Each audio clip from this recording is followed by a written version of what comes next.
Hi, welcome back guys. This is your friend, the Scion Fanfics. Back with amazing fanfiction. This is the series of What if Deku had Phobia Mutation Quirk?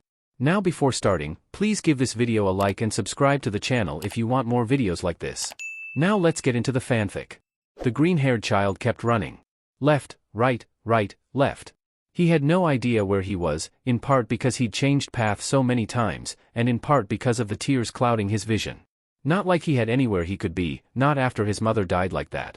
Not after losing his best friend because of something so stupid like his quirk. Not after his dad left for America, to be never heard of again. Izuku Midoriya was a bright-eyed child. He didn't have a quirk yet, but he was 100% sure that his quirk would be incredibly cool. Maybe not as cool as Kaken's, but surely it would be super cool, and they'd be the best heroes together. Or at least, he hoped so. His 5th birthday came and went, and no quirk was to be heard of. His mom told him to be patient and wait, because if it was taking his quirk so long to develop, it probably meant that it was very special. He hoped so. 2 entire months came and went, with Kaken slowly moving away from Izuku. It hurt a little bit, especially considering the praise that Kaken got whenever he did anything, ever since he got his bright quirk. But Izuku was a very patient child, and one night, exactly 2 months after his birthday, he got a quirk of his own. He was carefully brushing his teeth, finishing his bedtime routine, when he felt his mom approaching the bathroom door. When she opened the door, however, her jaw went slack and her eyes wide, staring at Izuku, who couldn't understand what happened to get such a reaction from her. "Mom," he asked, his voice impossibly deeper than any 5-year-old should be, and something clicked. He had to look down to meet his mother's gaze. And, by the looks of it, his body was too big to be that of a 5-year-old's. Had their bathroom ceiling always been so low? "Izuku," came his mother's voice, sounding worried. "Mom? What's happening?" She inched closer, and when he held his arms out for her, she flinched. The entire situation was frankly worrisome, and Izuku felt tears starting to flood down his face, turning back towards the mirror to check for an injury he hadn't noticed. Instead, he found the face of a white-haired older man staring at him, with eyes just like Izuku's, but with an amount of malice in them that he hadn't seen in anyone, not even in Kaken's when he was tearing that guy a new one for saying that Endeavor was better than All Might. In that exact moment, his mom pulled him into a hug, holding him close, and Izuku let the tears flow. It would take him another couple of years to realize that he'd turned into his own father, and that his mom was afraid of Hisashi, but it would be too late by then. "It would appear that your child's quirk came in, Midoriya-san," commented the quirk doctor, the following day, after leading Izuku through a number of tests to ascertain approximately what kind of quirk the child had gotten. They'd done blood tests, brain scans. It would seem to be a transformation-type quirk that allows him to turn into one's greatest fear at will. Apparently his cells are always in a fluctuating state, as you can see from these photographs we took of them, and he can manipulate them, albeit unconsciously, to change the way his body is structured.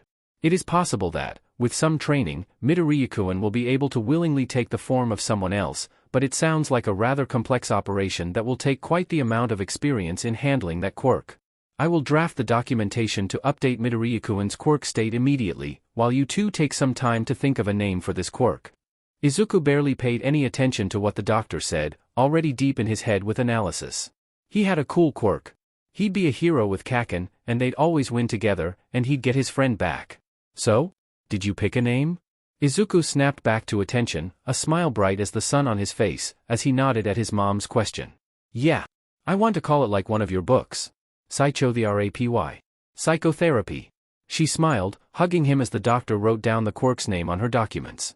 She gave the small family another couple of moments to collect themselves, before recommending quirk counseling until Izuku could control his quirk, and letting them go.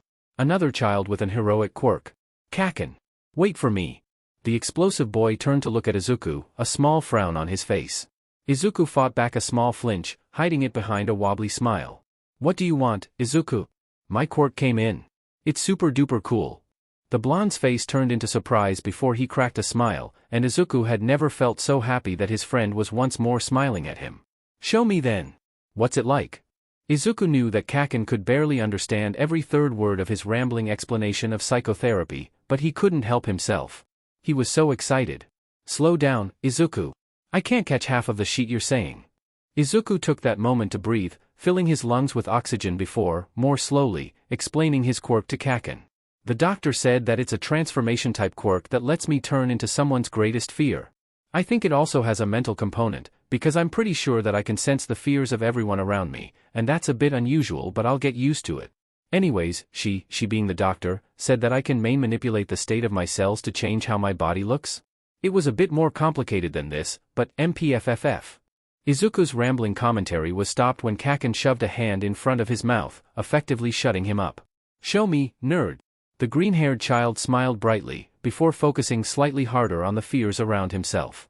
There were quite an amount of fears in that small courtyard, although most of them were normal fears for children: the monster under the bed, the man in the dark, the evil villain that will steal your candies. Some were afraid of animals, some of their siblings, some of other relatives. Kaken was afraid of spiders, and just as Izuku managed to focus on that fear, he felt something shift and change. When Izuku opened his eyes, all 8 of them, he noticed that he could see immensely better, as a first thing. Secondly, he noticed that Kaken was frozen in terror, just slightly below his eyes. Lastly, he felt hungry. And he felt his body moving without any input, inching closer to Kaken's trembling form. Izuku, you seek and drop it, and now. I'm trying, Izuku felt himself trying to say. But no voice came out of his body. Izuku tried to pull himself back, but his limbs were moving on their own. He tried to plant his feet on the ground, but those massive legs kept walking forwards, slowly but surely inching closer and closer to Kaken. Izuku felt, in that moment, awfully aware of the fact that he was drooling in anticipation of a meal, despite himself. The panic was too strong right now, just like his own heartbeat, to register Kaken's terrified screams, or the footsteps of someone getting closer. Then, darkness. When Izuku woke back up, the first thing he noticed was that, to take a page out of Kaken's vocabulary, his head hurt like a beach.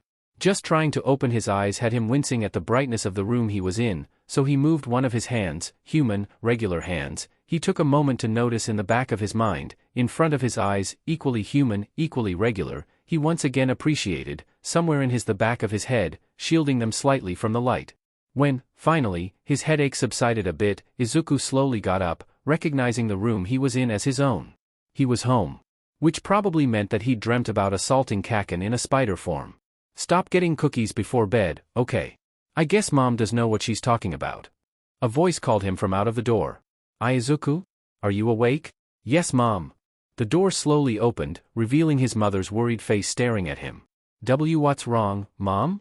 She got in, closing the door behind herself, and walked closer to the bed, eventually sitting down next to her son. She said nothing, at first, and Izuku took that moment of silence to realize that something was wrong in the light. It was way too dark for it to be early morning like he'd originally assumed. Izuku, why did the school call me to pick you up saying that you'd attacked Katsuki? Izuku flinched. It hadn't been a dream. He'd actually done that. Tears were welling up in Izuku's eyes before he could even get a word out, and a sob wrestled its way out of his throat before he could even try to stop it. I didn't mean to, Mom, he eventually managed to choke out, just as his mom pulled him into a hug, sighing against his hair and rubbing his back. It took Izuku a while to calm down, but, thanks to his mom, he eventually managed to stop crying. She didn't let him go, nor did she force him to speak. She just waited. And, eventually, he started explaining what had happened that morning. I was so excited to tell Kaken that I got a quirk. And I was trying to explain how it works to him, even though I don't know a lot of the science stuff that the doctor told us, and he just told me to show him how it worked, so I turned into his fear, and that should have been fine, but suddenly I wasn't able to control my own body and I felt really hungry even though I'd had a good breakfast, and I started getting closer to Kaken and then it all went black, and now my head hurts, like, a lot. He felt slightly better after explaining it all to his mom, and she didn't look mad at him, so maybe everything would be fine? His mom tightened slightly her hold on him before leaving a kiss on his head. It's going to be okay, Izuku. You're not in trouble here, and although people at school were a little upset, I've got it handled. Izuku flinched when she mentioned trouble at school, but he nodded quietly, still hugging her. How about I make you some katsudon for dinner? Then we can book your first court counseling session after that. He perked up slightly at that, looking up at his mom with a wobbly smile on his face and nodding excitedly. She giggled, picking him up and walking towards the kitchen to start cooking. His counselor, Dr. Hinamura, seemed almost as excited to learn about his quirk as he was. I apologize for the excessive excitement, Midoriya-san and Midoriya-kun. It's just that, as you might have understood already, a fear-related quirk with physical effects on the user had been, until now, only theorized, but never seen on a living being before. Midoriya-kun's quirk is a great opportunity to learn more about quirks, and I am absolutely not willing to jeopardize such a chance by making you wait. She arranged the same tests they'd taken during his visit at the quirk doctor's, as to have a baseline of what your quirk can do right now, Midoriya-kun, so that we can compare with it when you hit PBRTY. After those tests, however, Hinamura-san and Izuku had a one-on-one counseling session in which they just talked. It was somewhat like therapy, his mom told him later, and Izuku didn't object to it. They spent most of that session talking quirks, anyways, so he couldn't have been happier. Well, except for when his mom told him that they'd have 2 sessions each week with Hinamura-san. He might have cried some happy tears then. Quite a lot of them, in fact. Unfortunately, Izuku's happiness didn't last that long, as the following day he had to go back to school and face Kaken. Who hadn't taken Izuku's quirk's effect in a good way? Kaken, wait. The blonde stopped and turned to look at Izuku, a scowl firmly set on his face. What do you want this time? Are you going to attack me again with that villainous quirk of yours? Izuku froze for a second at the accusation, and his eyes started filling with tears immediately. And no. I didn't mean to attack you, Kaken. I'm sorry. Bakugo just scoffed, looking anywhere but at Izuku's face. Yeah, as if I'd believe a villain's word. With that quirk you can only be a villain or a useless pebble, which is kinda fitting with your name, isn't it? Izuku looked confused at that, tilting just slightly his head. What do you mean, Kaken? Bakugo took a stick from the ground, scribbling Izuku's name on the sand. Your name can also be read as Deku, which means useless. And that's all you'll ever be, either a villain or useless, with that quirk.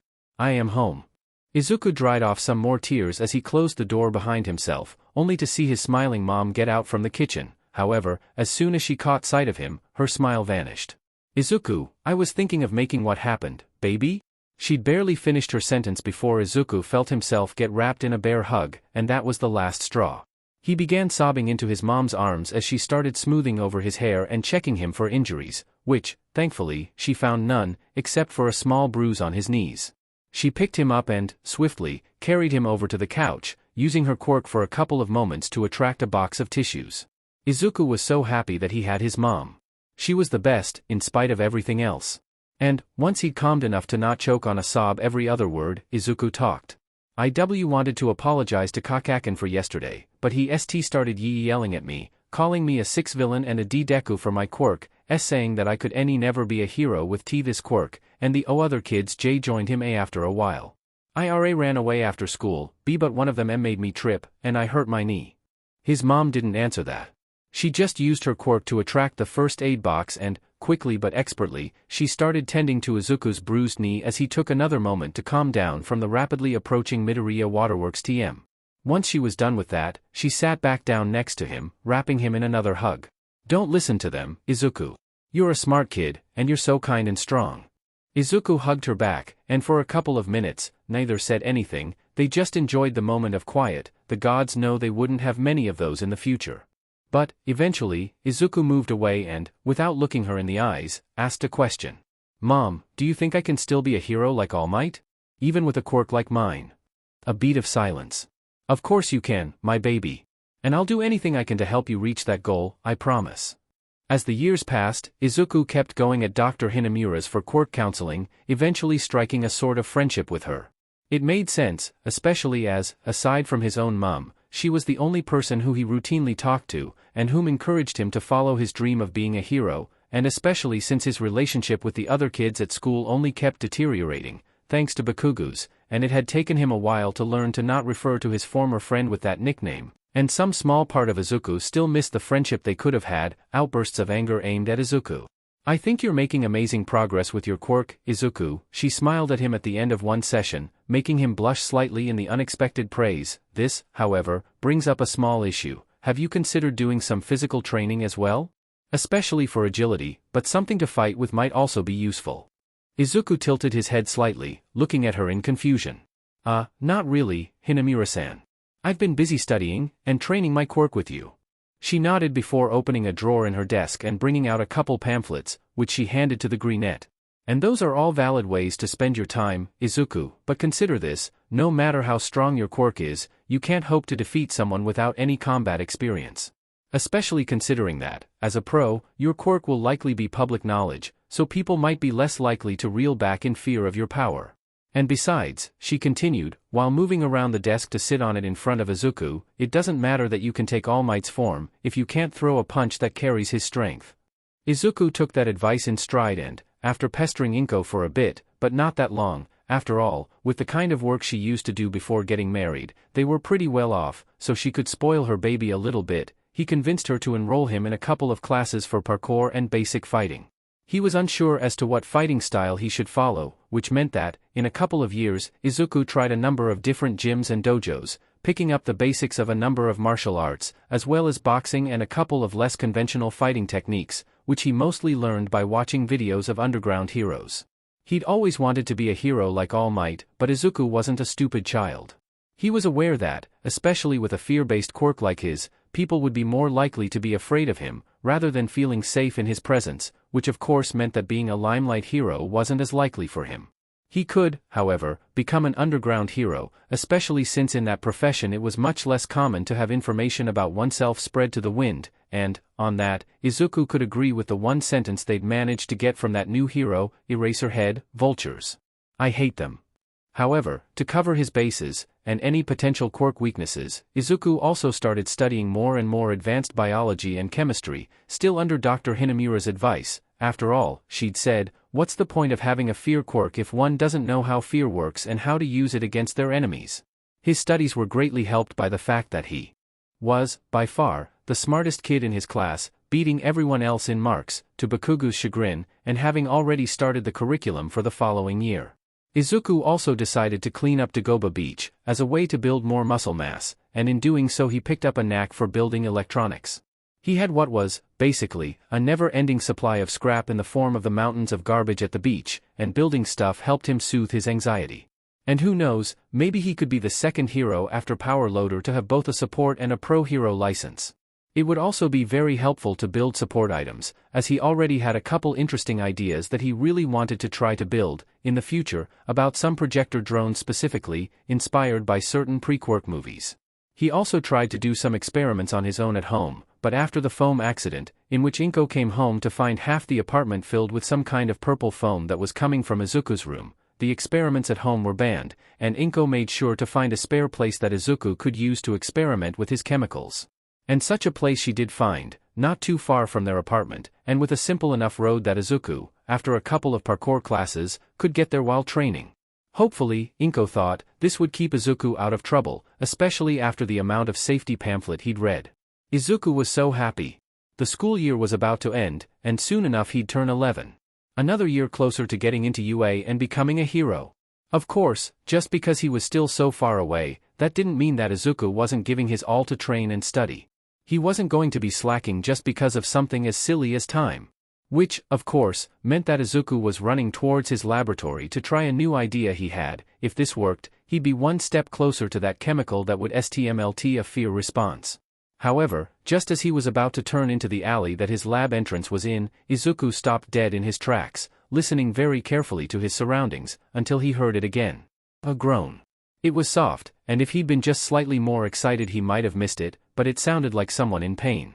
Izuku ducked into the alley right before his own, following the sound for a bit, until he got to its source, and a number of things hit him at once. Firstly, the smell. He'd noticed it as soon as he'd heard the sound, but he had dismissed it at first as someone having messed up a steak in one of the apartments nearby. But, as Izuku got closer and closer to the source of the sound, this first idea quickly vanished from his mind, replaced by something more akin to horror. Unfortunately, this latter feeling proved right when Izuku peered over a massive trash can, only to find a young person, certainly not older than a teenager, maybe 19? With their arms smoking and burnt to a degree that Izuku could only estimate be at the very least third, if not even fourth, and that he had only ever seen before in some of his mom's books. In an instant, Izuku was at the person's side, checking their breathing and how extended their injuries were, only to find out that the burns reached slightly above their elbows, as well as around their mouth. As for vitals, the young man, which Izuku realized only as he was checking him for injuries, was still breathing, although in a rather shallow way, and cold sweat covered his forehead, sticking some of his dirty white hair to it. With an enormous amount of effort, Izuku managed to carefully drag, because no, he couldn't pick up that boy, no matter how scrawny he was or how much training he'd done, the burnt teenager to the lab, placing him as carefully as possible on a futon his mom had brought him, and honestly, she was a blessing. Not even Izuku knew how many times he'd passed out in his own lab because he'd been too focused on something and forgot to eat or drink or sleep, and immediately starting on first aid. efforts, or at least, what little he could do about burns that bad. Once Izuku felt satisfied about the boy's conditions, and, honestly, he wasn't, but he also knew that he could do very little about burns that bad. He called his mom. Izuku? What's wrong? Are you okay? Did Dash? Mom. Stop, I'm fine. But, I kind of found a guy passed out in one alley behind the lab. Silence. Izuku moved his phone slightly away from his ear. You what? Yeah, I know. Look, he's badly hurt, extensive burns on both of his arms, at least 3rd degree, probably running a fever too. He's unconscious on the bed in the lab, and... Izuku paused, taking a deep breath and pushing down his tears. I'm scared, Mom. He's so thin, and those burns are awful. What if he doesn't survive? He'll be fine. I'll be there in a moment. Don't do anything I wouldn't want you to do. Okay. And, Izuku? Yes, Mom? I'm proud of you. You did good, you kept your calm and you called me when you realized that you couldn't do it on your own. Izuku smiled, still trying not to cry but failing valiantly. Thanks, Mom. Love you. Love you too, my baby. I'll be there in 5 minutes. The first thing he noticed, as his senses started coming back to him, was a faint beeping sound, similar to that of the heart monitors in some of the hospitals he'd visited before leaving home. It took him a couple of moments to realize this, but when he did, that kicked his senses into overdrive, and he instantly opened his eyes, jumping into a sitting position, and wincing when he tried to move his arms. Don't move so suddenly. He turned around, only to see a young, green-haired woman staring at him in concern from a chair on his right. How are you feeling? Would you like some water? In that moment, he realized that his throat was awfully dry, and he wordlessly nodded. The woman, whose name he still hadn't asked, moved slowly and carefully under his gaze, approaching the water bottle that was on his bedside table and pouring him a glass of water, which she handed him. She did the same for herself, drinking some of the water in front of him. After seeing that, he slowly started drinking his own water, testing how his stomach would react to the cool liquid. At first it gurgled uncomfortably, but the sound ceased quickly, giving him the okay to keep drinking, which he did. Thank you. His voice came out slightly hoarse, but not as much as he'd feared. The woman smiled at him. It's nothing, really. It's my son you should be thanking. If he hadn't found you passed out in that alley, I don't know if you'd still be alive, young man. He nodded, slowly laying back against the headrest. What's your name? For a moment, he considered ignoring the question, or dodging it, but the warmth and the care in this woman's eyes reminded him too much of his own mother for him to do that. Tuya. Her eyes widened slightly, but other than that, she gave no outward sign of knowing him. Nice to meet you, Tuya-kun. My name is Inko Midoriya. He silently nodded at her. Likewise. I'm assuming you don't have anyone you'd like me to call, Tuya-kun? He flinched at that comment, before nodding. No, thank you, Midoriya-san. There's no need. Nonsense. You almost died in an alley. There's no way I'm letting a child as young as you are out of my sight until I'm sure you're fully fine or I'm dead. I'm 19, you know? Not a child. Tuya tried to complain, but was shut up as the door opened, letting in a child. This child had green hair, just like the Midoriya-san, so Tuya felt comfortable in assuming that this was her child. As soon as the kid was in, his eyes trained themselves on Tuya, and tears started flowing from them. Tuya panicked instantly, but Midoriya-san knelt down next to her child, still smiling warmly, and started whispering something in the child's ear, slowly but surely calming him down. And, as soon as the child had stopped crying, he turned towards Tuya with a big smile. Hi. I'm Izuku, nice to meet you. I'm so glad that you're alive. Oh gods, this child is sunshine incarnate and Tuya was willing to die again just to protect him already. Hi. I'm Tuya. Midoriya-san told me that you found me in that alley, so, thank you for saving me. Izuku just smiled at him before getting closer, a notebook in his hands. Where the F did that come from? Can I ask you some questions about your quirk? Tuya barely had the time to nod before the kid started bombarding him with questions, distracting him enough that he barely noticed Inko getting out of the door. As soon as he'd said his name, Inko already knew who this child was. Tuya Todoroki, son of Endeavor. A child tragically dead because of a training accident which burned down half of the forest behind the Todoroki estate. She didn't know what had actually happened, but the whole situation smelled fishy, and seeing how he'd reacted to the idea of her calling his relatives to tell them that he was here, she didn't hesitate to pull out her phone and make a phone call. Hello? Do you have a Geiger counter? Answered a voice on the other side of the phone. Mine's in the shop.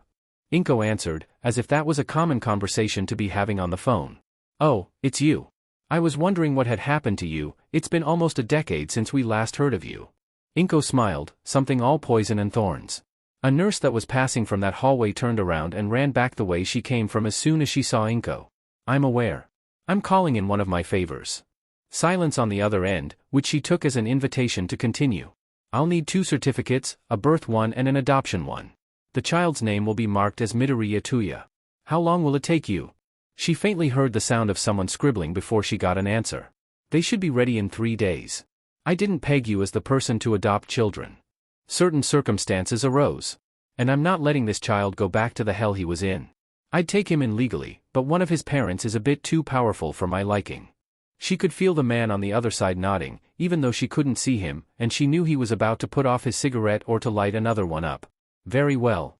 I'll see you in 3 days at our usual place? Of course. Have a nice day, Jiren. You too, Omniscient. Inko was at his bedside most of the time, during those 3 days. Tuya didn't really understand why she did that, but he felt somewhat relieved that he had someone who seemed to genuinely care, although he was still wary about bringing up his past.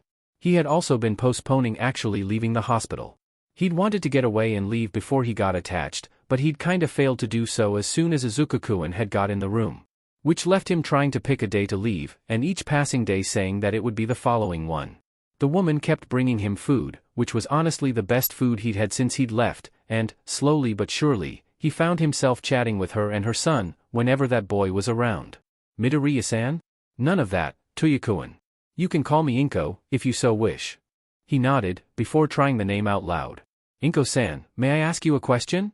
She nodded, smiling warmly at him. Where is Izuku-kun?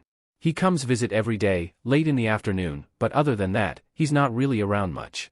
She giggled at something, although Tuya couldn't quite understand if it was because of something he'd said or something else entirely. Oh, Izuku-kun is training to be a hero. He's got most of his quirk-related aspects down, but he's recently started studying advanced biochemistry, and he's incredibly interested in creating a particular chemical that could help him overcome certain limitations of his quirk. He's also been cleaning a beach, and in doing so he gathers a bunch of scrap material that he's tinkering with. Honestly, if he wasn't so hell-bent towards becoming a hero, I'm sure he could be such a good technician, or even an analyst. Tuya found himself inclined to agree on this last part. They'd only spoken properly about Tuya's quirk on that first day, but it was clear that the kid knew what he was talking about, and that he had a pretty good head on his shoulders too. However, he still found himself frowning at the idea of seeing that kid become a hero. Sure, he was probably biased on this front because of his less-than-stellar father, but he couldn't handle seeing such a sweet kid get swallowed by the devastating career that is being a hero, or worse, being turned into another endeavor. Tuya-kun? Inko's gentle voice startled him out of his musings, and he quietly hummed to show that he was paying attention. I have a couple of questions for you, and as much as I'd urge you to answer honestly, I don't want to make you uncomfortable, so feel free to tell me if something I'm asking is upsetting you, okay? He nodded, slightly confused by this premise and dreading where the conversation might be headed. Thank you. Firstly, I'm, let's say, aware of your family situation. Not of the details, mind you, but I know who your parents are. Tuya flinched. God damn it. I have no intention of handing you back to them, let me make this clear. What? What? Inko smiled, but behind her eyes Tuya could see some rather strong rage, and even though he could safely say that it wasn't aimed at him, that didn't stop the shiver that went down his spine. I'm not giving an abused child back to their abuser, no matter who that child is. Besides, I would be lying if I told you that both me and Izuku haven't grown rather attached to you in this short amount of time. Which is why I have a proposal for you. Tuya just listened in confusion, not saying anything. He couldn't deny that this small family was quickly growing on him, and he was rather dreading the thought of having to leave them overnight, to never see them again, but Inko's words sparked a small flicker of hope in his heart. A flicker of hope that Tuya instantly tried to smother and kill. Things never went well, so why waste time hoping, only for that hope to be killed? Would you be willing to come live with us, Tuya-kun? I have some means thanks to which I could adopt you, and the procedure would be sound enough under the law, even though the specifics aren't quite as clean as the end result will be. This, obviously, means nothing if you don't want to stay with us. For a moment, Tuya was silent, his brain desperately trying to elaborate that question and properly understand it. Inko-san wanted him to go live with them? She was willing to adopt him, a random runt her son picked off the streets, into her family? What if he finds you? Inko-san's smile changed drastically in that moment.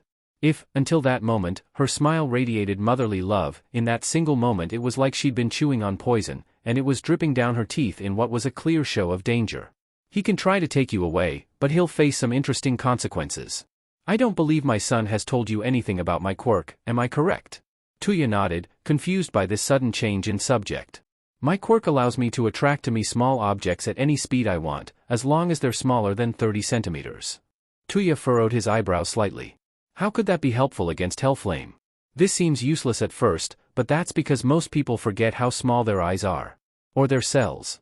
This woman was FING terrifying, Tuya decided. But anyways. Her smile turned back to that motherly one she had before. Would you be willing to come live with us, Tuya?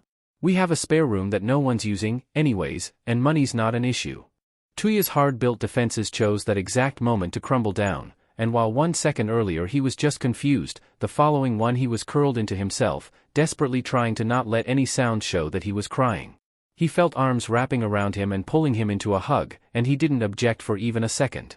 Izuku knew that there was something in his mom's life that he wasn't fully aware of. He was focused to become a hero, so of course he had to be attentive enough to pick up details about the people around him. And his mom, being the one person he was around the most, was certainly someone who held a number of strange behaviors. He hadn't noticed them at first, especially since it's hard to notice discrepancies in one's behavior when that's the only behavior they've had around you, but especially after saving Tuyakuen, Izuku had started to notice a number of things about his mom, namely how she seemed to scribble a bunch in a red notebook, and how often she checked something in her room. Which is why when, the third day after saving Tuyakuen, she asked to speak with him, he knew that he was about to learn something big. What is it, Mom? Did something happen with Tuyakuen? He was restlessly wringing his hands together while sitting on their couch, as his mom came to sit down next to him, ruffling his hair. You're such a wonderful boy, Izuku. Always so worried about the others. No, Tuyakuen is fine, and the doctors said that, in another couple of days, they should release him from the hospital. Izuku nodded, feeling relief flooding through him, before another question popped into his mind. But where will he go? None of his relatives came to see him at the hospital, so maybe he's got no one. His mom smiled at him. That's exactly what I wanted to talk to you about, Izu. Tuyakuen's home life was less than stellar until a couple years ago, when he left his home. He's been on his own for quite some time, and he probably wouldn't be here if you hadn't found him 3 days ago. She took a deep breath, and Izuku, sensing that she wasn't done, waited quietly, in spite of the peak of anxiety he'd felt when she mentioned that Tuyakuen had almost died. How would you feel about having an older brother? Tears were flowing down his face as soon as she'd asked the question, and he tackled her in a hug while nodding excitedly, in spite of the tears. It took Inko a couple of moments to calm him down, as per usual, but once she did, Izuku wasted no time to vocalize his answer. Yes. I'd love to have Tuyakuen as my brother, and then, after a moment of silence, a new question arose, but how can you adopt him? He must have relatives, even though they didn't come for him. His mom sighed, pulling slightly at her tied-up hair, before answering. There's something I haven't told you before, Izuku. It's kind of a big secret, and I wanted to wait until you were a bit older to tell you everything, but I don't want to lie to you about how Tuyakuen will become part of our family. Do you promise to not tell anyone what I'm about to tell you? Izuku nodded, a serious expression plastered on his face.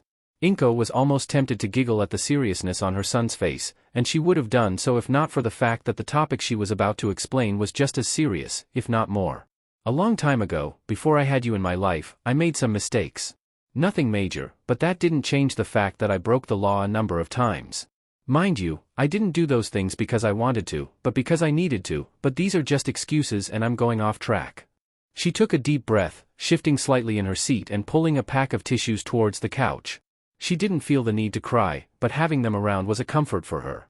One day, while I was stealing some stuff, a hero caught me. She was bright as the sun, a simply fantastic individual, and she listened when I told her my story. She decided not to turn me in, as long as I stopped being a thief like that, and she offered to teach me some things. That's actually how I got my first job, as a secretary in the Septem Hero Agency. Septem, echoed Izuku. Yes, Septem. That was her hero name, but her name was Nana Shimura. She wasn't extremely high on the rankings, but she was quite popular, especially since her quirk allowed her to fly. She paid me well, and when she had some free time, she taught me the basics to fight. Eventually something happened, I'm not entirely sure what, but she needed someone on the other side, an informant of sorts. I wasn't going to deny her this, especially not after how much she'd done for me, so I picked up another mantle, one less villainous and more vigilante. She'd lied, technically. She did know what happened, but she'd learned that much later, and Izuku didn't need to know that Hisashi was even worse than they thought, not when Izuku barely remembered him and his abuse. I chose the name Omniscient, as that was my role. I had to know everything about everyone, and I relayed information to Septem whenever I heard about anything she might want to know. Eventually, however, people started being aware of me and of my knowledge, and they came to me asking for information. I gave it to them, after making sure that said information wasn't going to be too harmful to other people, in exchange for favors. Izuku listened carefully, hanging from his mom's every word. Eventually, I got married with Hisashi, and we had you. I chose to retire then, as I felt that my job was far too dangerous, and that I had to be there for you. However, I kept in touch with some of the people who owed me favors, and I'm cashing in one of them to adopt Tuya. His lack of answers worried Inko for a moment, before his eyes brightened up, and a veritable barrage of questions came out of his mouth, quick as bullets and so fast that she could barely pick up where one ended and where the next one began. Slow down, please? I'm not sure I can answer all those questions if you keep going so fast, Inko laughed softly, starting to relax as her son slowed down and started again. She wasn't even sure why she was so scared to begin with. Could you teach me? Inko closed her eyes, humming thoughtfully. It's not like she could keep Izuku away from his dream career as a hero, and being an underground one in particular required that one knew how to carry themselves and how to gather information without being too noticeable, both things that she'd learned the hard way under Septem and on her own. Of course I can, Aizu. Not tonight though. Tonight I have to go get Tuyukuin's adoption papers, and tomorrow we'll have to go get him the basics to decorate his room. After he's settled in a bit, however, I'd love to teach you some stuff about information gathering. Izuku's smile was bright enough to light up a dark room, and Inko felt all her doubts completely vanish. But now it's getting pretty late, so I think you should go to sleep, baby. I'll be out for a bit, but I'll be back before you even notice I was gone, okay? Izuku nodded, smiling at her before a yawn hid that smile from his face. "Okay, Mom, good night." "Good night, my wonderful boy. I'm very proud of you." True to her words, Izuku thought the following morning, he barely even knew that his mom had gone out, and only because she'd told him so. The only sign of her outing, that morning, was a small folder on the kitchen table. "Good morning, Mom." "Good morning, Izuku. I'm making pancakes, do you want tea? Or something else?" Izuku sat at the table, placing his head down on it, before answering. "Tea please, thank you." He heard her humming some tune under her breath as she cooked, and the sound was incredibly soothing for him, so much that he ended up dozing off on the table, something that he only noticed when his mom gently shook him to wake him up. He truly had the best mom. "I'm heading to the hospital in a bit, would you like to come with me to check on Tuyukuin and tell him the news?" Izuku, as some sugar started going through him and waking him up properly, nodded at her question. "Yes please. I think a day off could help, especially since I'm kinda stumped on this thing I was trying to build. Like, I have the schematics and it mostly works, but there's this small button that should muffle my voice, and it doesn't work, and it's driving me up a wall. Maybe some time away from the lab could help." His mom nodded, smiling softly at him. "I'm sure Tuyukuin will be happy to see you. He was just asking me why you only come to visit late in the afternoon, yesterday." Tuyukuin, Izuku thought, proved himself to already be a Midoriya through and through when, after hearing that the papers were ready and seeing them, instantly burst into tears. Izuku would obviously be lying if he omitted that he did the same, but that's just a Midoriya thing. Does crying together count as bonding? The Midoriya household, Tuya found himself thinking, was very different from his old house, and also from most of the places he'd crashed at while he was homeless. It wasn't a massive mansion, like the Todoroki household, but that only made it warmer and cozier. "Make yourself at home, Tuyukuin. We haven't had a chance to get most of the furniture yet, so you'll be sleeping on a spare futon in Izuku's room, but we're going shopping tomorrow, or as soon as you feel like it, so this will only be a temporary solution." He quietly nodded at Inko-san before, slowly, walking towards the couch. His burns were mostly healed, aside for a couple places that had basically burned through the nerves, but there still were a couple of points that made him wince when he moved too quickly, so he made sure to sit down as carefully as possible. This, of course, was incredibly hard, especially since Izuku-kun had decided that he wasn't going to let him be alone for more than 15 seconds ever since they'd cried together in the hospital, and to ensure that, he was still holding Tuya's arm. Inko-san had taken a million photos, she'd thought she was sneaky, but Tuya had won over her, fear of being murdered in an alley, or suddenly assaulted by his own father, and he'd started to think that, if this was a normal family, he might get used to it. Of course, things never settle that easily. Endeavor had found them. He'd taken him back, to beat and abuse him with Shudo. He couldn't even save his own little brother. The flaming a-hole had burned the Midoriyas as punishment for taking him away. Yakuin? Tuya. He opened his eyes, adrenaline and fear rushing through his veins, only to see green eyes staring back into his own, before a pair of small arms pulled him in. Izuku instantly panicked when he woke up and saw Tuyakuin tossing and turning on his futon. He was, of course, intimately familiar with nightmares. You don't get to learn about everyone's fears without gaining a few of your own, and at night. Yeah, but Tuyakuin's were much messier. He kept whimpering, and curling in on himself, as if he was trying to dodge something, or as if he was in extreme pain. When he opened his eyes, for a moment, Izuku feared that he'd attack him in that terrified state. Instead, as soon as he'd hugged Tuyakuin, and he'd called him just Tuya, he'd have to apologize later for that. But not now. Now the important thing is helping him through this moment. The older boy crumbled, hugging him back and quietly sobbing into his shirt. Izuku could, in the back of his mind, safely admit that he had no clue what to do. It was usually the other way around. He was the one crying into someone's arms, and that someone was the one comforting him.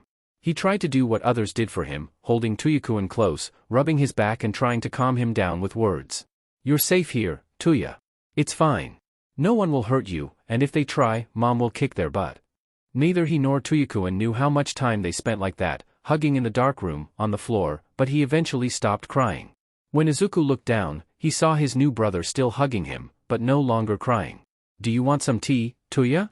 The older boy nodded, and Izuku slowly got up, helping his brother up as well, before quietly walking towards the kitchen.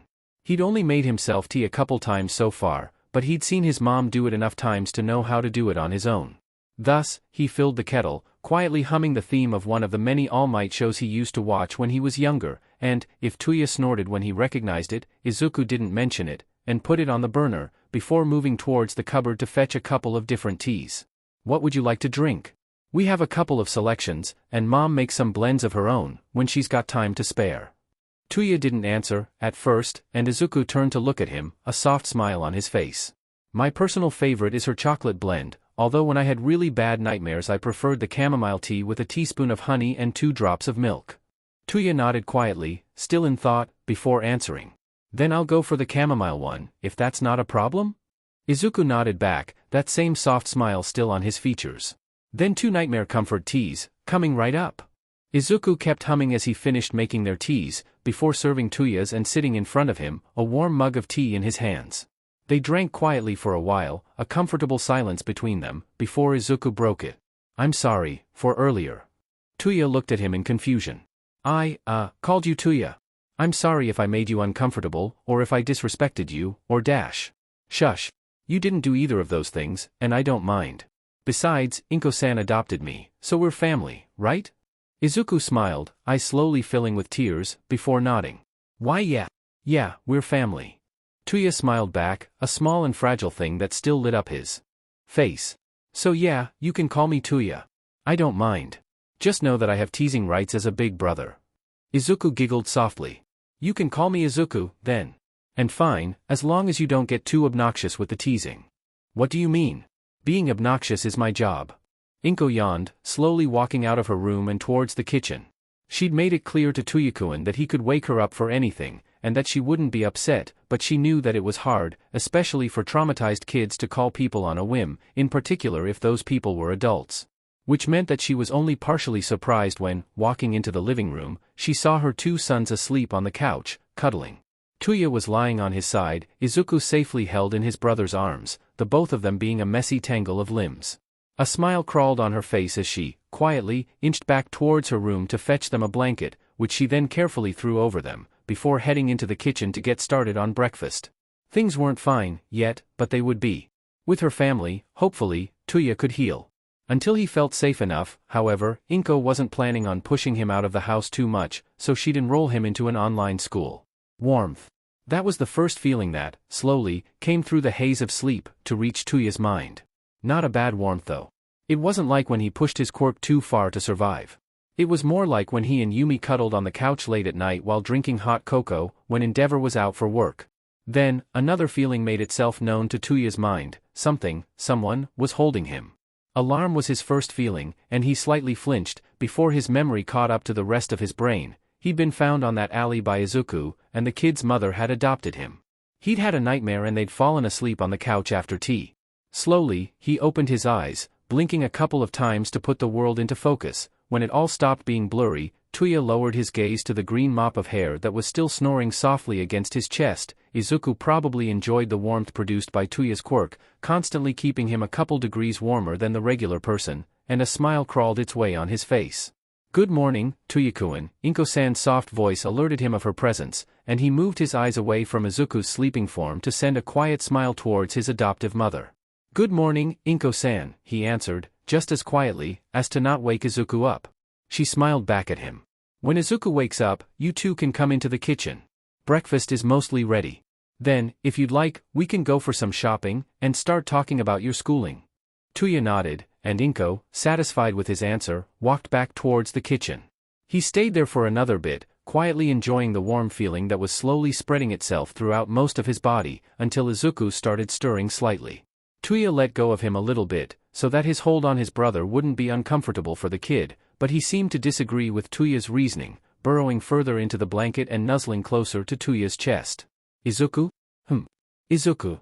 The kid didn't answer, staying mostly still. Inko-san said that breakfast is almost ready, and that we're going out later.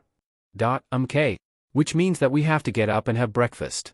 Izuku groaned slightly, which Tuya absolutely didn't find endearing, before begrudgingly rolling off the couch, giving Tuya a heart attack. The kid, however, didn't even flinch, and just got up from the floor and walked briskly towards the kitchen. "That kid'll be the death of me, I swear," Tuya muttered, before slowly getting up from the couch and following his brother and the smell of food. Breakfast was a weird thing with the Midoriyas. At Endeavor's, breakfast was quiet, tense, and a brisk business which was out of the way as soon as physically possible. Here, however, it was completely different.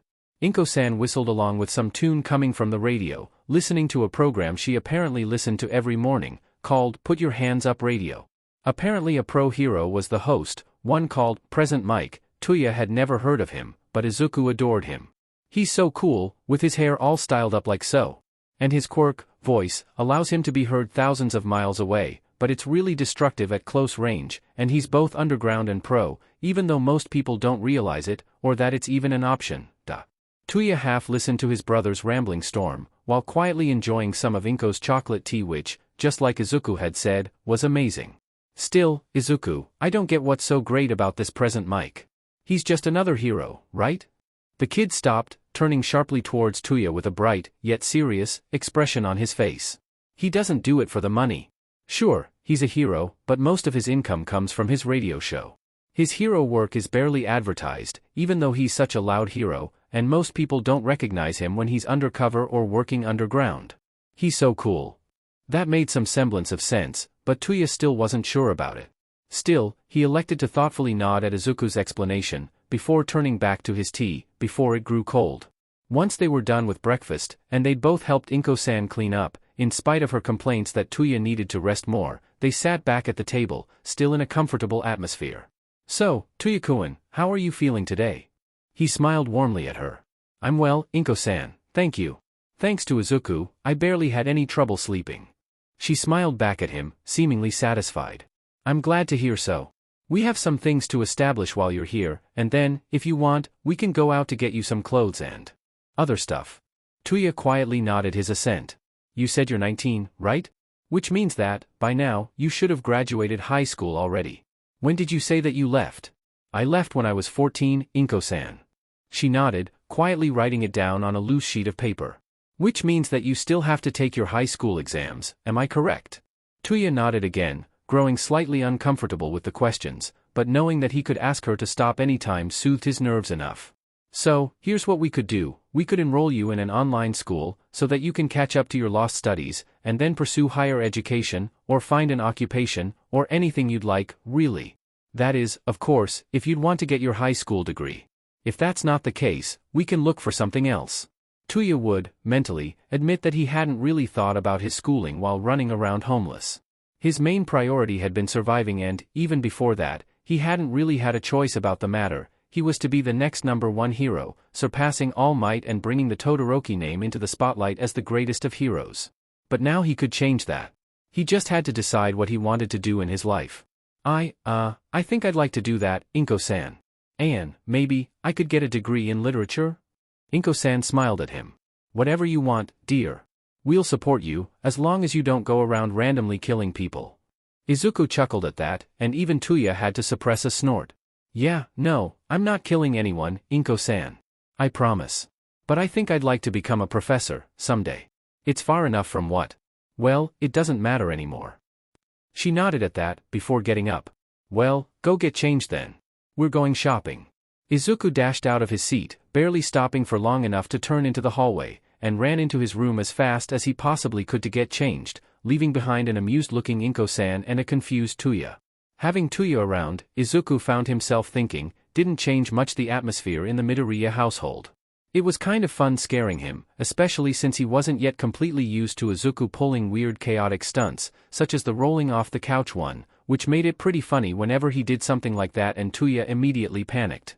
The other main difference was that Izuku barely used his own bed anymore. Both him and Tuya liked to pretend that it was because of the warmth and comfort of sleeping with someone else, which, to be fair, it partially was. Both of them were already mildly touch-starved, but they both knew that it was to keep Tuya's nightmares at bay, something that Izuku had proven to be particularly good at. Izuku knew that his mom knew, or that she was at least aware that something was going on, but she hadn't said anything about it so far, so it was probably fine. He'd also managed to rope Tuya into a couple of his experiments, thanks to which he'd both managed to get a better prototype for that chemical, although something was still missing. He had no clue what, but he'd figure it out eventually, and managed to make some support items that helped regulate Tuya's body temperature whenever he used his quirk. Izuku knew that Tuya wanted to be a professor and not a hero, but extreme circumstances tend to happen a lot around the Midoriyas, which meant that Izuku wanted his brother to be prepared to use extreme solutions. Of course, as Izuku knew fully too well, one can't make an omelet without breaking a couple eggs, which meant that a couple of those prototypes blew up during the testing phase. Thankfully Izuku always used his protective gear, otherwise he might have lost an eye or a finger during one of those tests.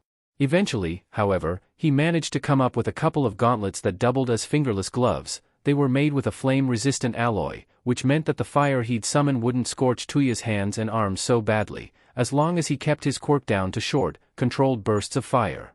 Hinamura-san seemed to be particularly impressed with these recent developments in his life. It seems that life never gives you a moment to breathe, Izuku-kun? He giggled at that, bouncing slightly on his seat. Maybe? Although I really can't complain, I got a brother out of this situation, and he's helping me with my experiments. Even though he's not really into heroes, and I can't quite get why, he's super supportive of what I want to do. Hinamura-san smiled at that, putting down her notebook and pen. I'm really glad that you now have a stable support system, Izuku-kun. Also, you should bring him over for your next appointment, so that I can talk with him for a bit. Of course, only if he feels comfortable with the idea. Izuku thought it over for a moment, before nodding. I'll ask him if he wants to have a session with you, Hinamura-san, but I make no promises. Tuya's stubborn like that, at times. She nodded, pushing her glasses slightly up, before picking her pen back up. Back to business now, shall we? Any new developments with your quirk? So yeah. Things were fine, at least at home. At school, however, they really weren't. Izuku wasn't actively bullied, sure, but he didn't really have any friends.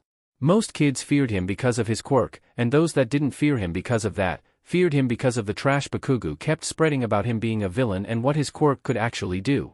And, on one hand, Izuku could almost understand Bakugo. It had to be extremely traumatizing to see a kid turn into a massive spider and then almost get eaten by said spider. However, Izuku felt that 5 full years of bullying made it up for that accident. Bakugo, obviously, disagreed. Which could only mean that Izuku had to dodge explosions at school, with no one by his side, mostly because of fear. It didn't matter if that fear was caused by his quirk, by Bakugo's exaggerations or by Bakugo himself. Fear was both Izuku's ally and his enemy. But he wasn't going to let it get to him. He had to be a hero, so he had little time to socialize anyways. Or, at least, that's what Izuku told himself. At least no one at home knew that his school life wasn't actually all roses and good things. Tuya? Izuku saw his brother get up from the couch, where he had been reading a book for one of his classes, and head towards the kitchen. Yes, Inko-san? He also heard their mother snort, and he could already see her fondly shaking her head. Honestly, I've told you a bunch of times that you can drop the formalities, Tuya. You don't have to call me mom, but you can be less formal around me. And disrespect the first good parent I've had since my mom got into the hospital? No thanks, Inko-san. Your father doesn't count and we both know that. Tuya chuckled at that, and Izuku kept looking at his family with a small smile on his face. This was nice. He didn't really understand what they meant about Tuya's parents, but he knew enough to fill in the gaps. Besides, Izuku knew that his brother would tell him when he felt ready. Anyways, I was wondering if you could walk Izuku to school tomorrow morning? I would do it, as usual, but I've been called in for an early shift, and I can't change it. Oh no. It's not necessary, Mom. I can get tea there on my own. Tuya moved slightly aside so that their mom could look at Izuku, shooting him one of her stern glares. Now, Izuku, we both know that you're grounded because of the time you got in through the window 1 hour after your curfew. Which means that I'm not letting you go anywhere on your own without someone responsible with you. Izuku groaned, hanging his head in defeat. To be fair, he hadn't meant to be late, he'd just gotten distracted while trying to figure out the chemical formula for that gas, and he hadn't noticed how late it had gotten until his alarm rang to alert him of curfew. I should be able to walk him there, Inko-san. I don't have classes tomorrow anyways, since the website will be down for some updates. Thank you Tuya, you're such a sweetheart. I'll make it up to you. And thus, Izuku found himself being walked to school by his big brother. Which, to be honest, wasn't a real issue. Izuku usually left early enough because of his mom's shifts, and thus he avoided Bakugo until they were both at school. And it's not like he didn't enjoy spending time with Tuya. His brother was the best, and Izuku always had lots of fun with him. However, since Tuya didn't have classes and he wasn't being walked to school by his mom, they left later than usual.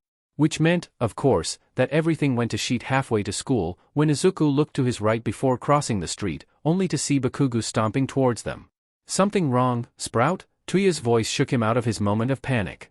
No. And nothing's wrong, everything's a-okay. Tuya leveled him with an inquisitive look, and then looked in the direction Izuku had been looking at for the last couple of seconds. Izuku froze, turning to look with his brother, only to see that Bakugo had seen him, and was glaring at them even harder than usual. This was going to be a shitshow, Izuku already knew it. The Pomeranian got to their position before the street light changed to green, unfortunately, which meant that Bakugo was right by Izuku's side. This also meant that Tuya, who had noticed Bakugo's glare, decided to speak. Who said in your tea this morning, Blondie? Oh no. Who the hell do you think you are, Hot Topic? And Deku, did you really need a FING bodyguard? Bakugo, he's not my bodyguard. Tuya glared at Bakugo even harder.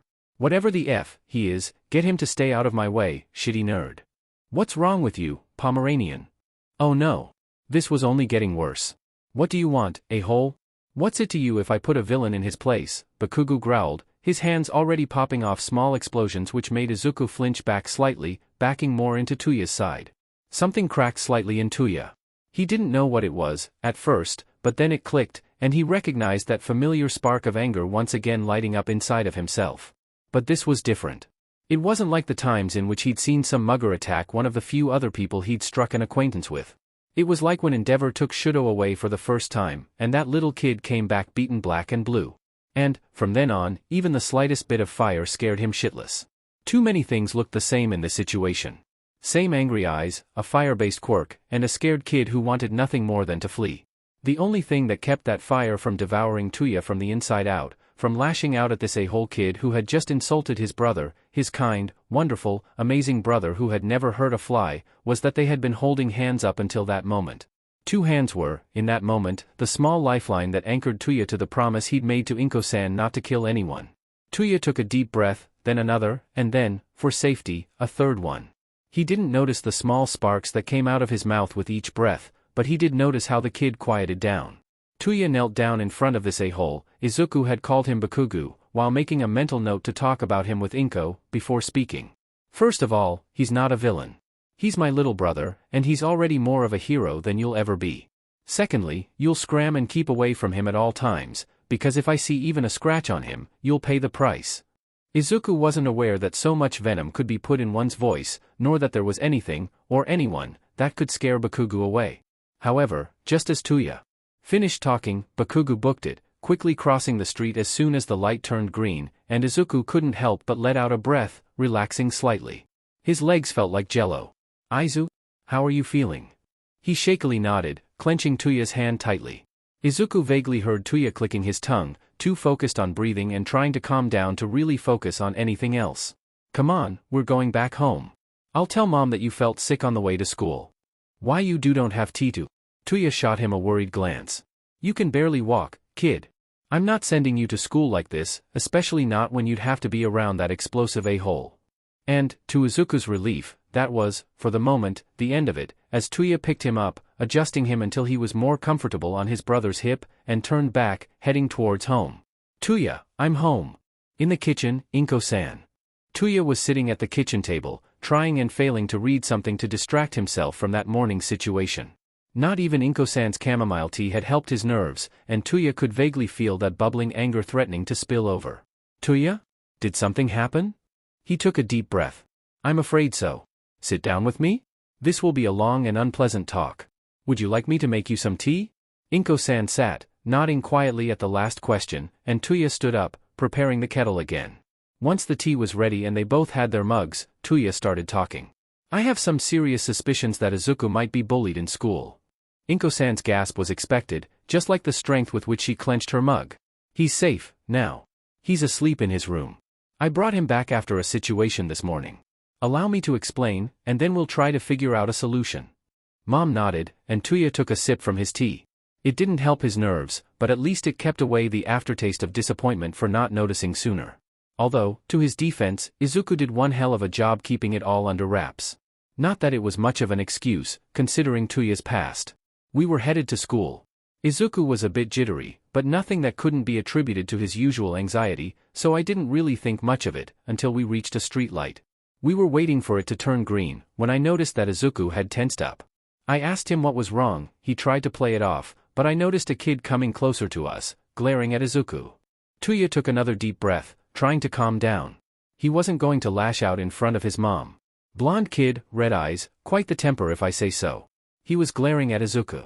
I asked him what was wrong. He just asked me who the hell I thought I was, before asking Izuku if he needed a bodyguard and calling him Deku. At some point, Mom had pulled out some tissues, and she'd been nervously wringing one of them ever since Tuya had first mentioned Bakugo. But, once he mentioned the kid's nickname for Izuku, a sob tore through her, and she pulled that tissue closer to her chest, curling in on herself slightly.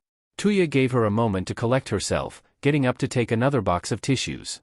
He'd need it too, especially considering that his anger had to go somewhere, and it was either burning a hole in a wall or crying. Once Mom had calmed herself down, Tuya continued. When I asked him what was wrong with him, he just said that he was putting a villain in his place, while using his quirk to pop out some explosions. Izuku flinched back, and for a moment, I didn't see him and another kid. Mom's hand was on top of his own in a moment, reassuringly. She'd started crying already, and he wouldn't deny that a couple tears were spilling from his eyes too. It was Shudo and Endeavor. I verbally tore that kid a new one, and when he scrammed, Izuku could barely stand. He was having such a bad anxiety attack. I immediately brought him home, made him some tea, and he eventually fell asleep. He's been sleeping since. They were both crying when Tuya stopped talking and, for a few moments, that was the only sound that filled the small kitchen. Mom recovered first, however. That kid, Bakugo Katsuki, used to be Izuku's best friend. Then they both got their quirks. Izuku tried to show him his own, and there was a small accident.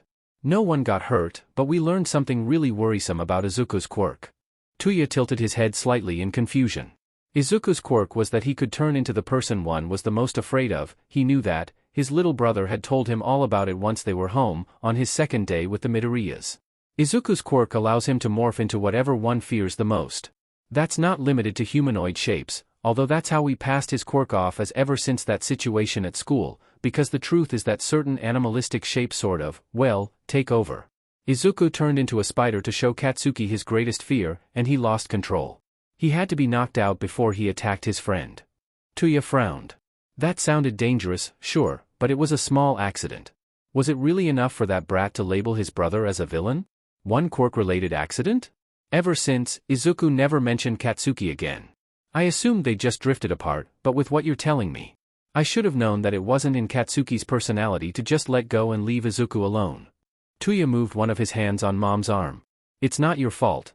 Izuku clearly tried his best to hide this from us, and we never would have known if I didn't have to walk him to school today. Besides, I should have seen the signs too, with what Endeavor put me through. Mom shook her head, a sad smile slowly appearing on her face. Don't blame yourself, Tuya. Like you said, Izuku did his best to hide this from us, probably to avoid us worrying about him. Regardless, now we know. And we have to decide what to do for him, because there's no way I'm leaving one of my sons to suffer for even a second more. Tuya nodded, and for a couple of moments, mother and son stayed quiet, deep in thought, trying to figure out a solution. It was a mixture of chance and brains that brought Tuya to that solution first. You could enroll him in my same online school. It caters to people from all schooling levels, so Izuku shouldn't have much trouble following his coursework, and if he needs any help, I can be there for him when you're at work. Mom sniffled, smiling slightly at Tuya. You're a good kid, Tuya. We're lucky to have you around. He shook his head, smiling back. I'm the lucky one. Had it not been for Izuku, I don't know where I'd be right now. Not to mention that, if you hadn't chosen to take me in, I'd probably be just as hurt, and probably more bitter. So thank you, Mom. It slipped out before Tuya could realize it, and that prompted a new bout of tears from her. Of course, Tuya would be lying if he said that he hadn't thought of Inko as his second mother, but he had never told her so openly. He didn't know why, but now he regretted not doing so sooner, as she walked over to him, still crying, and pulled him into a hug. Things had been harsh for a while, but hopefully, now, they could get better. With this family, Tuya found himself thinking, things really could get better. Hopefully. Sleep didn't come easy to one Izuku Midoriya. That's one of the main reasons why he had always been able to comfort his brother after his nightmares. He was a notorious light sleeper, and any noise was enough to wake him up, the other being his own experience with a number of different nightmares caused by what his quirk made him learn. Which is why it came as a surprise when, opening his eyes, Izuku saw that it was rather late in the afternoon, as the sun was starting to set. He'd slept through most of the day? How did that happen? And why didn't Mom wake him up? Or Tuya? Tuya. Slowly, his brain started to catch up with what had happened that morning. Tuya had walked him to school, and they'd met Bakugo. Tuya had stood up for him against Bakugo's bullying, and then he'd taken Izuku back home. He must have fallen asleep at some point after that. Anxiety and relief immediately started fighting for control in his brain. On one hand, he was glad that his brother had seen that. It meant that he didn't have to hide it anymore, and that possibly things could get better. But, on the other hand, it meant that now he and their mom would needlessly worry about him, and that wasn't necessary. He had to learn to stand for himself, or he'd never be able to be a hero who saves everyone in the future. Zoo? Izuku froze in his train of thought, turning slightly to see his brother, leaning against the doorframe. He'd probably opened the door while Izuku was lost in thought. Tuya. Tuya smiled slightly at his brother's excited tone. Hey kid. How are you feeling? I'm fine. Totes okay. Nothing's dash. Cut the crap, Zoo. Tuya's tone was sharp, but not angry nor upset. If anything, it had a stronger note of care and worry. And, before Izuku even knew it, he was crying, and his brother's arms were wrapped around him. And, maybe, everything would eventually be okay. Tuya had to keep taking deep breaths while he comforted his little brother. It was both so that his anger didn't show too much, and so that he could keep a lid tightly placed on his quirk. Sure, he'd seen little of how that Bakugo brat was behaving towards Izuku, but with what he'd heard from Inko? It didn't paint a pretty picture, and it explained fairly well a number of Izuku's ingrained behaviors. And Tuya? Oh, he was said. Because his little brother was sunshine incarnate, and this random brat with a fire-like, his mind supplied quietly, but he ignored that, quirk dared to mistreat him like that? Suffice to say, Tuya was starting to regret his promise to not resort to murder. Eventually, however, Izuku calmed down, his tears subsided, and he managed to take in a breath that wasn't more shudders than air. Better? The kid nodded against Tuya's shoulder, still taking deep, steadying breaths. How about we go get some grub? I'm pretty sure that Mom's making katsudon. Then, after dinner, we'll talk about this morning, okay? Izuku nodded again, more hesitantly this time. A small frown started appearing on Tuya's face, but he pushed it down, replacing it with a comforting smile. Zoo? Look at me, please? Izuku slowly raised his head, looking into Tuya's piercing blue eyes with his green, watery ones. We're not upset with you. We were worried, but not upset. Never at you. And we'll solve this. Izuku slowly nodded, understanding dawning on his face, followed by a fresh bout of tears. Tuya sighed, pulling his brother closer. This family would probably drown him to death, eventually. And he wouldn't want it any other way. Dinner was a quiet business. No one talked much, and Put Your Hands Up radio filled the uneasy silence with present Mick's voice. And DMN it, as much as Tuya wanted to dislike all heroes, this one was pretty DMN hard to hate. He also had pretty good musical taste, which helped a lot with getting people in Tuya's good book. It also helped that he spoke out against a lot of the corruption in hero society, something that must have put him in a number of black books, but honesty was always a redeeming quality for Tuya. Once dinner was over, and Tuya would never understand how the hell Mom made everything taste so good, he forced Izuku on the couch to rest more while he helped Mom clean up and wash the dishes. The kid obviously objected, but a couple of worried looks from their mom and Tuya stopped him before he could get up from the sofa. And, as soon as they'd finished with that, they all regrouped on the couch, each one sitting on one of Izuku's sides. "Izu? How are you feeling, Mom?" started, worry clear in her facial features and anxiety leaking through her nervous wringing of her hands. "Fine, Mom, really." Tuya intervened and defused the situation. Nothing bad happened. Tuya sighed, taking one of his brother's hands. "Zu, you know that that's not okay, right? Like, it doesn't matter what your quirks are, it's never okay for anyone to treat anyone else like that." It seemed that, at first, Izuku wanted to answer in some way, but then he nodded. Not like he believed it, but like he was trying to. "We'd like to do something to stop this from happening," Mom continued, "if you'll let us." Izuku turned to look at her with an expression Tuya couldn't decipher, before the kid nodded. "Why yes, please. I miss being friends with Bakugo, but it's clear that he won't change anytime soon, and I don't want to deal with him anymore. I know it's selfish, but still." "No, Zu," Tuya cut him off before he could get too far in his own head, "it's not selfish at all. It's just what's left of your self-preservation instinct kicking in." Izuku giggled at his brother's quip, turning to lightly slap him on the shoulder. On any other day, this would have turned to the two of them play wrestling on the floor, but this wasn't another day, so Tuya just smiled at him. "We were thinking of moving you to the same kind of online schooling that Tuya follows. It's still a recognized middle school, which means that it won't negatively impact your chances of going to UA and becoming a hero, and it should also allow you to pick, to a degree, the time you prefer to follow your classes. Obviously, only if you're okay with it," Tuya supplied, "otherwise we can find another solution." Izuku, at first, didn't answer, seemingly lost in thought. They both gave him some time to think it over, quietly listening to the radio, which was still droning on in the background, before Izuku nodded. I'd like to try that. I don't know if it will help much, but at least I won't have to see Bakugo anymore." Mom nodded. "Okay baby, thank you for trusting us. We'll deal with everything. You'll have next week off from school while I arrange the transfer, so you can do whatever you like." Izuku's eyes brightened instantly, before Mom added something else. "You're still grounded though, so if you want to get out, you'll need either me or Tuya to be with you." Izuku instantly started pouting, to the amusement of his older brother. Izuku thought that he'd be bored out of his mind during that week off of school that his mom had forced upon given him, but it was clear from the second day that she had other plans. During breakfast, while Tuya was still more coffee mug than person, Mom dropped a couple of books on the table, next to Izuku. "Mom?" She smiled cryptically at him. "Izuku, you remember how I'd told you that I'd teach you some of my old tricks? Well, I thought we might use this week to get you started on some of the theory. You're already ahead of me, to be fair, as at your age I wasn't half as proficient with technology, nor did I have my own computer, which means that coding and hacking should be a great start for you." Realization dawned on Izuku's face, making him make a face that was undoubtedly amusing for his mom, who giggled slightly while looking at him. "Read those books whenever you want, and if you have any questions, don't hesitate to ask them or look anything up on the internet, although you should be quite carefully about looking stuff up as certain websites aren't so kind to newcomers. We'll try to put some of that stuff in practice when you're done reading them, and when we're sure you've understood everything." Izuku, just like everyone else would have expected, threw himself into those books as soon as he was done with breakfast and getting dressed. And, to his surprise, the book's contents weren't as complex as he thought it would be. Sure, thanks to Hinamura-san's suggestions he had a moderate head start on anything tech-related, but it was still coding and hacking, stuff that he'd heard that people struggled with for quite some time before actually grasping the basics. And yet, he found himself working through the basics rather quickly, and understanding how it worked, at least in theory, with ease.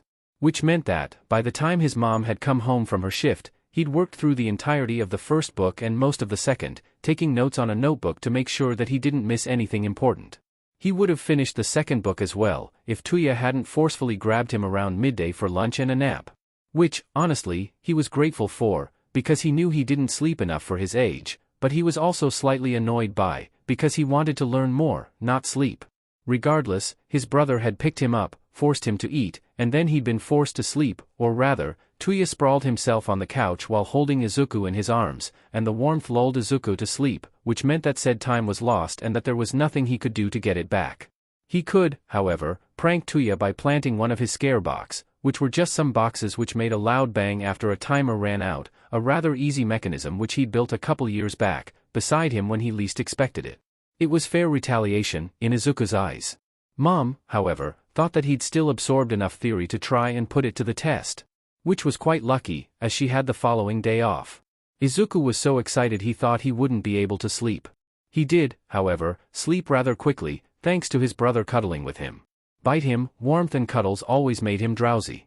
This, however, also meant that the following morning he was zipping all over the place while Mom finished breakfast and Tuya slowly got out of that limbo in which he's not sleeping, but he's not awake yet, while stumbling towards the coffee machine. The entire situation never failed to amuse their mom, who always giggled whenever they behaved like that. After literally scarfing down his breakfast and helping his mom clean up, he brought his computer to the living room, as well as the books on coding and hacking, and his own notebooks, in case he needed to take any further annotations, before sitting down next to his mom, who was already fiddling with her own laptop. Before we start, she began, I'd like to remind you that what I'm about to teach you can be both extremely useful and extremely dangerous. At times, both in the underworld and as a hero, you'll need to collect information in ways that are less than savory, which may put you under unwanted attention if you do it carelessly or without the necessary precautions. Izuku listened carefully, occasionally writing down some points on one of his notebooks, without making as much as a peep. That's why, for starters, she continued, opening a folder on her computer, I'll teach you how to make sure that tracing you is as hard as possible. Any questions so far? Izuku shook his head, and the actual lesson began. If the theory was incredibly easy, Izuku found out, the practice was a tidbit harder. Okay, maybe that was an understatement. The rerouting program that Mom had taught him was rather easy, in theory, but he kept forgetting to add semicolons, and that always effed up his code. However, once he'd managed to remember them, and once they'd made sure that the program was running safely, came the truly hard part, bypassing security systems. Gathering information is never as easy as they show in the movies. Even the police, who have the most laughable defense system, is difficult to hack for a novice, which is why I'll teach you how to hack my computer, first. This way, if you make any mistakes, there won't be any legal consequences for you, and we'll be able to see exactly what went wrong, as well as how we can correct it. Izuku nodded, taking other notes, before raising his hand, an action that made his mom giggle. Yes, Izuku? What are the easiest targets to hack? Inko hummed in thought, idly playing with a strand of her hair, before answering. Most social media sites have the worst security systems, which is kind of ironic considering that they hold the most data. After those, there's the police, as I've already mentioned, and certain hero agencies, specifically Endeavors and All Mights. The hardest targets, however, are the accounts backed directly by the Hero Commission and those belonging to underground heroes, as the former have a number of white hat hackers on their payroll, and the latter use our same means of gathering information, thus they know how to protect from them, or at least stall long enough that any attacker chooses to change their target to an easier one. Sir Nightie's agency, in particular, is extremely hard to hack, as the man not only has a rather airtight security system, but he also limits information distribution to a need-to-know basis. This means that even most of his limited amount of sidekicks, as well as the few bounty hunters he employs, don't have the entire picture of any given case, unless he deems it necessary. Izuku nodded, a devious smile appearing on his face for a moment. A plan was starting to form, and it would be really fun, assuming that it would work. It took him a couple of hours to manage to access his mom's computer for the first time, and even then, he only managed to do so for a couple of seconds before the security system kicked him out. He'd still count it as a win though. And so would his mom, so it probably was one. Very good, Izuku. You're certainly making progress faster than I was at your age. I'd say that we should take a break now, so that I can get started on lunch, but know that I'm very proud of you and that we can keep going in the afternoon. Izuku nodded, blushing slightly at the praise, before locking his computer and moving it, with the various books and notebooks, onto the coffee table. His joints popped slightly when he started moving, making him realize that he was stiff from staying on his PC for so long. I'm gonna go see what Tuya's doing, Mom. Okay, don't bother him too much if he's following a lecture. Izuku chirped an okay, before heading to his brother's room. He knocked, but he didn't wait for him to allow him to get in, and just waltzed in the room. Luckily, his brother wasn't following any lectures, but rather he was lying on his bed, reading another book, presumably for one of his assignments. What are you reading, 2NII? Tuya lifted his book slightly, showing its cover and the title engraved on it, The Strange Case of Dr. Jekyll and Mr. Hyde. It's somewhat of an investigation on a guy who randomly kills people during the night, only to find out that this guy is another form that is taken overnight by this doctor, called Jekyll, who's friends with the main detectives. Cool, but somewhat boring, in my opinion. Could have been executed better. Tuya folded a corner of the page, making Izuku scrunch his nose in distaste, before closing the book and sitting up. Did you need something? Or are you just here so that we can again argue about how much of a heathen I am for folding corners? Izuku giggled at his brother's tone, but shook his head. Even though I'd love to get back to our argument, I kinda had another question, if you don't mind me asking. Tuya took off his reading glasses, putting them on top of the book, before patting the space next to him on the bed, quietly inviting Izuku to sit. He immediately walked closer, sitting next to his brother and turning slightly to lay on his shoulder. He was still very careful about physical contact with Tuya, as some scars were still healing properly, but he knew that his brother would readjust him if he was putting strain on any scar, so he was a bit more comfortable with laying on him. It's a bit of a hard topic, so feel free to tell me to F off if you don't want to answer. Who taught you that kind of language? I should beat the shit out of them. Izuku barely turned to give him a deadpan stare, which in turn made Tuya chuckle. Kidding, kidding. Go on, and I'll tell you if you're prodding at an open wound. Izuku nodded, turning back and getting once again comfortable, before speaking. I know you don't really like heroes, but Endeavor in particular is one you're not fond of. Tuya froze slightly, but he recovered rather quickly. Understatement of the century, little bro. That BSTRD shouldn't be alive, let alone a hero. Why do you hate him that much? I mean, I know that he's hella destructive as a hero, and that he has the highest number of casualties known, but that can't be it. And don't get me wrong, I don't want to defend him either, I'm just curious. And Tuya, after a moment of hesitation, spoke. And Izuku, throughout the entire, albeit slightly edited, story of unlawfulness, abuse and pain, didn't make a peep, but rather was filled with regret for asking, and more anger than he knew what to do with it. Tuya talked for what felt like hours, regaling Izuku with the story of how Endeavor, his father, bought a woman with an ice quirk to get the perfect son who could one day surpass All Might, of how the first 3 children weren't good enough, and how Endeavor still abused Tuya to force him to overcome his limitations, and called that abuse, training. Of how Tuya's baby brother, Shudo, got the perfect quirk, and was put through even harsher training from the age of 5. Of how their mother snapped, burning Shudo's left side and getting then put into a mental hospital. Of how Tuya confronted his father, trying to reason with him, and allegedly died in the process. And, once that story was over, Izuku could do nothing but turn around, hugging his brother and crying. Because there was nothing he could do about it, and he knew it. On that day, a fragment of Izuku's faith in hero society crumbled, leaving a hole in its place. Not a big hole, but a hole nonetheless. Izuku had, unfortunately, very little time to mull over Tuya's past and Endeavor's crimes. He didn't want to let his mom down, so he gave it his best during that afternoon's lesson in hacking, and kept doing so for the rest of the week, before starting back school. Online schooling proved itself to be better than it was in person, in spite of what little of it he'd seen at Aldera, but just as boring, especially since he was a good couple of years ahead on his schoolwork. On the bright side, he wasn't getting yelled at for his quirk by his peers, although knowing if it was because they were actually understanding or because they just didn't know him in person was still not sure. He spent the first couple of weeks behaving mostly as he did in Aldera, and in elementary school before that, be quiet, don't get noticed by teachers. Take notes and study, but don't excel, because that would draw attention, and nothing good ever comes from drawing attention. Being so far ahead, however, meant that Izuku had a lot of time to study his classmates from their webcams, and that gave him time to notice some things. Most of them had some pretty visible mutations of some sort, which is probably the reason why they'd chosen online schooling. Izuku knew that, if his classmates had been so willing to bully him for a quirk that didn't change his physical appearance unless he wanted to, a lot of other people would have been willing to bully or ostracize some of his new classmates for their mutations. However, in that sea of different people, one stood out to him for a number of reasons. He didn't have any visible mutations, but so did a number of other people in their class, so that in and of itself wasn't anything remarkable. No, what caught Izuku's attention was the fact that this boy tended to behave very similarly to Izuku. He barely spoke, he hunched in on himself a lot, and he tried his best to not draw unwanted attention. That was pretty easy, considering that, aside from his peculiar hair color, purple, not that Izuku would have any room to speak, with his green hair, he looked like the kind of person that could perfectly merge in with the wallpaper. But Izuku recognized the signs rather easily, and that made him make up his mind. He'd befriend that kid, no matter what it took him. Unbeknownst to Izuku, once he'd made this decision, the purple-haired kid shuddered, as if someone had walked on his grave or was thinking about him with a lot of intensity. He stared into the webcam for a second, scanning his classmates, then he shrugged off the feeling as a random occurrence, and got back to pretending he didn't exist. It was safer that way.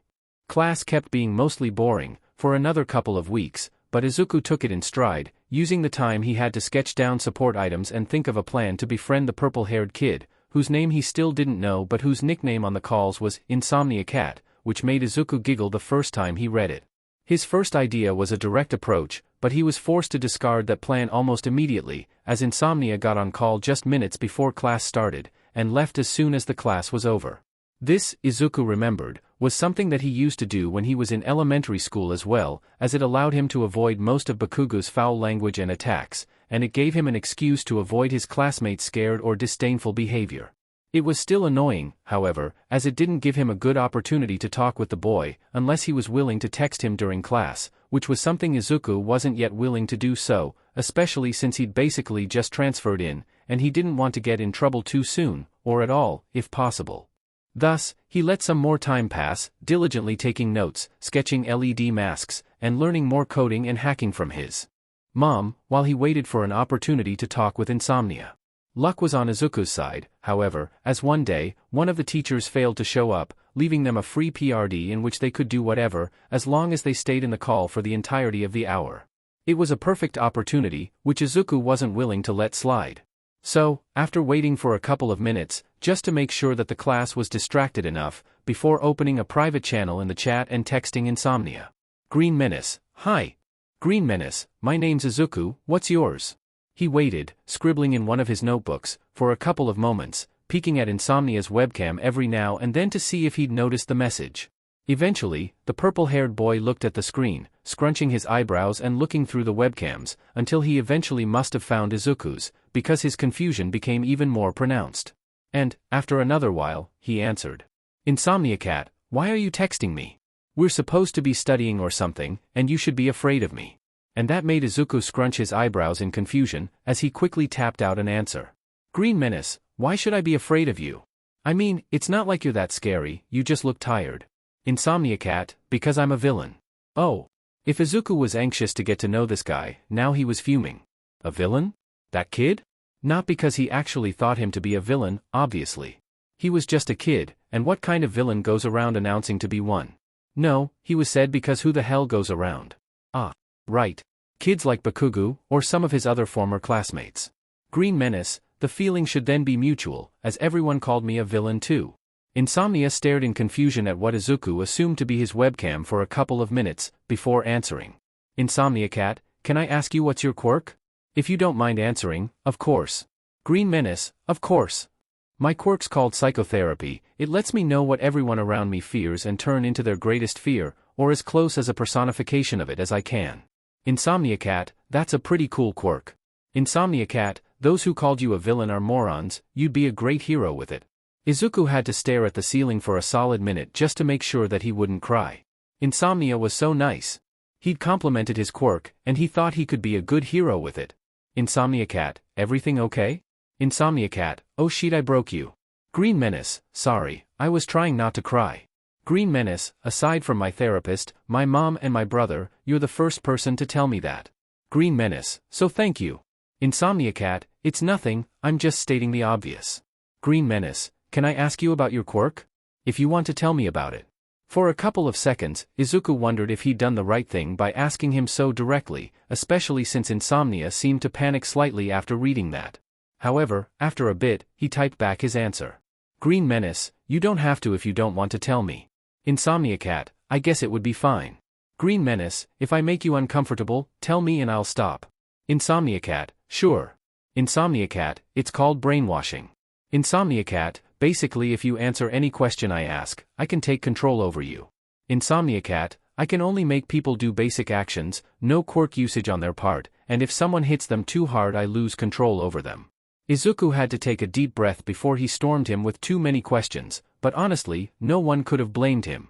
That was such an incredible quirk for underground work. He could easily solve hostage situations, take people out of panic attacks, and make sure that civilians were safely taken away from dangerous scenarios. Green Menace, gimme the name of those who said you're a villain. Green Menace, I just want to talk with them, with patience. Insomnia Cat, I'll regret asking, but do you mean patiently? Green Menace, nope, with a baseball bat called patience. Insomnia snorted loudly enough to get the sound on mic, and Izuku smiled at the boy's reaction, and he smiled even more when, after realizing what he'd done, Insomnia covered his mouth and shot a pointed glare at what Izuku assumed to be his webcam. He answered in kind, putting on a sheet-eating grin that was so innocent it made it clear that he'd done something. Insomnia Cat, I see where your nickname comes from now. Insomnia Cat, my name's Hitoshi, anyways. Insomnia Cat, nice to meet you, Izuku. Green Menace, likewise, Hitoshi. As the weeks passed, Izuku and Hitoshi got along like a house on fire. They started just by trading notes after class, and what used to be short phone calls, as, after that first class, they exchanged phone numbers to keep in touch, to do their homework together, eventually evolved into hours of excited chatter about this new hero or that recent fight, which eventually led Izuku to analyzing Hitoshi's quirk. And honestly, could anyone blame him? That quirk was so cool, and the potential applications were limitless. With just a little bit of honing, Izuku was sure that Hitoshi would make for an amazing hero, especially in hostage situations, but he could definitely deal with a number of other situations.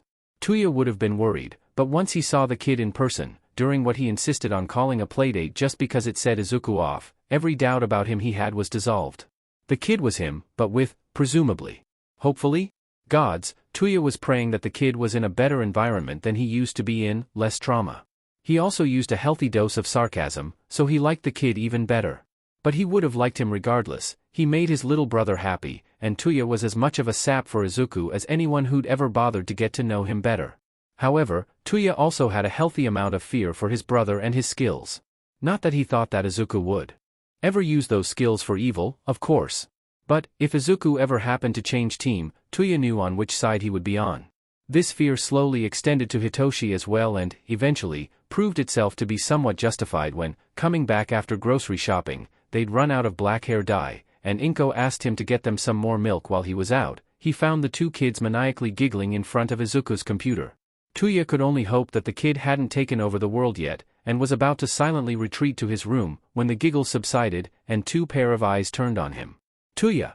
Welcome back. I've got something for you. He plastered a bored look on his face before approaching the two kids, ruffling both of their hair. What did you two menaces do? Izuku smiled. I was showing Hito what Mom taught me, and I let it slip that I kinda wanted to prank Endeavor, and he gave me this fun idea, and, well. The two shared a look, and Hitoshi finished the sentence. Well, it's easier if you just look at this. Tuya's eyes finally moved past the two menaces kids, and onto his brother's computer. And then he promptly fell over, laughing his butt off at the tweet they'd composed and posted a couple minutes later on Endeavor's account. And, if Inko came home to find Tuya still laughing while looking at Izuku's computer, while he and Hitoshi were chattering on the side, she just smiled and didn't say anything. She just made sure that Izuku's work had been secure enough that he wouldn't be tracked, and it was, her son was as smart as he was resourceful, and he picked up her old tricks with ease, and made all three of them some tea. After all, her son's first successful hack had to be celebrated. Time passed quietly, as it always does. Hitoshi's birthday passed, quickly followed by Izuku's. They celebrated them together at the Midoriyas. Hitoshi didn't talk much about his parents, or about any relatives, which was something that kept Tuya on edge, but the kid seemed well-adjusted and well-fed, and he didn't have any bruises or cuts, bar for a rather old scar on his upper lip, so Tuya didn't pry, but he made sure to keep an eye on him, eating the delicious cake that Inko had baked them. Both of the kids slowly crawled through their first year of middle school, Izuku slightly less bored now that he had someone to talk to that wasn't his relative, and through a bunch of quirk tests. Hey, Hito, do you want to help me with an experiment? Hitoshi, after lifting his head up from the book he'd been reading on Izuku's couch in his lab, looked at his best friend. It depends. Will it end with us scraping a ton of foam off the ceiling? Because if that's the case, then I'm gonna pass. Izuku snorted, taking off his safety glasses and putting them down. Will you ever let that one go? I've already told you that that was a one-time accident, and you know that it's partially your fault. I'd told you not to touch the vial that was on the stove, and you went and touched it. Well, next time don't tell me not to touch something, duh? Izuku shook his head, an exaggerated sigh leaving his mouth to cover the smile that was tugging at his lips. I promise that this experiment will not require the use of weird chemicals. I just want to test something with our quirks, okay? This seemed to convince Hitoshi who, after lazily putting a stray piece of paper in it, closed his book and stood up, lightly stretching. All right, what is it? Izuku followed suit, pushing his chair away and getting closer to his best friend. Okay, so, my therapist suggested that I try pushing the limits of my quirk. She's convinced that my quirk isn't actually fear-limited, but just that it's the easiest form to take because someone else is already visualizing it, and that I'm actually an all-around shapeshifter, which I think is bullshit, but still. Hitoshi snorted, but he let Izuku keep talking. So, she told me that I should try to take the form of someone without any of the people around me being afraid of them. Okay, and what do you need me to do? I'm getting to it. You're so impatient sometimes, Hito. It was Hitoshi's turn to have an over-exaggerated reaction, with his dramatic eye roll, but Izuku kept going. Anyways, her hypothesis made me think about my transformations, and that theory I'd told you about regarding how they impact, in various percentages, my knowledge and experiences in a subconscious way. And so I was thinking that, maybe, if you use your quirk on me while I'm someone else and ask me to answer a question only they would know, I could start to recover some of their knowledge. What do you say? Hitoshi took a deep breath before answering, slowly crossing his arms in front of his chest. It could, hypothetically, work. I'm not sure if I can get people to answer me when they're under my quirk, but we can certainly try. Izuku smiled, and tried to cheer quietly. Which meant that, instead of him yelling and running around, he just jumped where he was with a massive smile on his face, something that brought a soft smile on Hitoshi's face. So, who are you going to try to turn into? Izuku stopped cheering, pulling his lower lip as he always did when in thought. I could try to turn into All Might, but I know basically all there is to know about him, so we don't know if we could get any knowledge off of it, or, at least, any knowledge that didn't indirectly come from me. Another pro-hero would be the best option, I think, as it would give us the biggest chance to confirm anything we get from this experiment, but we need to make sure that it's not extremely common information, as I might have overheard it somewhere and retained it without me realizing it. Maybe. He stopped talking, but Hitoshi saw that his lips were still softly moving, a sign that he'd by now learned to realize was an attempt to rein in his mutterings. Izuku? Shaken out of it, he shook his head, scratching the back of it with a small smile. Sorry, I must have got lost in thought again. I was thinking that I could turn into Endeavor. Hitoshi's face must have betrayed his opinion of the man, because Izuku raised his hands in a placating gesture. I know, he's a piece of shit on fire, but, for reasons I can't currently disclose, I can easily fact-check whatever we may learn from this. Hitoshi just raised his eyebrow, but he didn't question Izuku. Alright then. Go on, try to turn into the flaming dumpster. Izuku nodded, taking a deep breath and closing his eyes, mentally running through the thought exercise Dr. Hinamura had made him go through during one of their sessions. Focus on the feeling of fear others have, but instead of taking the shape their fear dictates, change its shape into what you want it to be. It was an interesting piece of advice, something that Izuku hadn't managed to put into facts so far. And, for some time, they stood there, face to face, in silence. Occasionally, Izuku felt his body change in some minuscule way, but not in the way it usually did, so he kept pushing. 10 minutes passed, and then another 10. By the time half an hour had gone by, Izuku opened his eyes, groaning and sitting on the ground. I don't get it. It's like there's some barrier or something like that, like it's just a step beyond my current abilities. Was it hotter than usual, or was it just the fatigue from trying to push his quirk that much? Izuku? If only I could manage to do this. It would be such a great asset, and even if the basic concept of my quirk was leaked, this could be such a cool super move. Izuku. Izuku's eyes snapped up to Hitoshi's face, only to see a look of glee. What, Toshi? And that's when it clicked. His voice was, once again, deeper. Just like it had been when he first turned, but it wasn't the same voice. And, as he looked down, instead of seeing his usual training suit, which he'd personally made using some of his hair as material, so that it would shapeshift with him instead of just being torn to pieces, although it still did rip in a couple places because of the lack of elasticity of the raw material, he saw a blue costume with some lines glowing red. And the heat finally made sense, as Izuku noticed the glowing beard of fire that was around his mouth. Yes. We did it, Hito. You did it, Aizu. I did nothing, so far. Izuku smiled. Well, what are you waiting for? Let's go for the second part. Hitoshi nodded, taking a deep breath before talking. Ready? Yes dash. Blank. That was the best way Izuku had to describe how it felt when Hitoshi used his quirk on him. It was a lovely feeling, really. He was in a safe place, where everything was good and peaceful. The only thing that was capable of going through the haze was either a rough physical contact, or Hitoshi's voice. Tell me about your children. And, unlike the norm, Izuku felt his, no, Endeavor's voice slip out, answering the question. My eldest died in a quirk accident. Then there's Natsuo and Fuyumi, imperfect with their mediocre ice quirks. And then Shudo, my masterpiece, who will one day surpass All Might. Hitoshi shoved him, and Izuku blinked. Well, that was productive. Now we know that your quirk can be used for interrogation, and that mine allows me to retain some level of dash. The door opened, and Tuya walked in, his eyes searching the room and widening as soon as he saw the form of Endeavor. Izuku, Mom said dash. Tuya, it's Izuku. He can take the form of any person he wants. Tuya dropped to the ground. Sheet, I should have known dash. Izuku hastily dropped the hold on his quirk, feeling more tired than usual, and rushed to his brother's side, checking his pulse and vitals before letting go of a breath he didn't know he was holding. He's fine, just fainted. Hell, I should have made sure that he wasn't around or that he wouldn't come in without knocking. Izuku slowly tried to pull his brother up and, with Hitoshi's help, they managed to move him on one of the futons, before Izuku laid down right next to him. I'm spent. You did kinda pull out a new aspect of your quirk out of your butt, you know? And you didn't?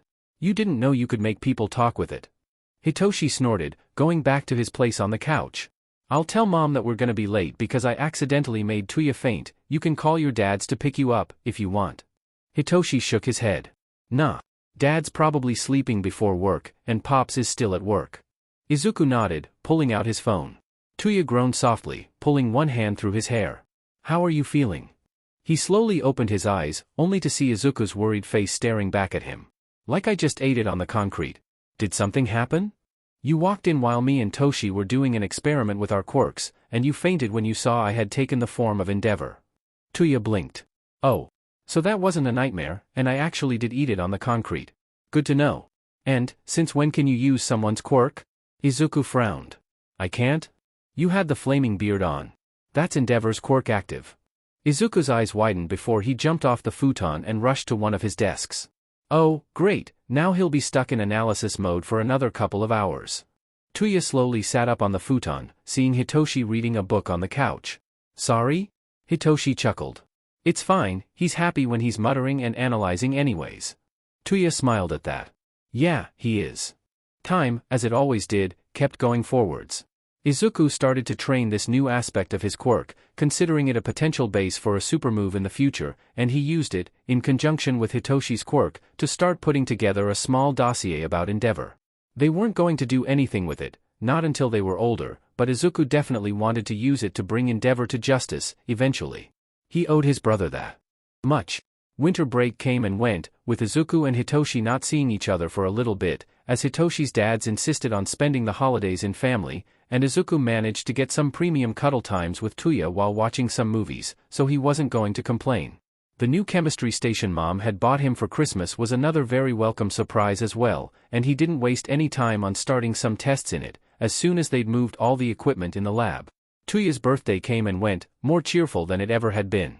Inko baked him a massive cake, and Izuku and her bought him a new series of books he'd been eyeing for a while.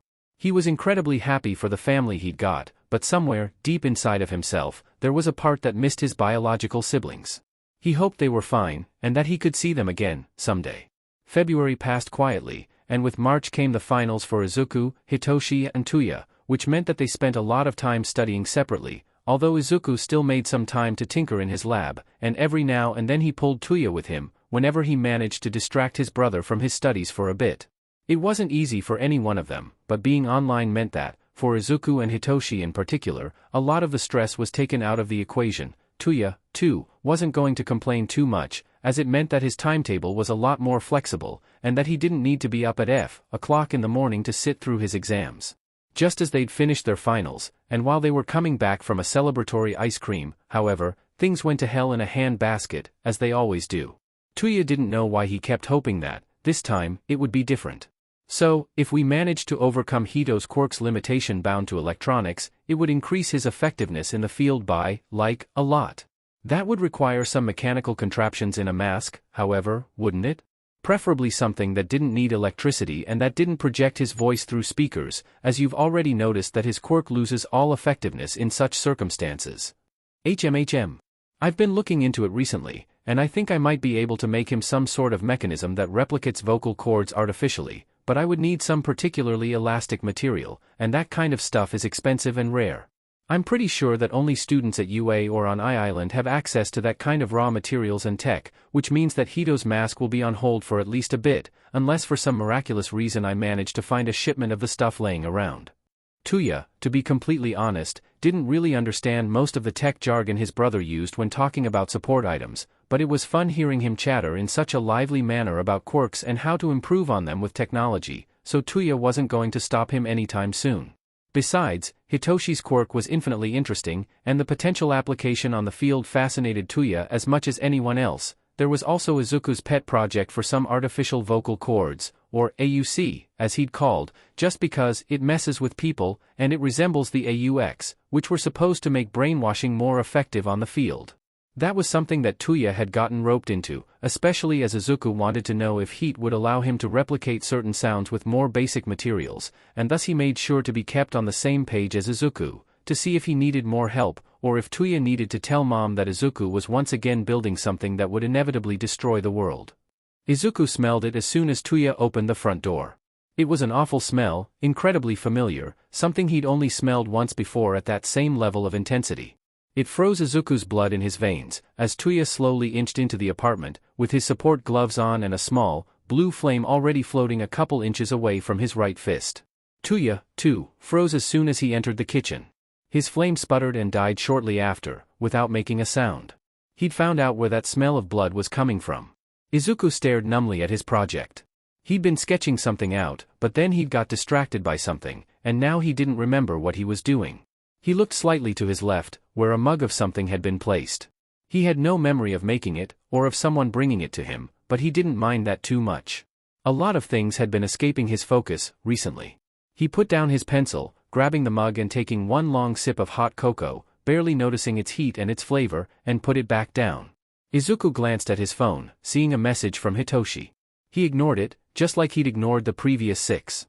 The clock they'd put in the lab some time prior, time had long since stopped making sense, in Izuku's mind, quietly kept ticking on, its quiet song the only sound present in the lab, as Izuku wasn't tinkering with anything. He didn't know how long he'd been sitting at his desk for. He vaguely remembered his mom's funeral, coming back home with Tuya, and wanting to draw to get his mind off the thing, and then it was a blank. Not like Toshi's quirk, however.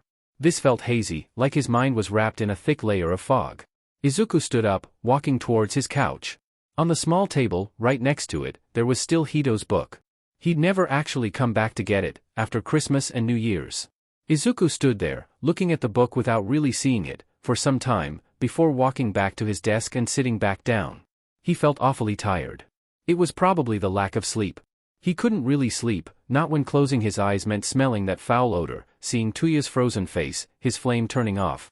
The realization, he would never see his mom again, getting nightmares. He took another sip from the mug. Its content had long since gone cold. The clock kept mercilessly ticking on. Tuya sat at the table in the small kitchen. He'd always be grateful for Inko's foresight, as she'd seen it fit to fully prepare Izuku's lab as a second home, for whatever necessity might arise. He clenched the mug of coffee slightly tighter. The funeral had been almost a week prior, now. Izuku had fully retreated into himself, barely a shell of the bright kid he used to be. He didn't talk, and he sure as hell didn't sleep much, if his eye bags meant anything. Tuya stared into the coffee, as if it could give him answers. Inko's will had left him in charge of Izuku, and they'd received quite a wealthy inheritance, which meant that they could both continue to study and that, unless they started spending boats of money in dumb shit, they'd be fine without having to work. That was good, because Izuku was in no shape to worry about money, and not having to work meant that Tuya could stay home and make sure that his little brother didn't forget to eat. The lawyer that had opened Inko's will and read it had recommended that they both took time off from school to mourn, and Tuya had agreed that it was a necessary thing for Izuku in particular. He couldn't afford to be weak, not now. Izuku needed him, and he would be dead if he wasn't the best brother he could possibly be, regardless of the circumstances. He'd already failed at that once, after all. However, he wasn't sure about what he could do. It wasn't like it was at the Todorokis. There wasn't an abusive relative to argue with, or a simple solution that could be found through a fight or by talking. Fuyumi would know what to do, but Tuya was at a loss. He finished his mug of coffee, before getting up and heading towards Izuku's bedroom lab. Opening slightly the door, Tuya found him still sitting at his desk, but the mug of hot cocoa wasn't where Tuya had left it a couple hours prior, so he'd count that as a positive. "Izuku? May I come in?" The kid didn't answer, so Tuya slipped in, slowly approaching the desk. It was almost scary seeing his little brother, such a bright kid, that still and with eyes that dull and tired. He was just staring ahead, barely even blinking. The lack of sleep was clearly getting to him. He was pale, and his eye bags were even more noticeable against his now paler complexion. Tuya pulled Izuku's chair slightly back, before crouching in front of him and pulling him into a hug. At first, nothing happened. Izuku's arms lay still at his sides, and Tuya held the kid tightly. Then, almost unexpectedly, a single sob tore through Izuku, and the dam broke open. The kid started crying, wrapping his arms around Tuya tightly, almost too tightly, but it didn't matter, not when Izuku was finally reacting in some way, and Tuya simply held him back, whispering sweet nothings in his ear, trying to soothe his bleeding heart. He didn't deserve to lose his mom like that, in a villain attack, not after everything he'd already been through, and especially not at such a young age. Before he knew it, Tuya had joined him, crying with Izuku as they hugged in what would, eventually, become their new home. Slowly, Izuku started coming out of his shell. That, obviously, is not to say that he'd gotten over the death of his mom, just that he tried pushing through it. He still had a number of moments in which he just wanted to curl into bed and cry, and his brother understood that, giving him space or comfort, depending on the situation. He felt lucky. But, most of all, Izuku felt angry. He didn't understand why. Why did it have to be his mom? And, an even bigger question, why did that villain have to do what he did? But that question was pushed aside, shoved into a closet and kept hidden by Izuku's boiling anger. Anger that he directed towards finding the culprit and getting answers, or possibly vengeance. He quickly dealt with his finals, before focusing most of his attention on scouting the internet, looking for information on his mother's killer. He didn't know much, just that his quirk had left behind a kind of chemical that made people hallucinate, among its other effects. That, luckily, was more than enough for him to identify the quirk user. One Mabaro Gendeku, alias Scarecrow.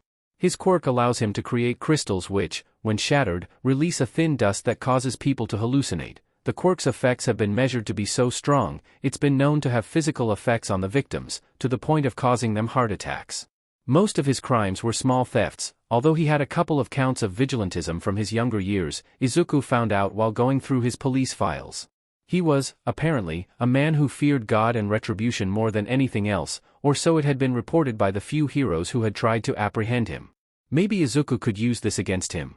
But, even as enraged as he was, Izuku wasn't dumb, and he wouldn't let his anger blind him to logic, like, perhaps, Bakugo would if he was well aware that, in his current physical state, he had almost no chance of defeating Scarecrow, and that he also needed to upgrade his arsenal a bit, if he wanted to come out on top and to come back home to his brother.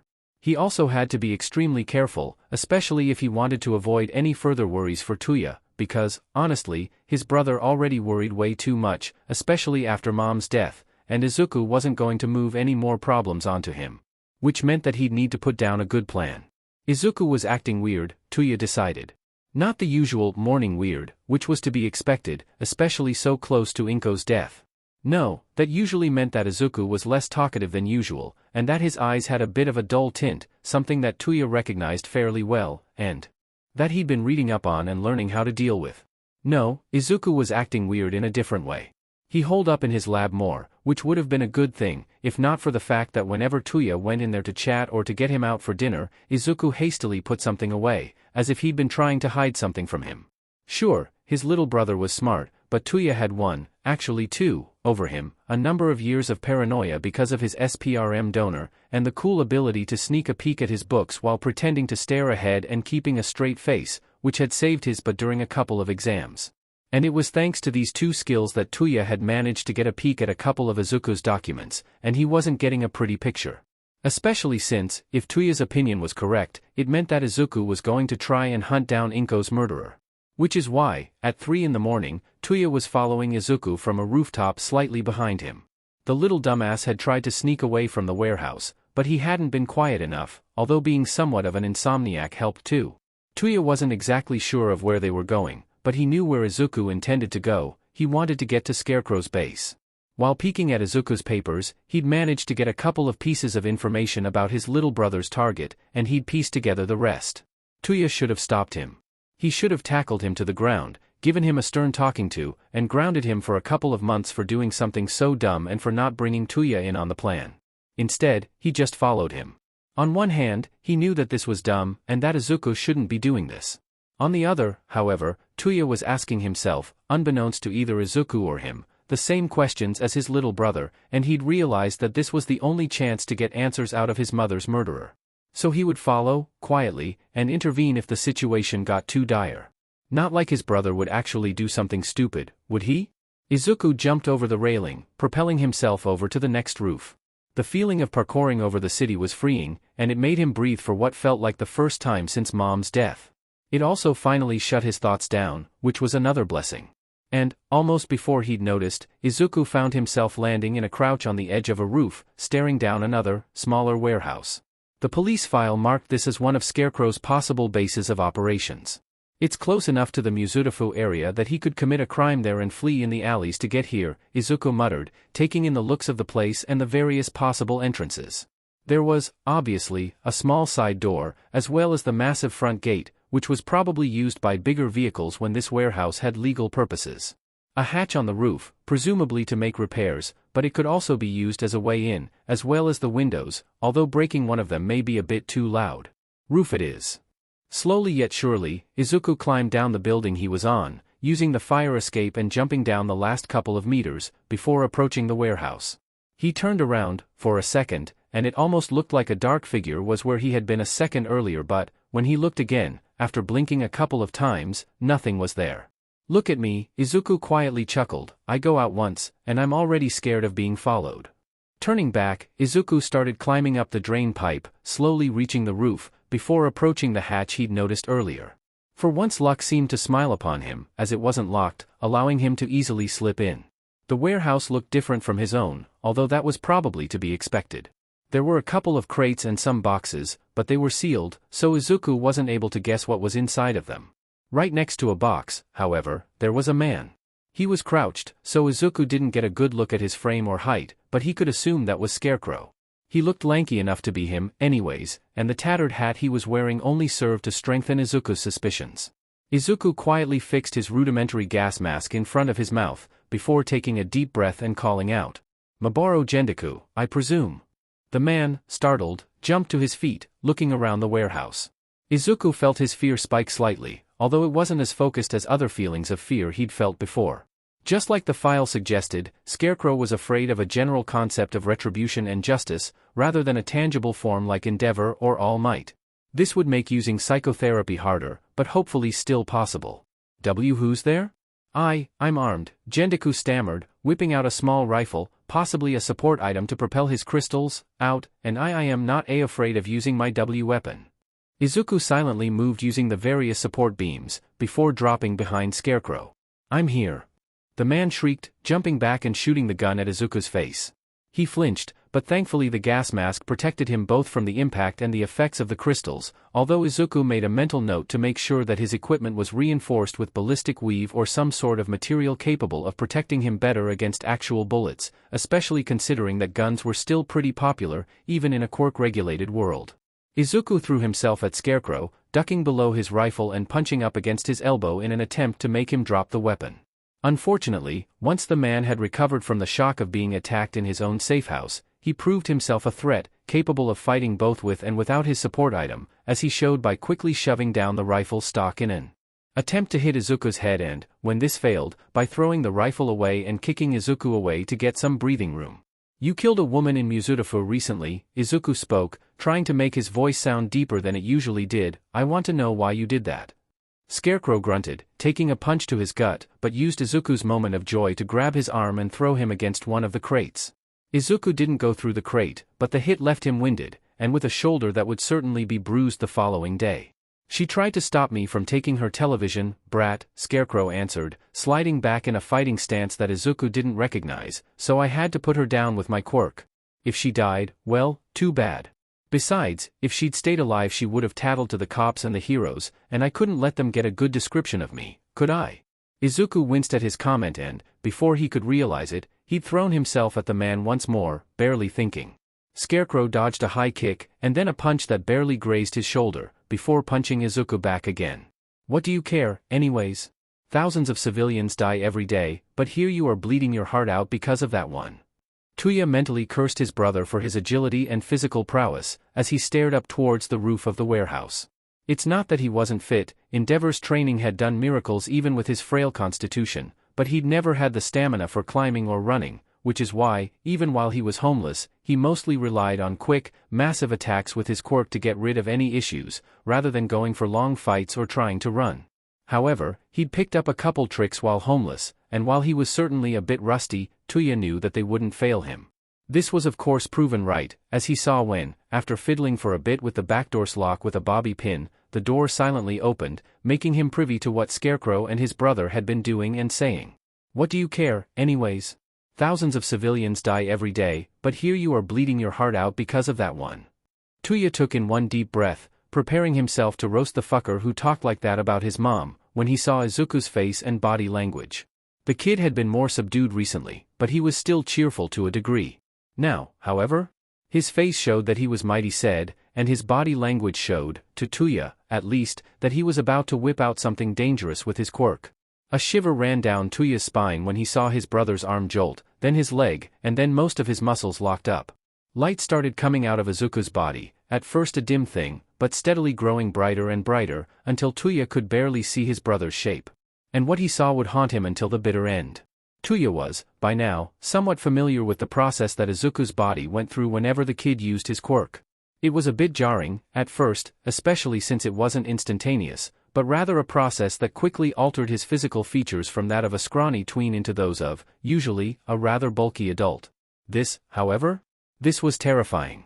Seeing Izuku's body morph in a way that can't be put into words, as wings started coming out of him, first a pair, then another, and more by the second, all those wings made of feathers, but those feathers were weird in some way that Tuya couldn't describe, as if they were feathers and eyes and brightly burning flames. He turned, stumbled a couple of steps away from the door, and puked his dinner out. Over his own heartbeat, he could vaguely hear Scarecrow screaming in panic, begging for something, but it quickly ended. Scarecrow dashed out of the warehouse, and Tuya barely managed to get a look at him, only to see blood streaming down from his eyes and ears, as the man ran away, screaming his lungs out. Once he was sure that his legs wouldn't give up under his weight, Tuya turned back, and walked into the warehouse, only to see Izuku fainted on the ground, a rifle next to him, and a bunch of crystals where, just a few seconds earlier, Scarecrow was standing. Tuya, after recovering some more, picked up Izuku and the rifle, slid the crystals in a pocket, and started heading back towards the warehouse. Izuku owed him some serious explanations, later. The first feeling that Izuku's mind became conscious of, as his senses came back to him, was the softness of his pillow, which was weird, as Izuku didn't remember laying in bed, or falling asleep. Any questions tied to this first feeling, however, were quickly chased away by a sharp pain that stabbed through his brain, enticing a hiss out of him, as he curled more into himself in an attempt to hide away from the pain.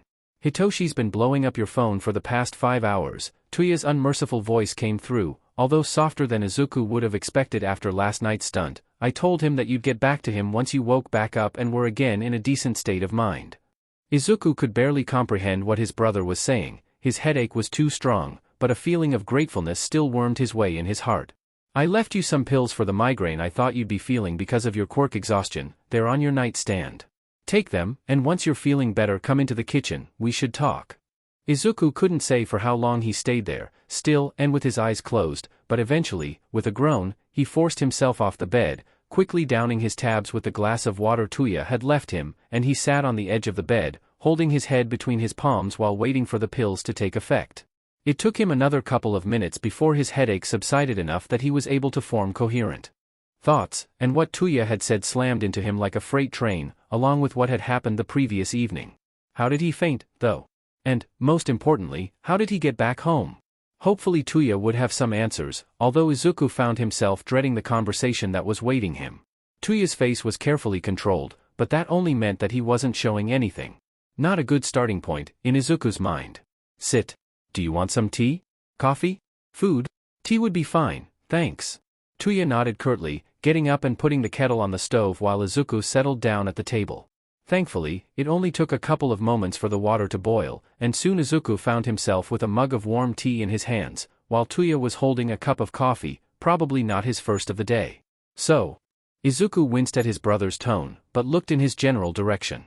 "I'm going to tell you what I think happened, then you'll tell me if I'm wrong, and then I'll pick your brain to understand why, in your infinitely smart head, you thought this was a good idea, okay?" Izuku nodded, slowly starting to understand his brother's tone. There was anger, obviously, but there were worry, concern, relief and sadness as well. After Mom's death you wanted revenge. You're a smart kid, and just from the culprit's quirk you managed to track him down. Instead of doing the smart thing, which would have been to anonymously tip the police to his location, you went vigilante, stalked him to his hideout, fought a villain with at least a decade of experience over you, and then, after pulling some weird sheet with your quirk, you scared him off and fainted, presumably because of quirk exhaustion. Izuku, if anything, at least had the decency to appear embarrassed by his actions, and nodded, still not meeting his brother's gaze. This got him a deep sigh from Tuya, who hung his head for a second, shaking it slightly, before raising it again. I'm not angry at you, Izuku. I won't yell at you, nor hit you, nor anything else. I just want you to understand that I was extremely worried, and that if I hadn't followed you, and if this morning I'd woken up with you gone, I don't know what I would have done. As soon as he'd finished that sentence, Tuya got up and, after walking around the table, knelt down in front of Izuku and pulled him in a hug, in a position similar to the one they'd been in a couple weeks earlier, in Izuku's lab. It was but a moment before Izuku collapsed, sinking in his brother's arms and silently crying. He could have died, had his quirk not done whatever that weird thing was, and it was just starting to dawn on him how lucky he'd been the previous night. Izuku had barely stopped crying, gratefully taking a tissue from his brother with a teary smile, when the front door slammed open, and a frazzled Hitoshi rushed in, focused in on Izuku, and tackled him in a hug that quickly evolved into a noogie. You effing moron. Don't you ever do something like that again, you hear me? Or I swear that I'll wrap you in tape, place you in my living room and never leave you out of my sight again. Izuku giggled at the creative threats Hitoshi was spouting, before trying to shake him off of him. Hito, stop. You're gonna mess up my hair even more now. Not like it's ever put together. Like you have room to talk. In a dirty move that would have probably made Hitoshi proud if he wasn't on the receiving end of it, Izuku jabbed him on the side, making him jump and release his hold on Izuku's neck, a moment of weakness that the green kid used to dash away, and to climb on top of the fridge. Are you guys done with your wrestling match? At Tuya's remark, both Izuku and Hitoshi blushed slightly, but neither lost the smile that had grown on their face. Sorry Tuya and I, the two chorused, making Tuya roll his eyes in mock annoyance. Brats. Would you like some coffee, Hitoshi? I'm sure you won't leave us until you've properly annoyed Izuku, anyways. Hitoshi smiled, taking a seat at the table. Thanks, I'd love some. And yeah, I'm not going anywhere until this idiot explains himself. With a giggle, Izuku crawled off the fridge and sat down next to his best friend, taking back his mug of tea and silently sipping on it for a bit before Hitoshi started talking. So, what did this idiot do for him to faint for that long? And what the F happened to his hair? Tuya snorted into his coffee. He went vigilante and he accidentally maimed a guy. Izuku's eyebrows shot up in confusion. Wait, maimed? What do you mean? And what's wrong with my hair? Do you really not remember, Izuku? He shook his head, turning his eyes back onto Tuya. No, I just remember that he said something about Mom, and then it all goes white, and then black. I must have fainted some time after it went white, but I still don't know what happened. Tuya scrolled for a couple of moments on his phone before handing it to the two tweens, showing a photo of Scarecrow, blood still streaming down his cheeks and from his ears. That's how he ran away from the warehouse, after you did whatever the hell that was. Izuku frowned slightly, before shaking his head. I'm sorry, I really can't remember anything. Although the image is vaguely familiar, all I can recall is what I told you already. Tuya took back the phone, nodding. It's fine, I'll tell you what I managed to see. I'm sure that it was your quirk, because your body did the usual thing, it changed shape slowly and piece by piece, but instead of turning into a hero, or another person you know, it became weird. Hitoshi snorted. Well, that's detailed. Can't tell you much more. Izu's body started radiating some light, at first dimly, and then brighter and brighter, until it was such a strong light I couldn't look directly at him. I'm sure he grew at least 3 pairs of wings, but the feathers were just as weird. For a couple of seconds, it seemed like they were eyes. Then Scarecrow screamed, ran away from the warehouse looking like that, and when I turned back you were fainted on the floor. I picked you up, as well as some remains from his quirk, and brought you back home. Hitoshi frowned. Wings and eyes, you said? Tuya nodded, and the brainwasher took out his phone, scrolling through the internet for a couple of seconds before pulling out a photo of a strange creature with multiple pairs of wings, a number of eyes, some of which appeared to be feather-like in shape and position, in a vaguely spherical shape, and showing it to Tuya and Izuku. Does this resemble what Izuku turned into? Tuya stared at it for a couple of seconds before nodding. Yeah. I mean, he frowned, tugging slightly at a strand of his hair, I can't be sure, because of the light, but that seems close enough. What is that thing, Hito? I mean, Izuku tilted slightly his head, trying to make sense of the photo. It looks familiar, but I can't place it. And you still have to tell me what happened to my hair. Hitoshi nodded, putting down his phone.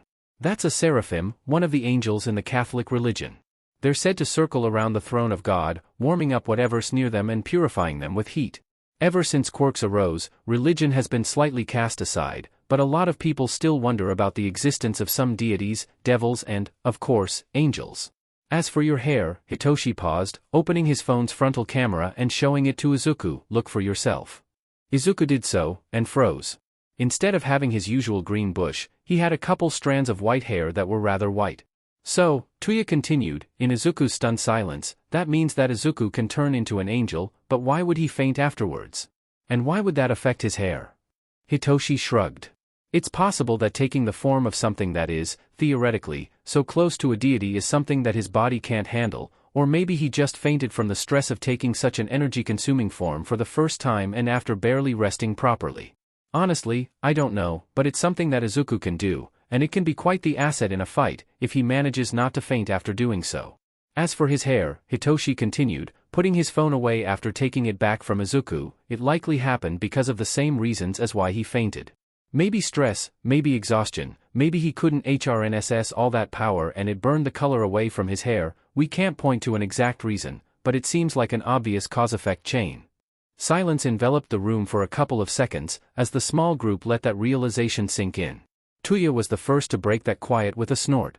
I mean, he started, struggling to contain his laughter, it makes perfect sense. We already knew that Izuku is an angel, and now he can physically become one.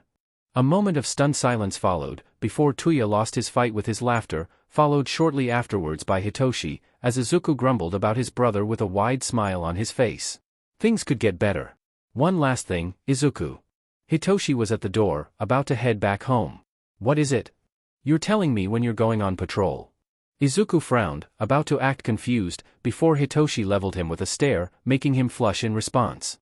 And don't even pretend that it won't happen again. Honestly, it was just a matter of time before you decided to do something like this, so you will let me know the area you're going to be patrolling and the time of patrol. If you don't, I'll make sure to find out and to get you back home wrapped in a neat bow. Izuku shivered, aware that Hitoshi's threat wasn't an empty one, and nodded. Okay, I will. You worry too much, I swear. Hitoshi's stare softened, and he hugged his best friend. Yeah, and you do the same, so take it and shut up. Izuku hugged him back, a smile tugging at his lips. Love you, Hito. Love you too, Zuku. I'll text you when I'm home, and I'll try to get back during the weekend. Izuku nodded, letting him go and closing the door. He's not wrong. Izuku sat down next to Tuya on the couch, before looking at him in confusion. Don't look at me like that, I'm talking about you going vigilante. It was only a matter of time, and we both know that. Izuku flushed, looking down at his legs, before Tuya pulled him in a one-armed embrace. It's fine, it just shows how much you care about people, Aizu. You know that I wouldn't have stopped you, and, he paused for a moment, taking a deep breath, neither would have Mom, probably. Izuku didn't look up, just silently nodding. I want you to promise me that you'll be safe, and that you'll take me with you on any big thing you try to do. If I let you get arrested, or worse, Mom will find a way to come kill me from the afterlife. Izuku looked at his brother's face, tears already pooling in his eyes, before nodding. Why yes, Tuya. I will let you know, and I'll try to be safe. Good. And, if you want some pointers, I may or may not still have a couple contacts in the underworld. One of them used to point me towards gigs, and it's thanks to him if I managed to make enough money to stay alive until you found me. Izuku shook his head. No, not now at least. I want to get the hang of it, and work on keeping Muzurifu safe, or as safe as I can. Besides, he continued, blowing a white strand of hair out of his face, and honestly, when did his hair get that long? I'm pretty sure that your gigs aren't exactly on the ethical side of illegality, Tuya. Tuya stifled a chuckle, nodding and ruffling Izuku's hair. You may be right, Bush.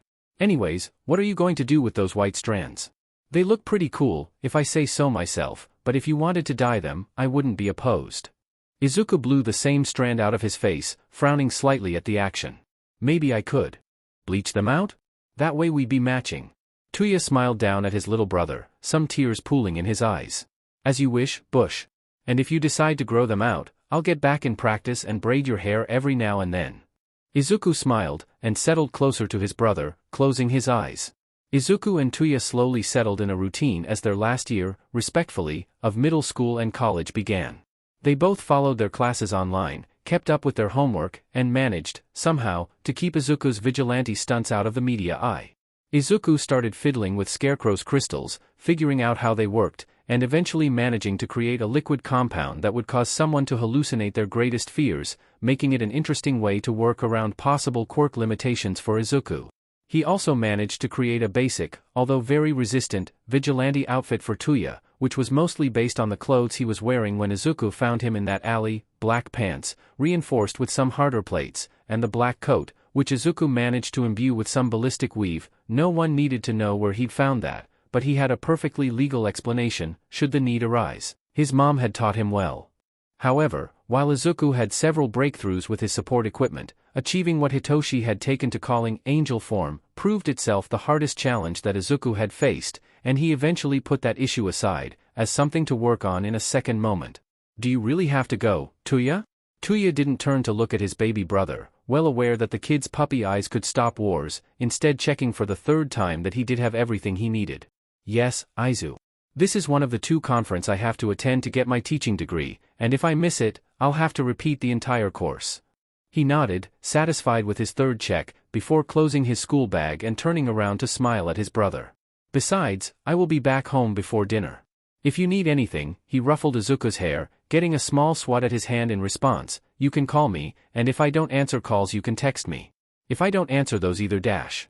I know how to hack your phone and get your location from it," Izuku huffed, trying to tie his hair back in the small ponytail he was starting to grow. "All right. I'm still gonna miss you." Tuya's eyes softened, and he knelt down in front of his brother. "I'll miss you too, kiddo. Come here." Izuku walked forward, getting immediately wrapped in a hug by Tuya, who felt, shortly afterwards, Izuku's arms wrap around him.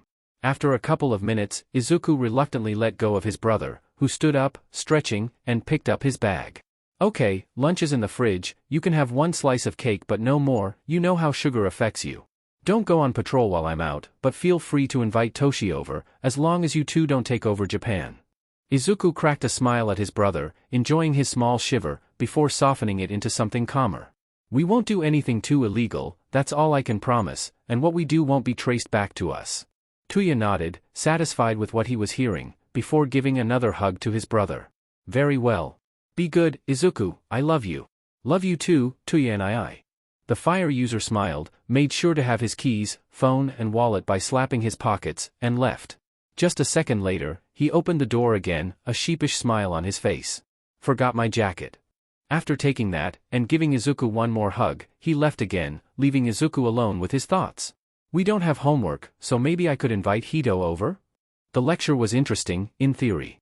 However, because Tuya's luck was an absolute beach, the professor seemed to enjoy repeating the same topic for 15 times before going over to the following one, making the 3 hours of lecture unbearably boring.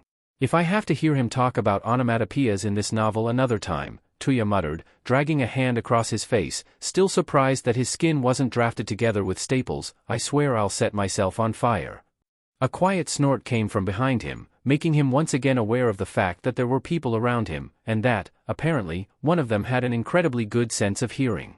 Tuya turned slightly, just enough to see who enjoyed his sense of humor, and ice crawled up his spine as a familiar pair of eyes stared back at him. Tuya instantly turned back, resuming his note-taking while his brain restarted. The lecture went on pretty smoothly, even if Tuya was still trying to understand what he'd just seen, even as he mechanically jotted down notes. He knew, obviously, that this could happen. He'd been aware of his siblings' interests, at least until he left, but he hadn't actually considered the possibility of seeing one of them. "Is everything okay?" Tuya raised his eyes, looking at his sister's form, who was staring at him with concern, and barely hidden recognition. "Why Yumi?" Her eyes widened, instantly filling with tears, as he stood up, opening his arms and bracing himself for a hug that came shortly afterwards. Fuyumi hugged him tightly, crying into his shoulder as the large auditorium started emptying itself. Tuya wasn't going to deny that he was crying as well, as he held his sister into his arms. Maybe things would get better. It took him the better part of an hour to calm Fuyumi down, especially since he had to check his phone to make sure that Izuku wasn't about to drop on him, but he managed, as they were sitting on a bench in a nearby park, to calm her enough. "Tuya, we thought we were dead." Tuya sighed, handing her a tissue. "It's a long story. I can explain while we have dinner? My place isn't too far from here. Fuyumi took the tissue from him, a teary smile on her face, and how the F did that smile remind him so much of Izuku's, and, after drying her tears, she nodded. I'd love to. I'm also rather convinced that I should never let you out of my sight again. Tuya groaned. You're just like Toshi. Fuyumi arched an eyebrow, and Tuya his hands forwards. No, not what you're thinking. Odds are he's still home, so you'll probably get to meet him. She teasingly smiled, before nodding. Sure Tuya, let's get to your place and meet this mysterious Toshi of yours, So, if focusing doesn't work, and being in a specific place doesn't work, and being around certain quirks doesn't work, maybe it's a matter of state of mind? I could. Izuku looked up from his notebook, turning his head towards Hitoshi. What's up, Hito? Why's your brother coming home with a pretty girl? Izuku groaned. I swear, if it's another sexuality talk. He quickly stood up, running out of the lab and towards the entrance, just as the door opened. So yeah, this is where I live. Be warned, I have one dash. Tuya Midoriya. What did I tell you about bringing people here without warning me? Tuya smiled sheepishly, opening the door a bit more and letting in the girl Hitoshi had warned him about, and okay, this is not what I was thinking of when Hito said you were bringing a girl over. Anyways, hi. Welcome. Give me just a second, I'm getting you a pair of slippers. Izuku walked back into the room, Hitoshi in tow, with the promised slippers, as Tuya was still taking off his boots. I've told you a million times that sneakers are more comfortable, but you have to keep up that punk look, don't you? As if you didn't do the same when you wore mascara for a month, Izuku. And hi, Toshi. Are you staying for dinner? Hitoshi nodded, eyeing warily the unknown adult in the room. Yeah, if that's not a problem. Dad's got work, and Pops has to record some episodes for his show, since he burned through the last bunch when he was sick during the holidays. Tuya nodded, before turning to the woman. All right, Yumi, the white-haired bush is Izuku Midoriya, my little brother. The purple brat is Hitoshi Shinso, his best friend, and basically my adoptive brother, because I know my pest. Brats, he turned back to the tweens, this is my sister, Fuyumi Todoroki. Treat her properly or else. The woman, Fuyumi, put a hand on Tuya's shoulder, smiling at them. It's fine, too. And it's a pleasure meeting you, Midoriya, Shinso. Izuku smiled back at her. Likewise, Todoroki-san. And feel free to call me Izuku, after all, we're family. Then you may call me Fuyumi, if you so wish. Call me Hitoshi, then. Tuya smiled. Very well, I'll go get started on dinner. Izuku, would you mind setting the table? I'm making katsudon. Izuku nodded and, as he started heading towards the kitchen, Fuyumi's remark reached his ear, making him snort. Wait, you can cook? And that doesn't involve putting food on your arms and setting them on fire? Shut up, Yumi, grumbled Tuya, I actually learned. She giggled at that, and Izuku smiled. Maybe things would get better. And then, all of a sudden, I heard a faint groan. I turn around, Izuku gestured widely with his chopsticks, faking surprise, and you can imagine my surprise when I saw this burnt chicken nugget laying on the floor of an alley, barely even conscious. Fuyumi looks unsure whether to laugh or to be horrified, but eventually she turns towards Tuya with a teasing smile on her face. Oh, so you kept pulling these stunts even after getting away from home, huh? Yumi, please don't dash. Izuku, let me tell you about the time when Tuya decided that he was going to keep up a flame beard like Endeavor does, and how we found him with some burns around his mouth, fainted in the hallway. Yumi, no. Tuya was starting to clean up when he heard the knock at the door. Go see who it is, Tuya and I. Toshi and I can finish cleaning here, and we can talk a bit more with Fuyumi ne. Tuya rolled his eyes, ruffling his brother's long hair. Fine, brat. Don't embarrass me more than you already have, please. Izuku cracked a grin before darting back towards the table, leaving Tuya to walk towards the front door, yawning. Once he opened it, however, he found a man he'd never seen before in front of himself. He had long, blonde hair, loosely tied up in a bun, and a rather small mustache. He wore some glasses and casual clothes, with a jacket on top of it. May I help you? The man smiled widely at him. Ah, Midoriya-san, I assume? I'm Yamada Hizashi, Hitoshi's father. I'm here to pick him up, or to leave him a change of clothes if he wants to stay over. Tuya eyed the man suspiciously, before turning slightly and calling out for Hitoshi. Hito. There's someone for you. Shortly afterwards, the purple-headed teen walked over, and his eyes brightened slightly as soon as he saw the man, Yamada-san. Pops, I didn't expect you. His tone didn't betray much emotion, but Tuya had gotten pretty good at reading this kid, so he knew he was happy. He relaxed slightly. I finished early at the studio, so I came to pick you up. Or, he opened the trunk, picking up a duffel bag. If you want to stay for a sleepover, I brought you some clothes and toiletries. Hitoshi blushed, but smiled at his father. I'd love to stay over, Pops, if you and Dad don't mind? Yamada-san smiled, handing over the duffel bag to Hitoshi and ruffling his hair. You know we're both very happy that you have a friend, Toshi. Your dad will pick you up tomorrow morning, once he's done with his shift. Have a good night, kiddo, we love you. Love you too. Hitoshi quickly hugged his dad, before rushing back inside, the duffel bag safely wrapped in his arms. Tuya smiled at the sight, turning back to the man. Thanks for hosting my son, Midoriya-san. He just nodded, a smile still fixed on his face. It's no worries, Yamada-san. But please, call me Tuya. Hitoshi's basically family to us, and we're always glad to have him around. The blonde nodded, before grabbing a small planner, jotting down something and tearing out the page, which was promptly handed to Tuya. This is my phone number, Tuya-san. If you ever need anything, don't hesitate to call. Either me or my husband will answer. And please, do call me Hisashi, then. Tuya took the paper, putting it in a pocket, and nodding. Thank you, Hisashi-san. The man smiled, waved, and got back in his car, before driving off. Tuya couldn't shake the feeling that he knew that man from somewhere for the rest of the evening. You're sure you don't want to stay for tonight, Yumi? We have a spare futon I can take, if you want to stay. Fuyumi shook her head, a serene smile on her face. No Tuya, it's okay. I'd rather not worry Natsuo too much. Tuya nodded quietly. All right, but be safe. And text me when you're home. Should I walk you back? This isn't a safe area dash. Fuyumi started to giggle, shaking her head slightly. Never change, Tuya. I'll be fine, she hugged him, don't worry. He hugged back, smiling. Yeah. Be safe, Yumi, and remember dash. I know, I won't tell Shudo until you manage to meet him and explain everything in person. Expect Natsuo dropping by soon, though. Tuya smiled. I wouldn't expect anything else. Love you, Yumi, and remember that you're always welcome here. She smiled back. Love you too, Tuya. Mornings in the Midoriya household follow the usual routine. Tuya is the first one up, and he can be seen clutching a mug of coffee for at least 15 minutes, regularly drinking from it, before any amount of consciousness actually dawns on him.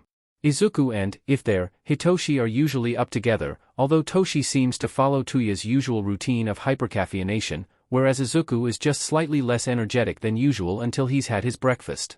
However, that morning, there was a slight difference. The doorbell rang just as Tuya had finished serving breakfast to his brothers. With a groan, the eldest went to open the door, only to see a homeless-looking man staring at him, with dark hair cascading in front of his eyes. The only dash of color on him was a gray scarf wrapped around his neck, whereas the rest of his clothes consisted of what looked like a black jumpsuit and equally black boots. Midoriya Tuya? Tuya nodded in confusion. I'm Aizawa Shoyuta, Hitoshi's other father. Zashi should have told you that I'm picking him up. Understanding dawned on Tuya, who opened the door slightly more, stepping aside. I've just made coffee, Aizawa-san, would you like some? Hitoshi is still having breakfast with Izuku, so you'll probably have to wait a bit. The tired-looking man, Aizawa-san, nodded, stepping in. Tuya was prepared for a number of things, that morning. What, however, he wasn't prepared for, was seeing Izuku do a double-take once Aizawa-san had walked into the room, squeal loudly, and dart into his room. What? Hitoshi barely acknowledged Izuku's reaction, taking another sip of his coffee and staring blankly ahead. Izuku picked that moment to come back, a notebook and a pen in his hand. Eraserhead. Oh my god, it's such an honor, sir, may I please have your signature? I'm a big fan. After a moment of confusion, Tuya recognized the scarf, just as Aizawa-san, still baffled, took the pen and the notebook from Izuku's hands to sign it. Of course, Tuya groaned, how did I manage not to recognize you? Izuku's been talking about you for as long as I can remember. Aizawa-san was quickly seated by Izuku and, as Tuya poured the man some coffee, bombarded with questions. Zuku, let the man breathe for a second. The white-haired menace had the decency to blush slightly as Tuya handed the hero a cup of coffee, which he took with a grateful nod. How do you even know me? Izuku smiled again, bright as usual. Oh, I'm a bit of a hero fan, and once my quirk came in, I realized that I couldn't really be a limelight hero. He was almost devolving into muttering, but his words were still understandable, because otherwise my weaknesses would be common knowledge, so I looked for heroes who fight basically quirkless, and you're a pretty well-known one, even as an underground pro. Hitoshi, now more aware of everything, tried, and failed, to hide a giggle, earning himself a muttered, "problem child," from Aizawa-san. "Aizu has been talking about you ever since I first met him, Dad. He's probably one of your biggest fans." "Hell," Tuya snorted, "if what Mom said is to be believed, he's been talking about you ever since he knew how to talk." "Well then, I assume that you'll probably try to get into UA in a year?" Izuku nodded quietly, still blushing. "Then I hope to see you there next year, Midoriya-kun." Izuku stopped trying to hide his face to smile brightly at Aizawa-san. Thank you, Eraser-san." If the man hid a small smile in his scarf, no one else needed to know. Izuku slowly opened his eyes, feeling the warmth of his brother under his head, and still hearing the TV droning on in the background. "Slept well, Zuku?" He nodded, yawning and, slowly, getting in a sitting position beside Tuya, who was splitting his attention between the TV and a chat with Fuyumi, who must have sent him something funny, if his smile was any indication. This gave him a couple of seconds to regain his bearings, allowing Izuku to quickly realize that it was late afternoon, from the sun's position. He groaned slightly at that, stretching backwards a bit. "Planning to go on patrol?" Izuku nodded. "Yeah, I read on some forums that there's been an increase in drag trafficking in our area. I wanted to go and see what's going on." "Do you need some backup?" "No," Izuku shook his head, before picking up his phone and texting Hitoshi about the patrol, "but if I find something big, I'll let you know." Tuya nodded, putting away his phone and getting up. "I'll go get dinner started. I'm not letting you go out with an empty stomach." Izuku smiled at that. "Thanks Mama Tuya. Brat." With his grief mostly subsided, jumping above the city was even more exhilarating for Izuku. The wind on his face, even if it was covered, he'd taken something from Tuya's teasing, and he'd used that idea to build a prototype for a mask that would only let his voice out if he wanted to, by pressing a specific button on the underside of the mask. It also doubled as a gas mask and as a voice changer, for all possibilities, the adrenaline rushing through him. He could understand why certain people turned vigilantes so early in their lives. The night was mostly clear, and there was no one patrolling that area aside from Izuku. Not an unusual event, considering the scarcity of heroes in the Muzutafu area, but still an unpleasant feeling. After hearing something, Izuku stopped on the edge of a building and, using the fire escape, stealthily lowered himself to be closer to the ground, and to see if he'd just heard some animal rustling in the trash, or if he'd stumbled onto something else.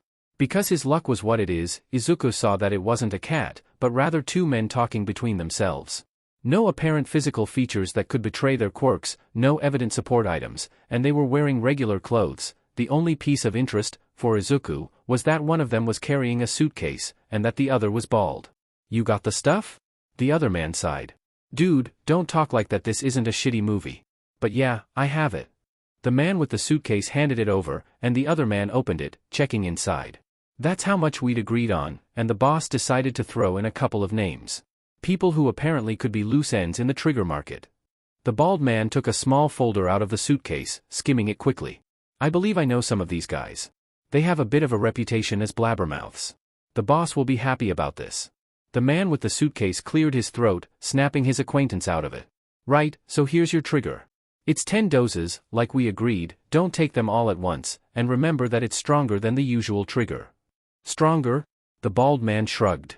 "Dunno, the boss doesn't let us go in his lab, but it's part of his special batch. Not sure what that means, but from what I've heard, it's way stronger than regular trigger." Izuku shuddered. He didn't have any experience with drag traffickers, but from what little he'd heard and read on some forums, stronger trigger could be a powerful threat, something that would tip the balance in favor of the villains. Luckily for him, both of these guys were scared of Endeavor, a transformation that Izuku had all but mastered by now, which meant that it took him less than a second to bring out the image and turn into the flaming dumpster. The heat, as well as the sudden increase in brightness, tipped the villains off to his presence, and as soon as they turned, both paled. Endeavor. Izuku struggled with keeping Endeavor's scowl on his face, before remembering about the mask, which meant that they couldn't see his face. Not lucky enough. Face justice. Using Endeavor's quirk, once again, was quickly becoming second nature to Izuku, especially as Tuya trained him in using it. With 2 quick bursts of fire, the ends of the alley were closed by walls of flames, and Izuku used this one more moment of hesitation to drop on the guy who'd bought the trigger, kicking his head against the wall and knocking him out. The bald man, unfortunately, took this as a wake-up call, and threw the now closed suitcase at Izuku Endeavor, who caught it with one hand, before lunging at him. Izuku narrowly avoided the hit, jumping behind the fire escape, and he saw the man's nails. "No, those are definitely claws, a transformative quirk?" cut through the metal of the ladder. Who the FF are you, if you're not Endeavor? Izuku smiled from behind the mask, quickly closing the distance. I'm Phobia. The man could only stare as Izuku's fist collided with his face, knocking him out cold. After letting go of psychotherapy, Izuku took a moment to collect himself before going to extinguish the fires he'd caused. Then, after checking out that both of the villains were still knocked out, Izuku took the trigger from one, sliding it in the suitcase, and tied them both up, making sure to restrain their hands in such a way that they couldn't move and cut through the rope that Izuku had used. Then, after an anonymous tip to the police, Izuku fled from the scene. He'd originally planned to finish his patrol, but he also wanted to investigate the lead that he'd just got from this drag deal, so he decided on a shorter patrol route that would allow him to head home sooner. He would probably need to talk with Tuya about his underworld contact. Hello my dear listeners. I'm your usual host, Present Mike, and this is Put Your Hands Up Radio. Tuya quietly smiled into his coffee as Present Mike ran through his usual opening introduction, talking about the weather and upcoming activities in Japan. Listening to Put Your Hands Up Radio had quickly become part of his daily routine, and listening to the host's cheerful voice reminded him of the times he had breakfast with his adoptive mother. Hopefully she was proud of what he was doing, and of what he was allowing Izuku to do. Now, for the news. Last night, the police captured 2 criminals that were believed to be part of a larger scheme, used to produce and distribute Trigger, a dangerous drag that boosts one's quirk at the expense of their mental health. The arrest has been attributed to Endeavor, in spite of the Flame Hero not being present on scene, but there's more. One of the villains kept repeating that Endeavor wasn't the one who arrested him, but just someone who looked like him, a person who introduced themselves with the name of Phobia. Tuya raised his eyes for a moment, paying more attention to the news. A Trigger deal, busted because of someone who looked like Endeavor? It had to be Izuku's doing. So far the Flame Hero has not commented on this, but we'll inform you as soon as he does. We can expect some scalding remarks from Endeavor, that's for sure. Now we'll have a short ad break, and then we'll be back to bring you some good music, and further news as they come. Tuya was starting to get up to go wash his mug, when he heard his brother's slow footsteps. He turned around, a small smile on his face. He'd deny it to anyone outside of his family, but he loved the familiarity of having Izuku around, just to see Izuku come into view, yawning widely. Good morning sleepyhead. I take it you had a good night? Izuku nodded, smiling sheepishly as he raised a hand to scratch his neck. Yeah, he muttered, sitting at the table, although it was cut short by some things I should talk with you about. Tuya arched an eyebrow questioningly, only to get waved off by Izuku. Later. Breakfast first, and we'll talk about it once Hito's here too. I'm a good hacker, but getting information directly from a pro hero's son would help us greatly. With a sigh, Tuya headed back towards the sink. Whatever his brother intended to talk to them about, it was clearly a big thing, and he had a smidge of a plan already. Tuya didn't know whether to be proud, or to be scared. Izuku had just finished his tea when Hitoshi barged in, unannounced, making Tuya sigh in frustration. When did Izuku key you in, Hitoshi? I forced him to do so 2 days after his first adventure, the brainwasher answered with a cheeky grin. Tuya and I. Tuya nodded, by now used to being called that by the kid, and, once again, he'd be lying if he said that he didn't think of Hitoshi as another brother. Makes sense. Do you want some coffee? I have a feeling that this talk will require a lot of it. Toshi smiled widely, taking a sit beside Izuku. Thank you, Tuya and I'll definitely have some. It took Tuya a couple more minutes, which were filled with idle chatter by the 2 teens, to finish brewing the coffee. After pouring 2 cups of it, he handed one to Hitoshi and sat in front of Izuku, in a position that was vaguely reminiscent of how they were sitting after Izuku dealt with Scarecrow. So. Izuku took a deep breath after Hitoshi's prompt, and started talking. Yeah, so. I'm sure you've both heard the news about that Trigger trafficking ring. Tuya nodded, followed shortly by Hitoshi. Yup, Toshi put his mug on the table with a soft clink, and I'm assuming that you were the actual cause of that capture? With a nod, Izuku kept talking. Yeah, that was me. I was patrolling the nearby area when I heard them talk about some deal. 2 guys in an alley, the most stereotypical drag deal I've seen in my life. One of the 2 guys even realized it, and told the other to stop it with the clichés. Tuya snorted, followed shortly by a small chuckle coming from Hitoshi. Did one of them go? He stopped, quickly adjusting his expression into one of a hardened criminal. You got the stuff?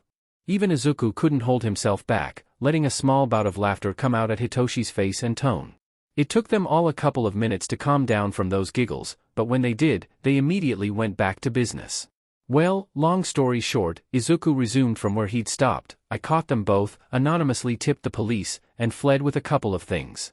Tuya noticed in that moment that Izuku had a small suitcase. How the F had he not noticed? When did Izuku get so good with sleight of hands and redirecting attention? Based on Hitoshi's face, he was probably thinking something similar. Izuku, however, remained oblivious to their thoughts, and opened the suitcase. If possible, their faces became showcased an even more flabbergasted expression.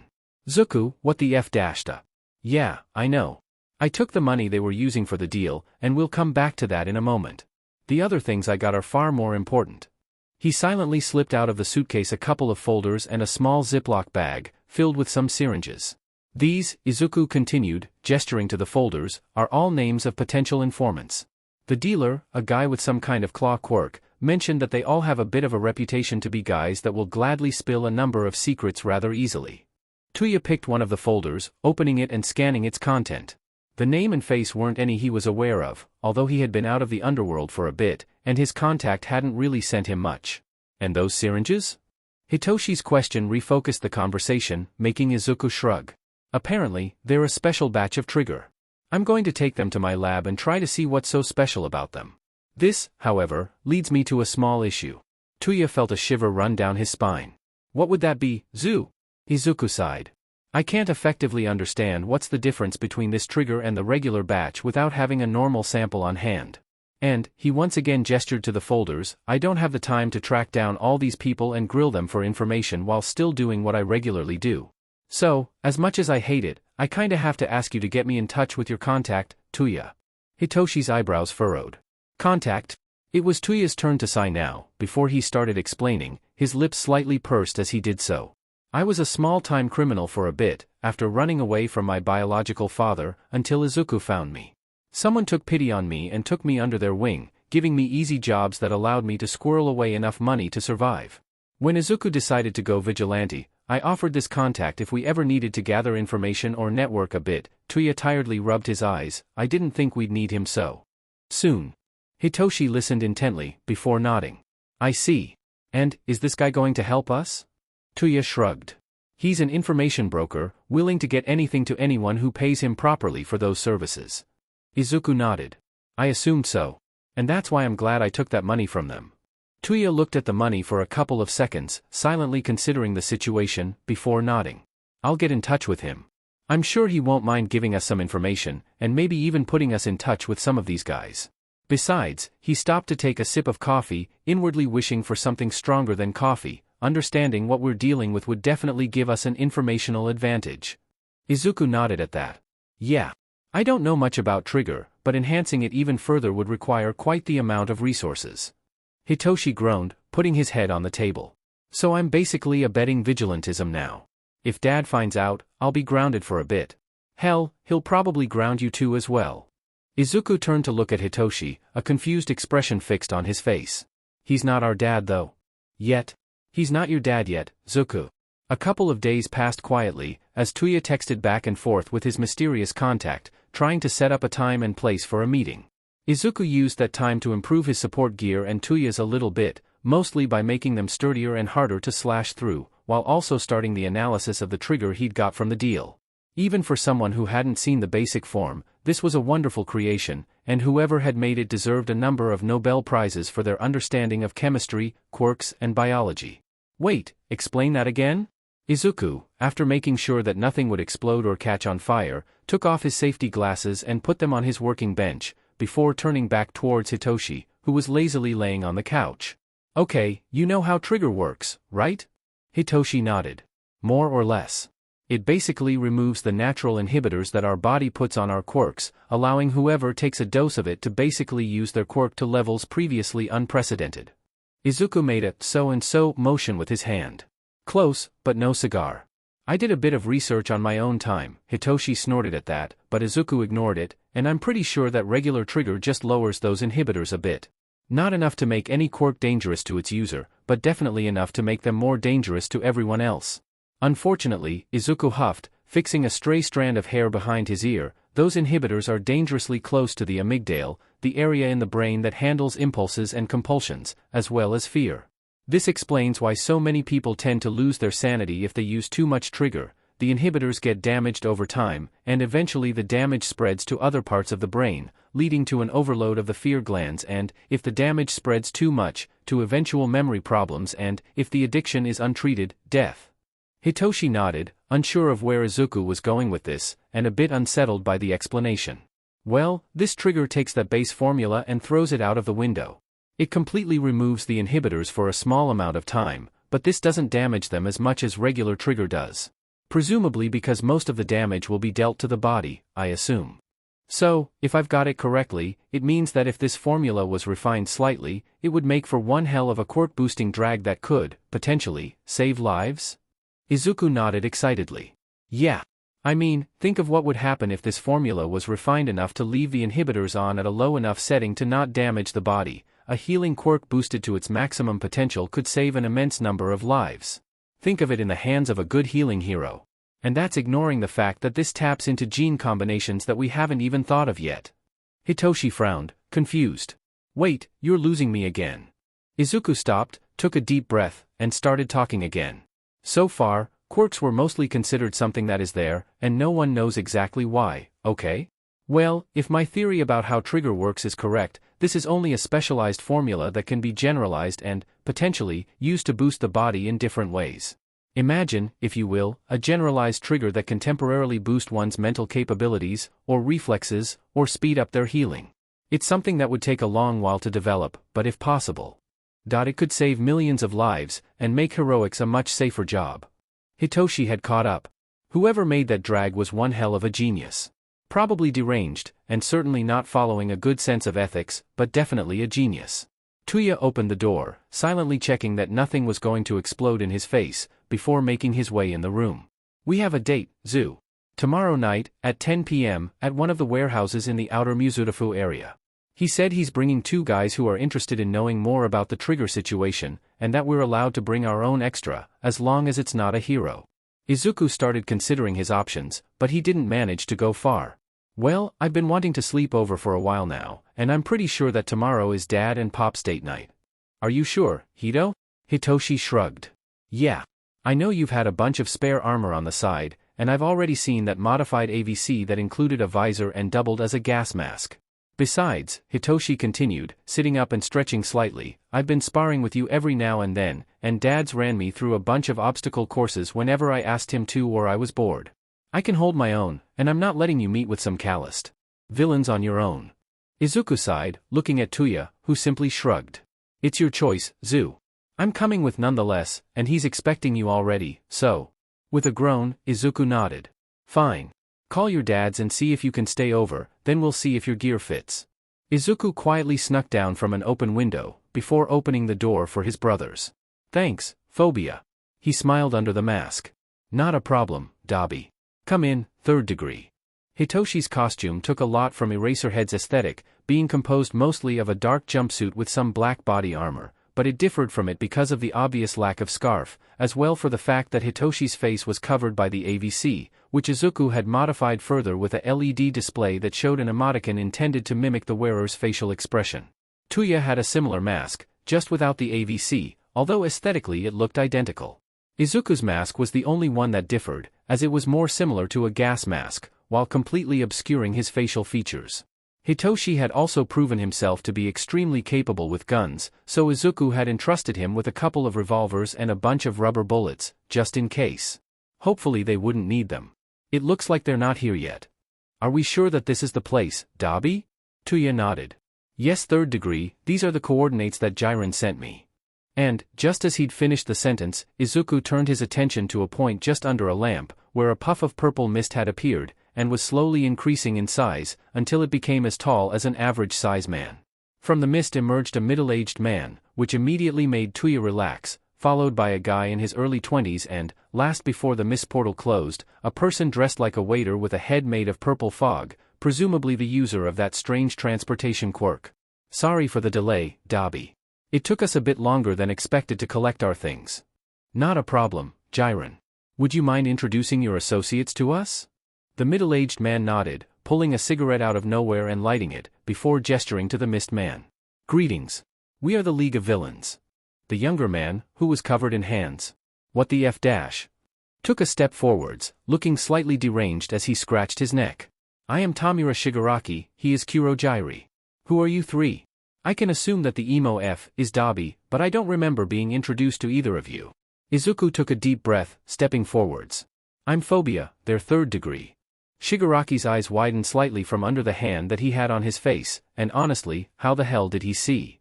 Oh, so you're the Osamar who got that fear status user in jail, huh? It's a pleasure meeting you. Izuku allowed a small smile to grow on his face. Video game references were something he enjoyed, and that allowed him a distraction from the man's overwhelming fear of disappointing someone. It was a familiar fear, but it was even more familiar because of the faint aura of fear that came from the person Shigaraki was afraid of disappointing. If only. How about we get to talking, now? Jiren gestured to the table that was on the side of the warehouse, with 3 chairs on each side.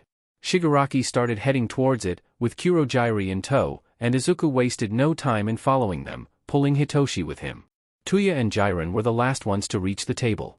So, Jiren started talking, leaning slightly forwards on the table. Dabi has been awfully uptight with details on why you've asked me to come here.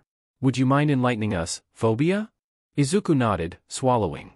I've recently been made aware of an improvement in Trigger. I'm curious about its producer and the differences with the original product. I'd like to buy a couple of doses of the original batch from you or one of your associates, as well as for you to track down a couple of individuals and organize a meeting between my group and them. Kurojairi was sitting upright, barely even moving. If Izuku thought that was possible, he would entertain the idea that the man didn't even breathe. Although, considering what kind of quirks exist, he couldn't safely discard the option. Are you aware of my price? Because I don't come cheap. Money isn't a problem, Jiren. The man seemed genuinely surprised by Tuya's words. Oh? That's news. You went off the grid 4 years ago, I thought you died, and now you resurface as a member of a small group of vigilantes, and you say that you don't have problems with money. Tuya sighed dramatically, as the effect wasn't as clear with his mask on. Why do you care about this buff, NPC? Tamura had barely spoken so far, just occasionally scratching his neck, one of the only actions that seemed to get a reaction out of Kurojairi, who always tried to get him to stop. Regular Trigger is a drag that boosts one's quirk, but eventually drives them crazy. If someone thought of making a stronger batch, I need to make sure that the debuffs from taking it aren't still stronger than the buffs the drag gives. Shigaraki seemed surprised at Izuku's words, as the scratching stopped, and the man put one hand on the table, carefully keeping the pinky off of it. 5-point activation quirk, probably dangerous? Then why didn't the man wear artist gloves? I see. You're an interesting NPC, Phobia. One of those thugs that were arrested 2 nights ago mentioned your name. You got them arrested, didn't you? Why should we let you leave from here? Tension spiked, and Izuku felt, for just a moment, that his life might end here. Let's just say, Izuku leaned forwards, placing his elbows on the table and crossing his hands in front of where his mouth would be, if it wasn't hidden by the mask, that if I wanted to, I could have incapacitated all 3 of you when you came in through Kurojairi's mist. I didn't, however. Because I believe that we could mutually benefit from a temporary alliance, Shigaraki-san. Tuya was taken aback by the calm with which Izuku announced that he could have knocked down the 2 villains and the broker. It almost seemed like that wasn't his brother. That answer, however, seemed to satisfy Shigaraki, who leaned back into his chair, crossing his arms in front of his chest. I see. You're another charisma build, huh? Intimidation-based in particular. Rare, but it seems that a bunch of them have been sprouting recently. Good to see that you have good sense, NPC. Izuku subtly nodded, and Tuya relaxed just a little bit more. Thank you, Shigaraki-san. Jiren-san dash. Jiren's fine, Phobia. Very well. Jiren, I'd like to make a small group chat with the members of this conversation on Villain Network, so that trades in information may be done in a quicker manner. I'll obviously ask for further in-presence meetings if something big comes up, but this way we won't have to meet each time one of us sneezes. The last comment drew a chuckle from Shigaraki, who seemed more and more appreciative of Izuku's mind. Oh dear, they were going to have to repel villain recruitments now. God damn it, Izuku. If the League agrees, that chat will be up as soon as we've all left. Jiren shuffled in his seat, throwing away his cigarette bum, assuming that we've confirmed that you're not having us followed by pro-heroes or any other vigilantes. Izuku scoffed. Who do you take me for? I'm a professional. Yeah, let's trust the pipsqueak, Jiren. He seems to know what he's doing, and besides, Shigaraki took off the hand on his face, sending a genuine, if slightly crazed, smile in Izuku's direction. I can already tell that he'll be a good source of side quests and XP. Very well. Now, payments. Izuku turned slightly, trusting that Hitoshi and Tuya's eyes were fixed on their temporary companions, and picked up the suitcase, placing it on the table before opening it and turning it towards Jiren, whose eyes seemed to widen for a second. This should cover both the trigger and the tracking of the people I'm asking for. I took the freedom of leaving you a copy of what I know about them. I will not reveal the source of our intel, obviously. Obviously. Very well. Jiren closed the suitcase, sliding it over to his side of the table, before standing up. I believe that this should be all, unless you have anything else to say. Izuku stood up as well, and offered his hand to Jiren, who shook it. We have a deal, Jiren. Izuku turned his attention to Kurojirai, offering his hand to the mist person as well. Said action seemed to faze him for a moment, before he shook it, quickly. Izuku then offered his hand to Shigaraki who, with one of the most confused expressions Izuku had ever seen, took it, still keeping the pinky finger raised, and shook it. Have you considered using artist gloves, Shigaraki-san? The man's eyebrows furrowed as he stared down Izuku. I'd destroy them, just like every other type of gloves. The kid shook his head, a small smile tugging at his lips under the mask. I don't believe so, especially if my assumptions about your quirk are correct. I'll make sure to get you a couple of pairs when we see each other again, Shigaraki-san. The man stared at him for a moment, before gesturing to Kurojirai, who opened up a mist portal, in which Jiren promptly entered. You're a weird NPC, Phobia. I'm curious to see what you'll do, with time. Shigaraki walked in the portal, followed shortly afterwards by Kurojirai, who took a moment to bow to Izuku's group before going. As the mist portal closed before them, Izuku turned around. Let's go. We'll talk at home, when we're not sitting ducks. Infernamore like Infaries, I'm gonna regret this, aren't I? You got the Moniaget Hinfo, not like we have any choice. Infernamore like Infaries, fine, I'll send the invites. Phobia has joined the chat with default name Smallmight. Decay has joined the chat with default name Hanzi. Kurojirai has joined the chat with default name Kurojirai. Third Degree has joined the chat with default name Sleep for the Week. Smallmight has changed the chat name to You Got Drags? Smallmight, so this is the place, huh? You got the Moniaget Hinfo, don't make me regret making this, Phobia. Smallmight, I won't.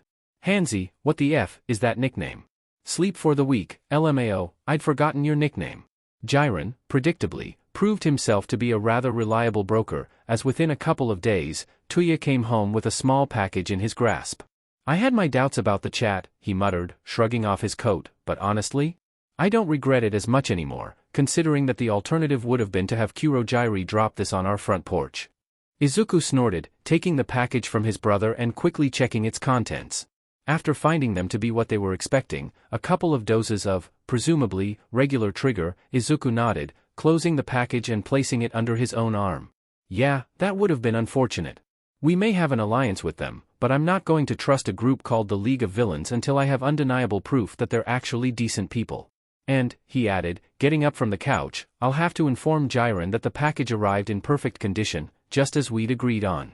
Tuya nodded, taking Izuku's seat on the couch. You're going on patrol tonight? I was thinking of doing so, yeah.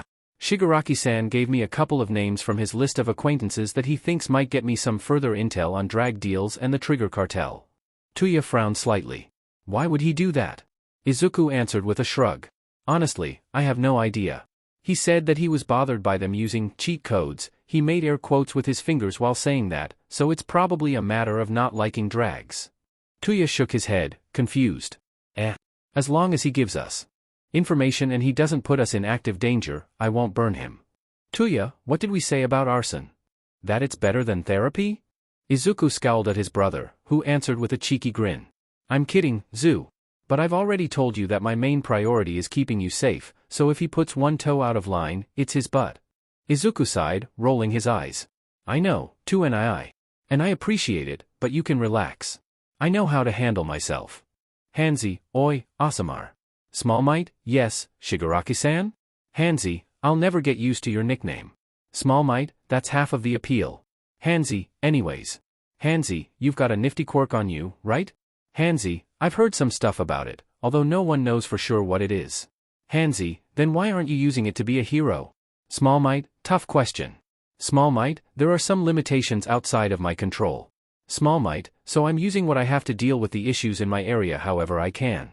Smallmight, hero society isn't perfect, as I'm sure you're aware of. Hanzi, what gave you the idea? Smallmight, call it a hunch. Small Might, anyways. Small Might, the heroes in my area are few, and most of them are glory hogs like in Dehor. Small Might, so I thought I'd deal with some of the minor threats here and there on my own.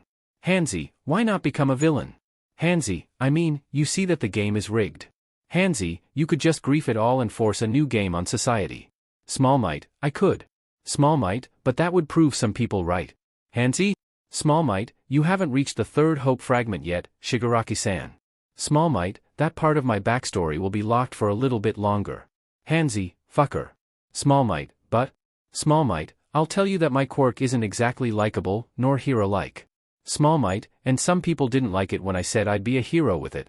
Small Might, so I'm gonna be one just to spite them. Hansi, dumbest FING reason to become a hero I've ever heard. Small Might, but you've heard of it. Izuku scoffed, tiredly reaching up to rub his eyes before remembering his mask. Shigaraki's contacts had been somewhat useful, but they hadn't given him many details. Presumably because they weren't part of the group distributing the trigger, although a couple of them could have been actively lying. Not like he'd ever know, he didn't know anyone with a lie-detecting quirk. Apparently drags and the likes were still mainly a Yakuza priority, and not many outsiders tended to know much about it, either because they didn't manage to get information about it, or because those that did quickly vanished. The one thing that was widely known, however, was that one of the Yakuza groups was under new management, and they'd been recruiting a bunch of outsiders in an attempt to field test some new drags. Apparently they even had something that managed to suppress quirks for a short while, although that was still mostly a hypothesis, and from what little Izuku had heard, it was still in development. Regardless, it was rather worrying, especially if that kind of technology landed in the wrong hands. His phone picked that moment to ping. You got drags? You got the Moniaget-info, got some news. You got the Moniaget-info, most of it is bad, but there's some good stuff too. Infernamore like Infuries, when do we ever have good news? Small Might, go on Jiren. You got the Moniaget-info, the people you wanted me to track are dead. You got the Moniaget-info, someone was aware of the potential leaks and acted to get rid of them. Hansi, so the stealth mission got entirely FE'd over. Hansi, brilliant. Small Might, and the good news? You got the Moniaget-info, there's this one guy who works for me. You got the Moniaget-info, he doesn't use trigger, but he got hired a couple of times to sell some of the new batch. You got the Moniaget-info, last time, he went to get it directly from the Yakuza base because of some complication. You got the Moniaget-info, says he's willing to share what he's heard and seen in there. Small Might, fantastic. Small Might, do you think you could organize a meeting? You got the Moniaget-info, sure thing. You got the Moniaget-info, I'll let you know once we have a time and place. Hansi, we'll be there too. Izuku smiled at his phone before sliding it away. Soon he'd be able to confirm his suspicions. And, if they happened to be really bad, he could just tip off some heroes and get the situation resolved. He nodded determinedly, before getting a small running start and jumping over to the next roof, slowly parkouring down to the ground and into the alleys below in order to finish his patrol. His attention to the phone distracted him for long enough that he didn't notice the dark-haired man who, from a couple roofs away, was looking at him with curiosity. Tuya groaned inwardly as he dropped in from the roof, landing in an uncomfortable crouch. Honestly, how did Izuku do that so often, and not have his knees in constant pain? Young joints, that's what they are, he grumbled under his breath as he headed towards the warehouse door, nothing else. He opened the door, letting his brothers in before closing it again, still muttering about his knee pain, which wasn't absolutely worsened by the years he spent setting himself on fire. What are you talking about, Phobia? We're using the same warehouse as last time? Isn't it, you know, Hitoshi stopped for a moment, as if weighing his own words, a bit dangerous? You're not wrong, Izuku answered, taking a seat at the empty table, which now had a seventh chair on the side, but it's fine. We just needed to buy time before Jiren manages to get us a new meeting place. Next time, it'll be different, and we'll probably keep changing places for a little bit longer, unless the next one is safe enough. Hitoshi nodded at that, sitting on Izuku's left, and Tuya quietly followed, taking his brother's right side. They only had to wait for a couple of minutes, which were filled by Hitoshi cleaning his revolvers, before Kurojire's familiar purple mist opened, letting in Jiren, Shigaraki-san, and a man none of the members of Izuku's group recognized, followed shortly by Kurojire, who closed the portal behind himself. Apologies for the delay, the man began with a flourishing bow. Originally one of my assistants was supposed to be here, but he suffered from a bit of stage fright. Unfortunate, but understandable. Izuku couldn't help but notice how the man's yellow coat moved as the man bowed, almost as if it had a mind of its own. Together with the black and white mask, as well as the top hat, the colorful gloves and boots, it painted the image of a performer, rather than a villain, but Izuku knew better than to be deceived by appearances. Hawks, after all, didn't paint the picture of the hero, and yet he was steadily rising in the rankings, although Izuku suspected that there was some foul play there, while being a rather competent hero. He answered the apologies with a graceful nod. "It's fine, we've only been here for a couple of minutes anyways. Take a seat, then we'll get started with introductions." The group sat down, with Jiren taking the place at the head of the table and the strange man sitting on Shigaraki-san's side. Izuku took advantage of the quiet moment to slide a small box towards the assumed leader of the League of Villains, only receiving a questioning look in response. "I'd promised you a pair of gloves, hadn't I?" "Well," Izuku gestured towards the box, "now you can't say that Phobia doesn't fulfill his promises." Shigaraki carefully opened the box, only to find a pair of red artist gloves inside of it. He slowly put them on, unsure about them, before picking up the box. At first he only used 3 fingers, then 4, and, at last, he added the pinky finger, marveling at the undusted box.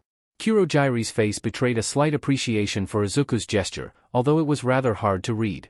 "Thank you," Shigaraki muttered, his face low and his eyes wide. "Asamar. I owe you one." Izuku waved him off with a quick gesture. "I'd made you a promise, and I try to keep my word whenever I can." Jiren gave them a couple of minutes to get that out of the way before clearing his throat. "So, this is Mr. Compress, leader of the Peerless Thieves, a group mostly known for high-risk, high-reward thefts, usually from high-ranking heroes whose corruption has been proven." Hold on, Hitoshi was staring at the man in a way that was difficult to understand because of the mask, but the emoticon betrayed a great amount of awe. "Aren't you the guy who broke into Endeavor's house, stole 3 of his credit cards, signed them and sold 2 of them, only to give away most of the profit in charity?" Compress seemed to preen under the attention, and he seemed even more satisfied after Hitoshi had recounted that small tale. "Ah, one of my most egregious affairs. You clearly have taste, my dear fellow, to remember that. Indeed, my group and I broke into his mansion and did all you mentioned. We also happened to plant a couple hundred copies of disgusting smut that someone on the internet wrote, apparently between Endeavor himself and All Might, but this was an idea from another one of my assistants." Izuku could feel it, for Tuya Christmas had come early this year. "Anyways," Compress continued, "as much as I'd love to keep going on about my stunts, I'd rather move on to our main topics for this meeting. Jiren caught me and my thieves up to speed as soon as you," he gestured to Izuku and Shigaraki, "agreed to this meeting, so I mostly know what you discussed last time, as well as who I'm dealing with. And I assume that we're bringing a small guild of NPCs in the fray because you all have valuable intel we couldn't get otherwise," Shigaraki added, still slightly reeling from being able to touch things with all his fingers. "Am I right?" Compress and Jiren nodded at the same time. "However," the performer added, "I'd also like to be informed about any new developments you get." "Then let's start with our developments," Izuku started, leaning slightly on the table, "and then you'll tell us about yours. Do we have a deal?" Compress nodded, seemingly satisfied, in spite of how hard it was to judge the man from behind his ceramic mask, with the conditions, and Izuku got to talking. "I'm mostly done with my analysis of the trigger you've got me, Jiren, and the results are more or less what I expected them to be. The drag lowers the body's natural quirk inhibitors, allowing for a greater output at the expense of major damage to the body and, because of where the inhibitors are, to the mind." Obviously, Izuku made a quick gesture with his hands, something that hinted that he would have turned a page if he had a notebook. "I'm making an extremely long story very, very short, but I'm mostly cutting out science mumbo-jumbo that we don't have time for, as of right now." Compress nodded, followed by Shigaraki. "So let me get this straight," the blue-haired man jumped in, "the base version is an extremely powerful buff, but with incredible debuffs both long and short term, whereas the improved version is an all-round buff with only minor debuffs?" Izuku nodded. "Yeah, that's a good way to put it. I've also followed through with the leads you've given me, Shigaraki-san," he continued, drumming lightly with his fingers on the table, "but most of them knew very little. Drags are a business mostly made by the Yakuza, so information about those deals is very limited. I've been told, however, that a certain group, they call themselves the Shai Hasaikai, has been recruiting a lot of outsiders. Apparently the new batch of trigger comes from them, and they're also developing some kind of quirk-suppressing drag, although this last part has yet to be confirmed. If even half of what I've heard is true, their leader must be one hell of a genius, and that could be inferred just from the improved trigger." Shigaraki's face contorted in a small frown at the mention of the quirk-suppressing drag, but he didn't intervene, leaving the floor to Compress who, with a soft snap, broke a blue marble and let a whiteboard out, together with a black Sharpie. I believe, then, that it is my turn to divulge some information, is it not? Most of the group nodded, and the attention focused on the performer, who immediately started writing on the board. Very well, then.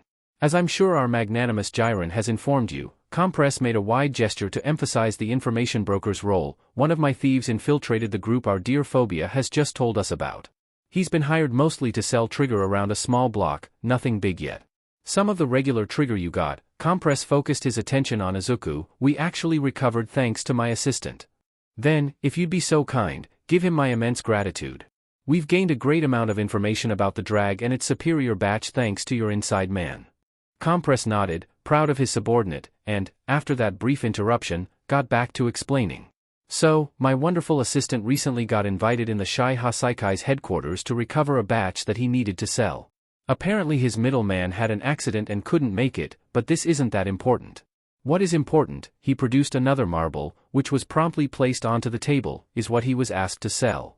As if it had heard its cue, the marble broke, revealing a small, red bullet, although its point looked more like a syringe than a bullet head. We have reason to believe that this small wonder here is the quirk-suppressing drag that Phobia mentioned, or at least a prototype of it. Duration, ingredients and manufacturing details are, however, all unknown. Izuku brought one hand up to his lip, but ended up touching his gas mask instead, having once again forgotten about it. This snapped him out of his muttering, and led him to explain his thought process out loud. It has a rather unusual shape, I have to agree on that. I can't, however, say much more without running some analysis on it. Compress nodded at that. If our other allies agree, then the peerless thieves have no qualms about leaving the bullet to you, Phobia, as long as you share the results of the analysis with us all. Kurogyri and Jiren turned to look at Shigaraki who, after looking deep in thought for a couple of seconds, nodded. I have no issues leaving it to the Osamar. He seems to have higher alchemical knowledge than almost anyone else in my party, and I have a bad feeling about those bullets, so I'm definitely not going to give them to the doctor. Izuku nodded, taking out a Ziploc bag from a pocket and sliding the bullet in it. He made a mental note about this doctor Shigaraki had just told them about, but he chose not to mention it out loud. Not yet, at least. Very well, thank you all for your trust. You will be added to our chat, Compress-san, as to keep you in the loop. Is there anything else we need to discuss? After a moment of silence, in which Shigaraki and Jiren shook their heads, everyone stood up from the table, just as Compress was pocketing the whiteboard in another marble. Then this meeting is adjourned. Jiren, do find us another meeting place for the next time.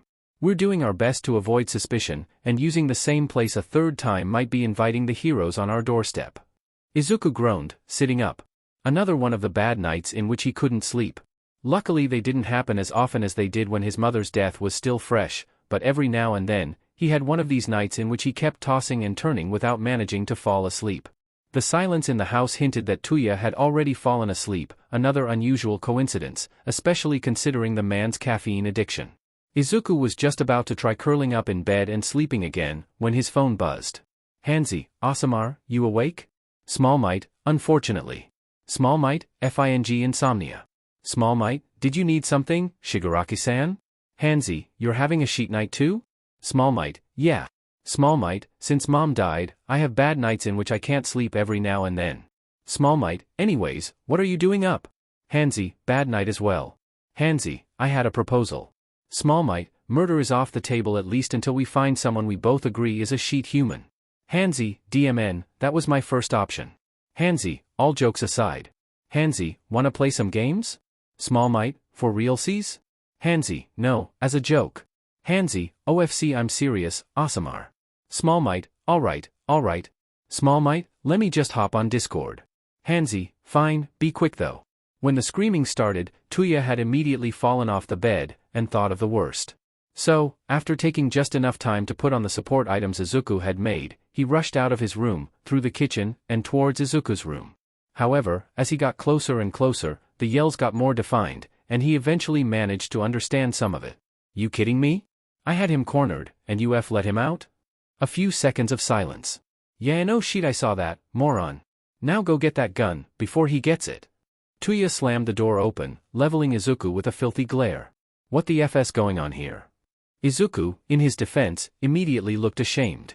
Sorry Dabi, I was playing with Tomuraku after, well, a bout of insomnia, and, I might have gotten a bit. Tuya sighed, rubbing a hand on his face.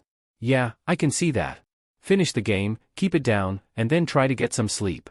Izuku nodded, a small smile on his face. Sure thing. Sorry again, good night Dabi. It was only when Tuya had already walked all the way back to his room, taken off the support items, and burrowed back into bed that something clicked? Wait, Tomuraku?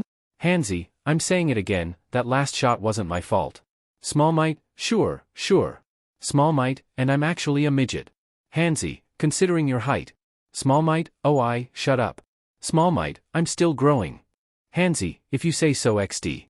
Small Might, F off XD. Hanzi, you called me Tomuraku. Small Might, sheet, I did? Sorry. Small Might, if it bothers you I can call you Shigaraki-san? Or Tomura-san? Hanzi, Tomuraku is fine. Small Might, really? Hanzi, yeah, I don't mind that much. Small Might, does this mean that you'll start calling me Phobia? Hanzi, over my dead body, Asamar. A single notification woke up Izuku, the following morning. You got drags? Compress joined the chat with default name World is a Stage. Small Might, better late than never. World is a stage, a performer arrives neither late nor early, he arrives precisely when he needs to. Hanzi, pretentious beach quoting ancient books. Small Might, took my words out of my mouth. A weird feeling settled in Izuku's chest, something that was telling him that their game was about to begin. He didn't know whether to fear that, or to be excited about it. Izuku frowned, his feet dangling above the quiet street. A quiet night of patrol usually helped him think, but apparently tonight had to be the exception to the rule, as it seemed that turning his analysis of the bullet wasn't getting him any closer to its actual contents. He'd ran every test he could with the resources available to him, and the most he'd been able to understand was that, inside the bullet, there was a mixture of the new batch of trigger, which was somewhat understandable and, actually, something that Izuku had assumed, an organic tissue, but that was where his understanding of those bullets stopped. Sure, he understood how the solution was injected in whoever got hit by one of those, and he knew that they only lasted for half a day or so, but he had almost no idea how that concoction could deactivate a quirk. There has to be an explanation. Quirks are bullshit, but not to this level. Unfortunately, because of his confusion about the entire bullet situation, he paid less attention to his surroundings than he usually did, which meant that he didn't notice the man in a black jumpsuit until he sat down next to him with a grunt, making Izuku jump. What are you doing out this late, kid? For a moment, all Izuku could do was stare, mentally cursing his rotten luck. Because of course, on the one night in which he was distracted, Eraserhead tails him and spots him. Not gonna ask a second time. And take a picture, it'll last longer. Flushing abundantly, Izuku turned sharply to look at the street below him, before stuttering out his answer. I was out on patrol, Eraserhead, sir. The man sighed. You should be in bed, I'm sure your brother is worried. I'm sorry? Eraserhead rolled his shoulders back, shifting slightly so that his hands were safely placed on the roof. You heard me, kid. Tuya-san is probably worried about you, you should be home. Izuku frowned as his heart rate spiked. How the hell had he recognized him? I don't know what you're dash. Don't play dumb with me, Midoriya-kun. As much as I'm thankful that you're Hitoshi's first friend, I won't close an eye on any illegal activities unless I'm sure that you know what you're doing, and that you aren't mindlessly murdering people. Izuku slumped. He considered his options. Jumping off the roof to avoid this conversation was an option that would not work, as Aizawa-san would immediately catch him with his capture scarf. Running away was equally unlikely to work for him, pretty much for the same reason. Izuku was a smart kid. He knew when he was beat. How long have you known for? Not much. I've been tailing you for, the man looked up, almost in thought, 2 weeks, I'd say. I saw you get into your, Eraserhead turned up his nose, as if he had a strong opinion about his next word that he was trying to hold back, home, and from there I just put together 2 and 2. Izuku mentally went back to that day, quickly realizing that it was the other time he'd been distracted, just a couple days before the last meeting with the League. Mentally cursing his own spatial awareness, Izuku sighed.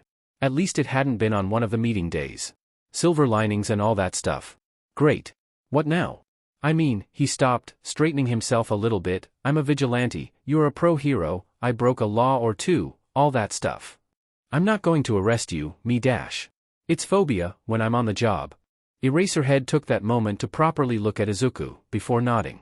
He didn't even try to hide his thoughts about Izuku's job from his expression. Phobia, then. Firstly, because my son would probably kill me if I arrested his best friend, and also because the underground pros work differently than the limelight ones. I'm just glad I got to you before Miruko did, otherwise she'd be training you to hell. Izuku let out a small chuckle. Thanks, Eraserhead. And yeah, I'm aware of Miruko's. Izuku stopped, looking for a good way to say it, training methods. The man nodded, turning back to look at the street. I heard you muttering something about quirks being bullshit. Care to elaborate? With a sigh, Izuku pulled himself back and turned to look properly at Aizawa-san. I'm technically not supposed to tell you any of this, and I shouldn't even be aware of it, but whatever, I owe you for not arresting me on the spot. Aizawa-san did the same, turning to better look at Izuku, and nodded to show he was listening. I've been investigating the recent trigger improvement. I'm sure you've noticed how there's been a sudden improvement of the trigger quality? Present Mike talked about it about a month ago on his radio show. Eraserhead nodded again, his attention entirely captured by the white-haired vigilante in front of him. Okay, I was trying to understand how that new batch is different from the old one, so I got in contact with an information broker. Thanks to this person I managed to learn more about it, and, Izuku sighed again, reaching up to rub his eyes but stopping just shy of his mask once more. It's not pretty. Izuku talked. He explained his theory on trigger, and how the new batch differed from the old one. How the Yakuza, who have always been a reclusive group, have started recruiting new people. How they've been selling this new trigger, along with a prototype for a quirk-destroying erasing bullet. And, through another contact, I got one of these bullets, but they make no sense whatsoever. There's some of the new trigger inside, but there's also organic. Izuku's eyes widened. Organic what, phobia? Oh no. Eraserhead stiffened, anxiety clearly running through his system. What? Izuku swallowed a lump of saliva. The Shy Hasaikai must have someone whose quirk can destroy other quirks, potentially a temporal quirk or something like that. They're using this person's body as a source of material for the bullets. Izuku immediately whipped out his phone, frowning. You got drags? Small Might, the bullets contain a mixture of trigger and human cells. Small Might, presumably blood and tissue from someone with a quirk-destructing quirk, maybe a temporal one, or something similar. World is a stage. Unfortunately, I have similar news. World is a stage. My wonderful assistant might have found the source of your tissue, phobia. Small Might, do you think you can get your assistant to come to our next meeting to relay that info in person? World is a stage. I'll see what I can do. Izuku frowned. Phobia, I must request that you allow me to join your next meeting. He jumped on the spot. In his focus on the bullets, Izuku had once again forgotten about spatial awareness and, by proxy, about Eraserhead. I'm aware that you're probably dealing with villains, but the circumstances are extenuating. Silence was the only answer Izuku could hand out as he went back on his phone. You got drags? Small Might, I have a request that will, more than likely, PSS off half of you. Sleep for the week. Can't be worse than going vigilante, passing out for 10 hours and not letting me know what you were doing. Small Might, rude. Hanzi, the F-Asamar. Infernamore like Infaries, spit it out phobia. Small Might, request to get a pro hero in this chat. Hanzi, hold on. Hanzi, I'm gonna put on some glasses, because I'm sure you didn't just ask to get a hero in the Villain Guild chat. You got the Moniagat Hinfo, who is it? Small Might, Eraserhead. Sleep for the week, you've gotta be shitting me. Small Might, IFING wish. Hanzi, Eraserhead? That Eraserhead? Infernamore like Infaries, how many Eraserhead do you know, Shigaraki? Hanzi, F off, burnt nugget. Kurogyri, why would you want to get a pro hero in our midst, Phobia-san? Small Might, he may or may not have found me muttering about quirks on a roof. Small Might, and he asked me to let him in our group to understand what the FS happening. World is a stage, Eraserhead should be fine. Small Might, really? You got the Moniagat Hinfo, I agree with Compress. You got the Moniagat Hinfo, most of the underground pros are willing to collaborate with minor villains and information brokers. You got the Moniagat Hinfo, Eraser has yet to rat out any of my acquaintances. You got the Moniagat Hinfo, and the League is, currently, little more than minor villains, in spite of how many funds you have. Small Might, so everyone's okay with this? Sleep for the week, I'll be at your place in 5, so we can explain everything safely. Small Might, don't bring your other dad. Sleep for the week, thanks, one is enough. They say it's okay, as long as you don't try to arrest any of them. Eraserhead nodded, hiding his mouth under his capture weapon. Sure, as long as they don't do anything worse than the Yakuzas, I'm fine with those conditions. Izuku stood up, rolling his shoulders back.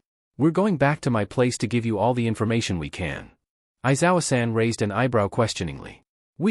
I'll explain once we're home. You got drags? Eraserhead joined the chat with default name Nap Needed. Small Might, please don't make me regret this, Eraser. Nap Needed, what the F is that nickname, Problem Child? Hansi, first time I ever agree with a pro hero. Sleep for the week, I don't know if this reaction is worth the next one Eraser will have. Nap Needed? I'm seriously tempted to go back on my word and arrest you right now, Problem Child. Izuku kept staring at the floor, studiously ignoring everyone in the room. Tuya had, wisely, vanished into the kitchen to, allegedly, brew coffee as soon as Izuku and Eraserhead had walked in the house, and he had yet to return. Izuku was starting to consider the possibility that his brother had learned how to turn into fire to escape from Aizawa-san. Not that he would blame him if he did, Izuku would just be incredibly envious. In my defense, the problem child in question began, Tuya begged me to have him around when I'm doing more than patrolling, and Hito said that if I didn't let him come he'd get you on my butt. Snitch. Izuku valiantly resisted the temptation to start a cat fight with Hitoshi, and ended up compromising by flipping him off. Aizawa sighed, sitting at the table and looking like he wanted to faceplant into it. And, exactly, who are you working with? Hitoshi refused to move from the couch, and Izuku took a seat at the table, as far away from Eraserhead as he possibly could. We have some representatives from the Peerless Thieves, and a couple from a group called the League of Villains, but I think they should call themselves the League of Vigilantes instead, considering that they've given us contacts to get information on the Shai Hasaikai and helped us find some other drag deals to stop. Izuku chanced to look at Eraserhead's face, and immediately looked back at the table, because the glare the man was giving him was just slightly unsettling. So, Tuya walked in the room as Aizawa-san started talking. Let me get this straight. You, he pointed at Izuku, after doing one stupid action, decided to keep being an untrained vigilante dash. I did train dash. And you, he pointed at Tuya, who was about to hand him a mug of coffee, completely ignoring Izuku's objection, being the responsible adult that you are. Sarcasm was dripping from his words, didn't stop him and allowed him to drag my son in it as well dash. It technically was my own choice dash. And all of you ended up working with Mr. Compress's group of thieves. Did I forget anything? Tuya, the unhelpful little sheet, decided to add fuel to the fire. Izuku gave Hitoshi 2 revolvers. Aizawa-san slammed his head onto the table with a screech of despair that could have rivaled present mix. Izuku watched as, quiet as a ghost, Eraserhead slipped into their apartment from the window he'd left open. Good evening, Problem Child. Izuku smiled bashfully at the earned nickname. Good evening, Aizawa-san. I hope you've had a nice dinner with your husband? The man leveled him with a look before nodding. Yes, although we had to cut it short because Zashi had a shift at the station. Izuku nodded, getting up from his tinkering desk and, after putting down his safety goggles, an action that earns him an appraising look from Aizawa-san, he put on his mask. Let's head in the kitchen, Dabi and Third Degree should be waiting for us. With a quick nod from the older man, Izuku led him into the kitchen. So, Tuya began, stretching slightly back, what's the meeting place this time? Izuku checked his phone for the 6th time before answering. Kurojairi sent me an address, he said he'll pick us up there as soon as I warn him. Hitoshi stood up, putting away his revolvers after checking for the 3rd time that the safety lock was on, and moved towards the door. Then let's get moving, we wouldn't want Mist Man to be waiting for us. Izuku nodded, following his brother to the door and, after a quick pat down to ensure that he had everything he needed, they ventured into the night. Kurojairi's address, turns out, was a relatively barren back alley a couple of blocks away from their previous warehouse, which made Izuku frown slightly behind his mask. So, Eraserhead began, what are we supposed to find here? Izuku shot a quick text to Kurojairi to warn him that they were at the address they'd been given, and leant against a wall to wait. Our means of transportation. We used to meet in a warehouse a couple blocks away from here, he pointed in the direction of their old meeting place, but after a couple of meetings there, I urged our broker to find us a better place, as using the same one more than once would be inviting the heroes on our doorstep. Then again, Tuya joined in, we did that when someone failed to notice Eraserhead tailing them. Izuku answered by jabbing his brother in the ribs, and that would have been the beginning of another cat fight between the brothers, if not for the purple mist that appeared at the end of that alley. Looks like our limo's here, Hitoshi muttered, so let's head in.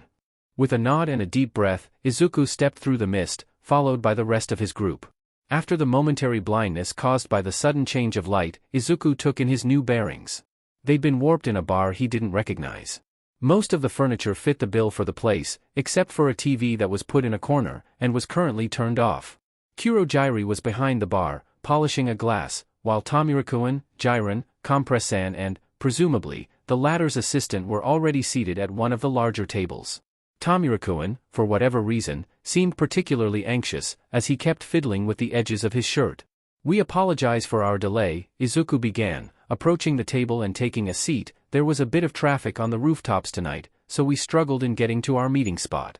Compress-san chuckled at that, his posture relaxed, while the assistant, a man in a gray and black skin-tight suit, wringed his hands together anxiously. After a moment, Kurojiiri joined them at the table, and Compress-san immediately took the word. "First of all, I'd like to thank our magnificent Kurojiiri for hosting us in his lovely bar. It's truly a beautiful place, and I'll make sure to stop by for a drink even when our business is concluded." Kurojiiri nodded graciously, and his mist flickered for a moment in, presumably, pride. "But now, let's get to said business, shall we? Phobia," the man directed the attention on Izuku, "would you like to inform us of your findings?" Izuku frowned under the mask, still unsettled by the potential implications of his discovery, but nodded. "I've ran the bullet through a couple of different procedures, and as usual I'll try to cut out most of the science mumbo-jumbo. It's an amalgamation of a number of different substances, but the two main ingredients for the quirk-destroying substance are the improved trigger which brought us all here in the first place." He took a deep breath, steadying himself for the following part, "and organic matter. After running a couple of control tests on this matter, I found that its composition highly resembles the composition of human blood and tissues, so I have no reason to doubt that the Shai Hasaikai are using someone's blood and body to produce the bullets." Izuku stopped to take another deep breath. The DNA composition of those blood cells carried fragments of the donor's quirk factor. From those, and from the alleged effect of the bullets, I've been able to infer that the quirk carried in there is, presumably, some kind of temporal quirk, or something capable of destroying a quirk factor altogether. Unfortunately, he rolled his shoulders back, trying to relax slightly. "This doesn't help us narrow down whose blood that is, especially since we don't even know for sure what the quirk is." Tuya and Hitoshi, under their masks, were suitably horrified at the implications that Izuku had laid out, and he could safely think that Aizawa-san had similar feelings brewing under his careful poker face. The man in spandex seemed to get more anxious as Izuku kept going with his explanation of the bullets.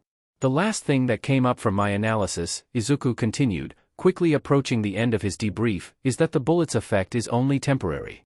The chemicals are eliminated in about 12 hours, although the specific duration of the effect depends on the metabolism of the person who gets injected with the mixture, as well as on the victim's quirk."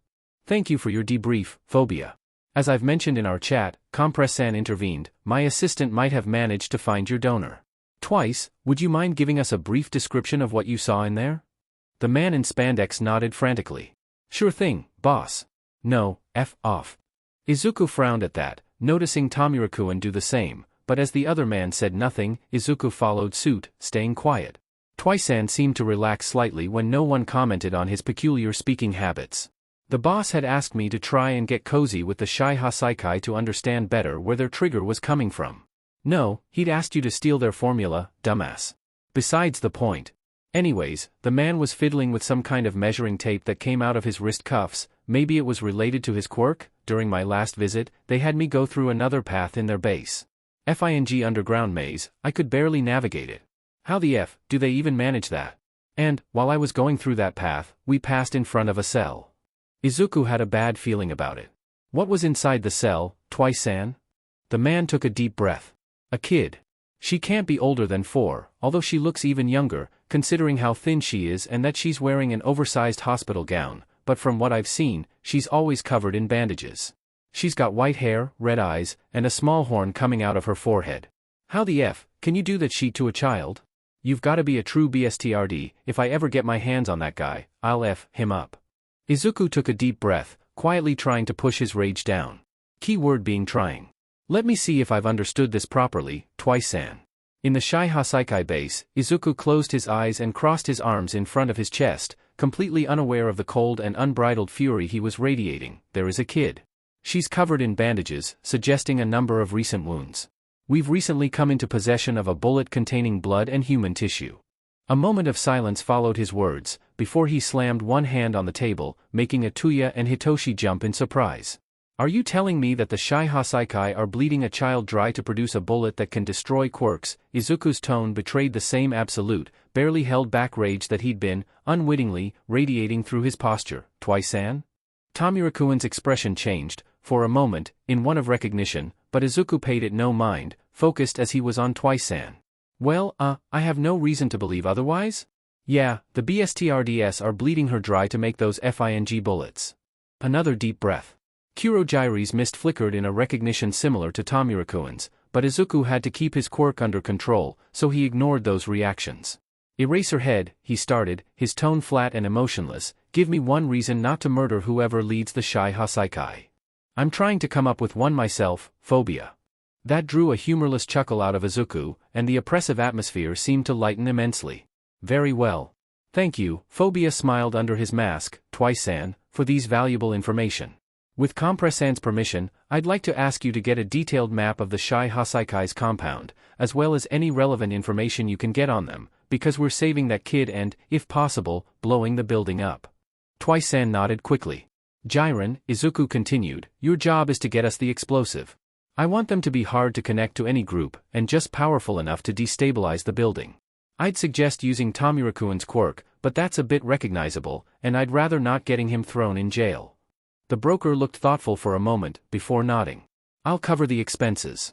I might be a villain, but I'm not a monster, and children shouldn't be used for experiments.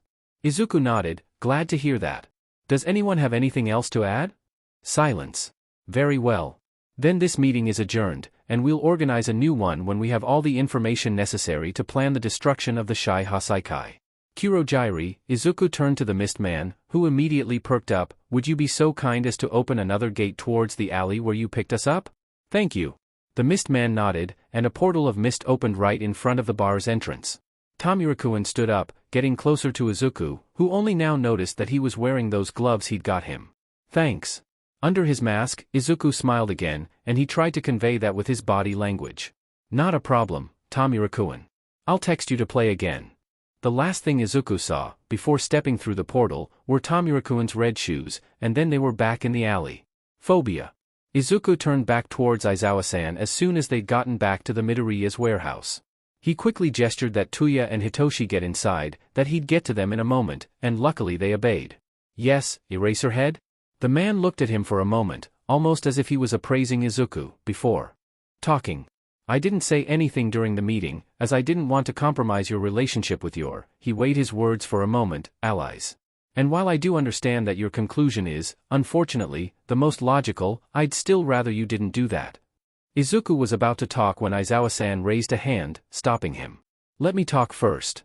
I'm not saying this because I don't want them to die.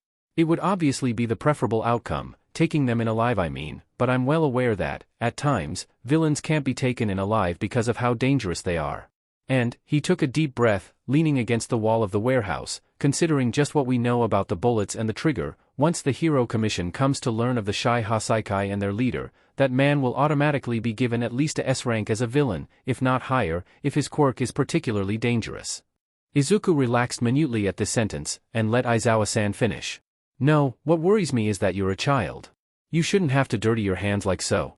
Most underground pros don't have to take a life before they've crossed the 5 years of service, and you're going to tear down a building without even having a license. With a sigh, Izuku nodded. I perfectly understand your concerns, Eraser. Thank you for bringing them up, as well as for not undermining my relationship with the League and the thieves. As for the raid, Izuku took a deep breath, turning to look up at the starry sky. I'm afraid that, whatever you do, I won't allow you to cut me out of my own operation. He felt Aizawa-san shuffling behind him, and he turned to meet his gaze head-on. You see, when I decided that I wanted to be a hero, it wasn't for the fame or anything like that. No, Izuku stared right into the man's eyes, I decided to become a hero because I didn't want any other kid to suffer, like I did, he mentally added, and, if I were to stay out of this situation? I'd be betraying my ideals at the first obstacle. What kind of ideals are they, if they falter at the first problem? For a moment, Izuku was convinced that Aizawa-san would still deny him his role at the raid. But the man's gaze softened for a second, and then he turned back. Fine. But you won't put yourself in needless danger. Izuku smiled under his mask. To quote Tomurakuin, this is supposed to be a stealth mission. Hopefully we won't be in any amount of danger. Aizawa-san nodded, and before either he or Izuku knew how to react, the man ruffled the kid's hair. Neither acknowledged this action. Good. Say, do you and, he stopped, as if trying to remember a name, Dabi live alone? Izuku nodded, silently wondering where that question came from. Yeah. Mom left us a rather wealthy inheritance from her previous job, so as long as we don't spend it in dumb stuff, we should be fine for a while. Besides, Izuku stretched slightly, the weight of his costume was starting to get to him. We don't spend any of it on our vigilante activities. We've only used money we got from the drag deals we stopped, so it shouldn't be traced back to us, hopefully. Aizawa-san looked like he was about to say something else, but he just nodded. Okay. Have a good night, Phobia. Zashi will be back to pick up third degree tomorrow morning. Izuku nodded back. Thank you, Eraser. You have a good patrol. The man fixed his goggles over his eyes, and honestly, what the hell was that color? Izuku decided then and there that, before the raid, he'd try to redesign Aizawa-san's goggles, although he knew that he wouldn't have enough time to do so, and, with a calculated flick of his capture weapon, quickly scaled the building and left, allowing Izuku to slip back into his home. Hanzi, Osamar? Small Might, you can call me Phobia, Tomura-kun. Hanzi, don't want to. Small Might, as you wish. Small Might, anyways, what's up? Hanzi, do you ever feel like you're FING up? Small Might, what brought this on? Hanzi, answer the question. Small Might, at times. Small Might, but whenever I do, I just try to fix my mistake. Hanzi, what if your mistakes all happen because of someone you trusted? Small Might, what's going on, Tomura-kun? Hanzi, I'm technically an orphan. Hanzi, my family died when my quirk first manifested. Hanzi, no one helped me when I was wandering on the street, alone. Hanzi, then Sensei took me in. Hanzi, he saved me, and he taught me that society was unsalvageable. Hanzi, that I should do my best to destroy it. Hanzi, and I believed him, for the longest time. Small Might, thank you for trusting me with your backstory, Tomura-kun. Small Might, but what brought this up? Hanzi, you did. Hanzi, your quirk is some kind of fear morph, right? Hanzi, society must have treated you like shit. Hanzi, but you're still trying to save it. Hanzi, and that makes me wonder if I'm wrong. Hanzi, and if I can fix it. Small Might, tough question. Small Might, I'm not gonna tell you that everything will be fine, or that everything can be fixed. Small Might, but you can make amends, if you put your mind to it. Small Might, regardless of what you've done, I'm on your side. Hanzi, thanks. Small Might, Dobby's gonna kill me, but... Small Might, wanna hang out for a bit? Hanzi, you're kidding. Small Might, nope. Hanzi, sheet, you're crazier than I thought. Small Might, I'm sending you the address, or do you need coordinates? Hanzi, coords are better for Kurojire's quirk. Izuku always wished for his luck to be just slightly better. Maybe, if he'd had better luck, he would have had a quirk that didn't make him the literal embodiment of fear, or his mom wouldn't have died, or his father wouldn't have been an abusive a-hole. Unfortunately, all of these are ifs, stuff that Izuku couldn't change. Also unfortunately, his luck was still garbage. That's why, just as he was handing Tomura-kun a mug of tea, Tuya got down to get a glass of water before going to sleep, and froze. Hi Dobby. Tuya looked like he was ready to murder him, especially since none of them was wearing their usual costumes. Phobia. Will you, kindly, explain to me why we have the leader of the League of Villains in our home? Unfortunately, once again, their living room was on the first floor, so flinging himself out of the window wasn't a valid option for Izuku. So, heroically, he chose to weather that conversation. Tomura-kun was having a bit of a crisis, so I offered him tea? Tuya stared at him like he'd just grown a new head, or like he was considering strangling him, before sighing. Muffins are in the cupboard, if either of you want one. If he wants to stay over he'll have to take the couch, we don't have another spare futon, I'm afraid. Don't be too loud, third degree doesn't sleep enough as it is. With that, the tired brother walked to the sink, poured himself his glass of water, downed it and, after rinsing the glass, headed back to bed, leaving Izuku and Tomura-kun alone in the kitchen. That went better than I thought it would. Tomura-kun snorted. You call that better, Osamar? Izuku smiled, sitting down with his own mug of tea. He could have burned down the kitchen. I think he just didn't want to explain to our insurance how the house caught fire. A small smile had appeared on Tomura-kun's face, leading Izuku to take a small sip of his tea. Vanilla, his favorite. He'd have to tell Tuya that they were running out, and that when he headed out to get groceries he should also get a cat mug for Hito, and maybe a gamer mug for Tomura-kun? Just in case he decided to come over again. Thanks, Osamar. Tomura-kun's voice startled him out of his musings. What for? The man put down his mug with a soft clink. Hosting me like this. I know we're just temporary allies, but it's very kind of you to do this for me. Izuku smiled at him, taking another sip of his own tea before putting down the mug. It's nothing, Tomura-kun. And, personally, I think we could be friends, not just allies. You're a good person, and it's clear your situation is like that just because of bad circumstances. I almost want to say that you're attempting a pacifist route because I'm a threat, Tomura-kun started, fiddling with the edge of his gloves, but it somehow doesn't feel like that. Izuku shook his head, still smiling softly. I do prefer pacifist runs, when possible, but this isn't like that. I want you to have a good life, Tomura-kun. A moment of silence followed Izuku's statement. It was comfortable, but at the same time charged, as if they were both expecting something to happen. In the end, Izuku wasn't the one who broke it. Tenko. What? Tomura-kun, no, Tenko-kun, looked up from his mug, his red eyes fixed into Izuku's green ones. My name isn't Tomura Shigaraki. It's Tenko Shimura. I'd abandoned it for a long time, after. He cut off, a frown on his face. You don't have to tell me, Tenko-kun. He shook his head. I want to. I killed my family with my quirk, I told you that already. I was taken in by Sensei, and he taught me everything I know. He gave me a new name, possibly to get me some distance from that event, or maybe it was something else, I don't know anymore. What I do know is that I don't want you to call me with that fake name, Osamar. Izuku absently chewed on his bottom lip, before nodding. For honesty's sake, call me Izuku. Tenko-kun smiled at that, playful mirth dancing in his eyes. You're mad if you think I'll ever stop calling you Osamar. Izuku groaned, hanging his head as a smile started rising on his lips. Will you ever drop that nickname? Nope. Still better than Deku, a small part of Izuku's mind whispered, and he didn't hate, in the safety of his own mind, the thought that he preferred a friend who refused to use his name and preferred a moniker inspired by his abilities, rather than one who actively called him useless. Thank you, gentlemen, Izuku began, his arms crossed in front of his chest, for attending this meeting. We're preparing this operation with the main aim of rescuing the unwilling donor of organic material, and the secondary objective of taking down the core of the Shai Hasaikai. He took a second to look at the small group that surrounded him. Tenko-kun, Kurojairi, Compress-san, Jiren, Twice-san, Eraserhead, Tuya, and Hitoshi.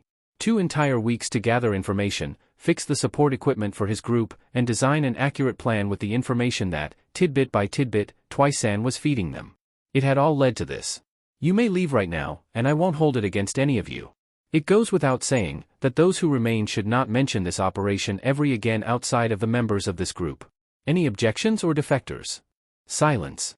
With a satisfied nod, Izuku continued. Very well then, let's get started. The Shai Hasaikai compound was quiet and dark, aside from a couple of lights still on at the higher floors. The few guards that were patrolling were clearly not as careful as they should have been, probably lulled in a sense of security because of the importance of the place they're defending. If it were a real group of villains attacking, instead of Phobia's band of vigilantes. Izuku moved one hand to his earpiece, part of the support gear that Jiren had got them. Compress-san, Phase 1, Distraction. Begin when you're ready. A staticky crackle in his earpiece alerted him that Compress had picked up. Yes sir. Silence engulfed their communications again, and Izuku stayed there, silently crouched on the edge of a nearby building, with Aizawa-san and Tenko-kun on his sides, waiting for their sign. Then, an explosion shook the building, on the side opposite to the entrance. The guards immediately dashed in that direction, leaving the entrance unguarded. Izuku and his small group took that moment to slip down from their building, and sneak in from the front door.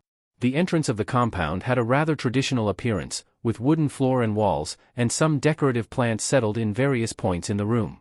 It would have almost been nice, had it not been a cover for a far more sinister operation. A man instantly approached them, giving them a small nod. Izuku nodded back. Phase 2 was beginning. Getting in, obviously, Izuku started, is the easy part. Thanks to Compress-san and Dabi, we can safely prepare a distraction on the other side of the building, simulating an explosion. This should, hopefully, draw in most of the guards. Eraserhead and I can silently take care of the stragglers, if there happen to be any, and in case of any particularly resistant foes, we'll have Tomura-kun with us as well. A couple of nods prompted him to continue. This next part will be crucial. Thanks to Twice-san, we're aware of their security system, as well as the precise placement of the cells. We'll need one of your clones, Izuku turned to look at the man in spandex, to get us in and guide us to the cell. The man, who Twice-san had cloned, approached one of the walls, opening a secret compartment and punching in a code on a small number pad.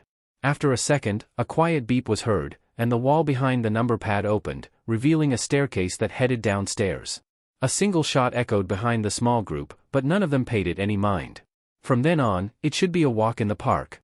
But, Izuku closed his eyes, drumming on his bicep, since saying so usually entails destruction, third degree will be on sniper duty. Hitoshi looked at Izuku in confusion. You will be placed on the building directly opposite to the compound, he started, patiently explaining what he had planned for Hitoshi. With that rifle I'd shown you a couple of days back and a number of my non-lethal bullets. These are a special project I've been working on in the last week, taking the Shai Hasaikai bullet as an example. Izuku took out one of his prototype bullets to show it. As you can see, it looks practically identical to the one Twice-san recovered. The major difference, as well as the only one, is the mixture held in the bullet. This contains a powerful sedative. Whoever is hit by one of these will be asleep in less than 2 minutes. Hitoshi nodded in understanding. Kurogyri, you will be with him, doubling as his escape route, should he be found, as well as our own. The earpieces Jiren has so kindly provided us, Izuku gestured to the support items in question, are linked to a sophisticated GPS system. If we tap the earpiece twice, it gives our location to this monitor. He pointed to a small tablet, which will be in Kurogyri's possession so that, should we ask for a quick evac, he can immediately give it to us. The hallways were deserted, something that was both expected and rather eerie. Phobia, Hitoshi's voice rang through the earpieces. A couple of guards tried to follow you guys inside to see if someone had slipped in after the explosion. They've been dealt with, but I don't know how long it will be until their bodies are found, so I'd suggest you speed up the plan. Copy that, third degree, we'll try to be faster. Izuku nodded to the clone, Aizawa-san and Tenko-kun, and they all started going through the underground maze slightly faster. The entire plan would have been faster, had Izuku not decided to be a petty BSTRD, as that forced them to stop every now and then, allowing Izuku to plant the explosive charges that Jiren had got them. As I've already mentioned, Izuku continued, I plan to blow the entire compound up as soon as we're out. In order to do this, Jiren got us a number of explosive charges. They're all remotely controlled, and I will blow them up as soon as we're at a safe distance. He could feel Aizawa-san's discomfort at this part of the plan, but, thankfully, the man didn't say anything. Izuku had no intention of having that conversation a second time, especially not in front of a number of villains. I will be going in with Eraserhead and Tomurakuin, as I've already mentioned. This is so that we can safely deal with any kind of opponent we could possibly encounter in a close-quarters environment. The cell is the third door on the right in that hallway. Let's hope that those motherfuckers are still sleeping, this way they'll just wake up dead. Izuku peeked over the corner, grimacing at what he saw. I'm afraid we weren't so lucky, Twice-san. 2 men were standing near the door Twice had just pointed them towards. One had a white robe covering most of his defining features, and he was wearing a brown and gold plague doctor mask, which obscured his face, making him unrecognizable. The other wore a rather tacky green coat, some dark pants and a pair of white sneakers. He also wore the same plague doctor mask, although his didn't cover his eyes, which betrayed a state of annoyance, nor the rest of his face, showing his brown hair as another defining trait. His only other notable feature were the surgical gloves he was wearing, which could hint towards him being misophobic, presumably. Izuku turned back to his allies. 2 men are blocking the passage, they're right in front of the door we need to get into. After giving a brief description of the 2, Twice nodded. Ah, I know the one without the robe. He's the big boss of this operation. Calls himself Overhaul, that BSTRD. He's the reason the kid is still alive, but that's only because he reassembles her whenever she dies. Izuku's frown turned into a deep scowl of anger. What can you tell me about his quirk? General matter reassembly. Anything he touches, he can destroy or rebuild. Saw that piece of sheet implode one of his subordinates because they didn't do a good job. Why didn't he become a healer, with that quirk? Tenko-kun's comment was interesting enough that it snapped Izuku out of his rage. Dunno. He has a problem with germs. He also ranted about seeing quirks as illnesses? Seems bats hit crazy to me. You've got a plan, Phobia? Izuku quietly shook his head. If it was only Overhaul, it would be easy to deal with him. But we don't know anything about the other guy, so any plan would have a rather wide margin of improvisation. A moment of silence followed, in which Izuku finished his thought process, and nodded. Fine. Eraser, you're staying out of sight. Twice-san, how many clones can you get here in a few minutes? The man seemed to think for a moment. My main body is where you told me to keep it, in that alley. Assuming that no other guards are stationed in front of the main door, I can get a couple of compresses and at least 1 dobby in that time. Izuku nodded. Do it. Tomurakuin and I will run distraction. Eraser, you're coming out if the other guy starts using his quirk, or if it looks like Overhaul is about to overwhelm us. Aizawa-san nodded, although he looked conflicted. Oi.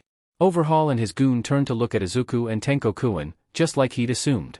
He kept his relaxed pose, hands at the side and ready to counterattack. The source of the explosion, I assume. It makes me wonder, however, Overhaul tilted his head slightly, his annoyed eyes never leaving Izuku's position, how you managed to get in here. Izuku smirked from under the mask, and proceeded to channel his best compress impression. A good wizard never reveals their tricks, my good sir. Now, why don't you tell me a little bit about this compound? A rather nice place, for a small Yakuza group. When Overhaul didn't answer, and the other man started moving to get behind his boss, Izuku sighed dramatically.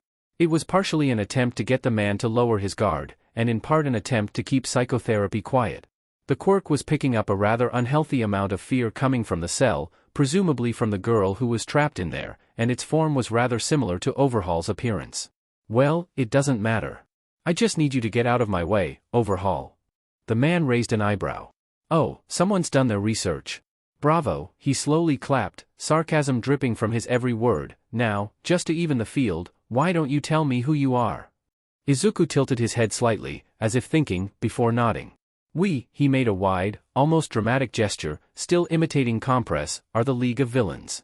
Your plans, however, are a bit too close to those of a monster, so we are here to stop you. If Tenko-kun was surprised by Izuku's act, or by his mention of the League, he didn't show it, and Izuku was incredibly glad about it. He was already panicking enough under his mask. This didn't help him conceal his reaction when the earpiece came to life, but the mask did most of the job on that front, allowing Izuku to assume that Overhaul hadn't noticed his slight jolt. Phobia, Hitoshi's voice came in, the clones are on their way with the originals. I just saw them enter the building.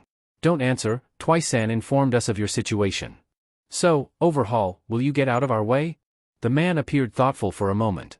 Thank you for your sacrifice in the name of a cured society, League of Villains.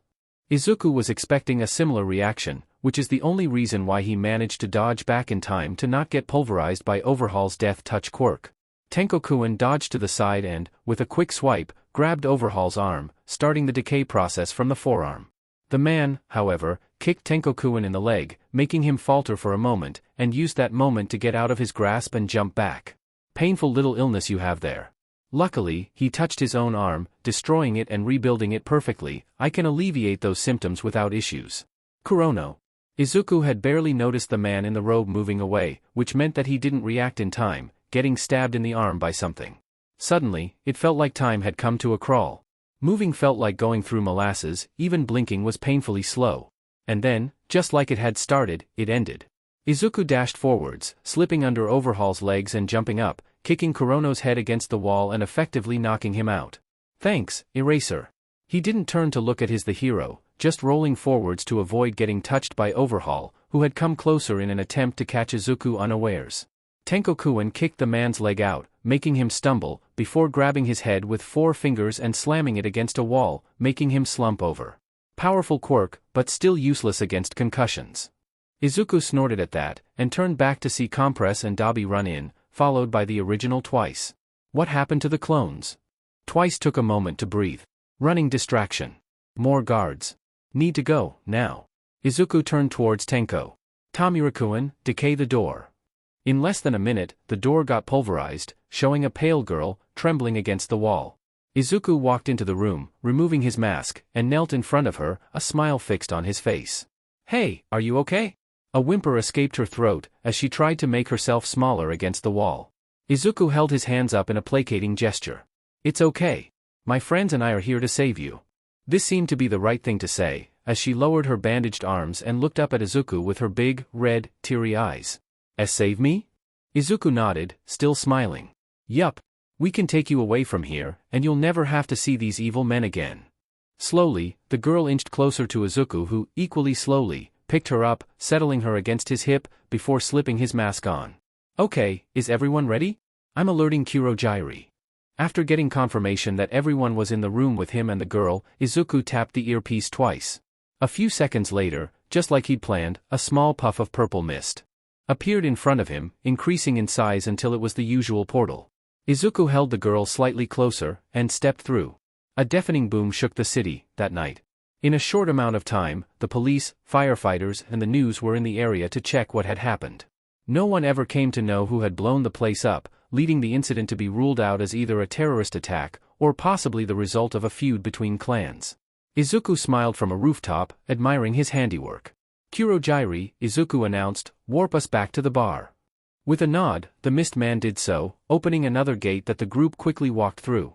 Izuku sat in one of the small booths, still holding the girl close. It was a hard work getting her to open up a bit, but he could safely say that it was working well enough. "Would you like some juice, darling?" She nodded, still hiding her face in the crook of his neck, and Izuku turned to Kurogyri. "Kurogyri, could I please have a glass of juice for our lovely guest?" The Mist Man turned towards him. "What flavor?" "We have apple, orange, peach and lemon." The girl spoke quietly against Izuku's neck, making him smile as her breath tickled him. "Apple juice, please." The Mist Man vanished, only to return after a couple of moments with a tall glass filled with apple juice, which he left on the table. Tuya couldn't help but be proud of how his brother had handled the situation, and of how much of a dad he was being towards the kid. "He's a good kid." Eraser's words spooked him out of his soft musings, making him jolt slightly. "Yeah," he answered, after taking a second to regain his cool, "he is. Hopefully his mom is proud of him." Shuda-san nodded, looking at Izuku with a soft expression as the white-haired vigilante slowly coaxed the kid out of her shell, chattering amiably with her about this or that thing. She seemed to be listening intently, and to be slowly relaxing with him. Eventually, she yawned, settling even closer to him, and Izuku picked that moment to stand up, still carefully holding her. "Gentlemen, it's been a pleasure doing business with you, but Eri-chan is a bit tired right now, so I'd rather head back home with her, so that she can rest in a proper bed." "Tomirakuin," Izuku turned towards his friend, "inform Jiren that his payment will be delivered to him via the usual method. And to all of you, thank you for working with me to save this girl." Izuku bowed to the assembled group, or tried to, without jostling Eri-chan too much. When he stood back up, Kurogyri swiftly opened another portal, which Izuku sent Tuya, Hitoshi and Shudakuin through first, before following them. "What now?" Izuku sighed, still holding Eri-chan. "We keep her safe. I'll need to find her documents, or forge them if we don't find anything, and I'll need to learn what her quirk is, so that we can help her control it. Let's hope she doesn't have any major accidents before then. You could come stay with me." Izuku turned towards Aizawa-san, ignoring Hitoshi's entirely too smug aura. "I'm sorry?" The man hid his face further into his capture weapon. "You could come stay with me and my husband. We already have Hitoshi, and we have money to spare, so taking care of Eri-chan would not be a problem. And since she seems to only trust you," Aizawa-san stopped for a moment, as if trying to put his words together, "it would be illogical for me not to take you two in as well." "Which is dad for, I've wanted to adopt you ever since you came on my radar," Hitoshi smiled, earning himself a shove from Aizawa-san. "Brat." Izuku looked at Tuya, who looked back at him. "I'm fine with it, Zu. He's proven himself to be a reliable person, in spite of him being a pro-hero. Besides," he crossed his arms, "considering who his husband is, it would be pretty hypocritical of me to say no." Izuku sighed, looking down at the sleeping child in his arms. Eri-chan needed someone to help her properly, and he and Tuya could not do so without a wider support system. "Fine. It's not like I didn't see Hitoshi as a brother before, anyways." Aizawa-san dash. "Shoyuta is fine, kid." Shuda-san, then. "Would it be an issue if we all stayed at mine and Tuya's for tonight, and then moved our stuff tomorrow? I'd rather not having to wake Eri-chan up yet." The man nodded, taking his phone out. "I'll text Zashi and let him know that we'll be back tomorrow morning, and that he has to look for another couple of beds." Hitoshi huffed, smiling. "Of course Pops knew. I never hide anything from your father, Hitoshi. It would be dash. Illogical, I know." Still bickering, Tuya let Shuda-san and Hitoshi in, and Izuku followed his new family into the building, smiling softly.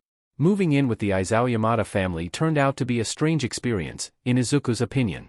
If he thought that Tuya's sleep schedule was erratic at best, it was nothing compared to the one possessed by this house's inhabitants. Shuda-san had the weirdest patrol hours, which made somewhat sense considering his role as an underground hero, but which also meant that Izuku had an equal chance of finding him awake at 3 in the morning and at 3 in the afternoon.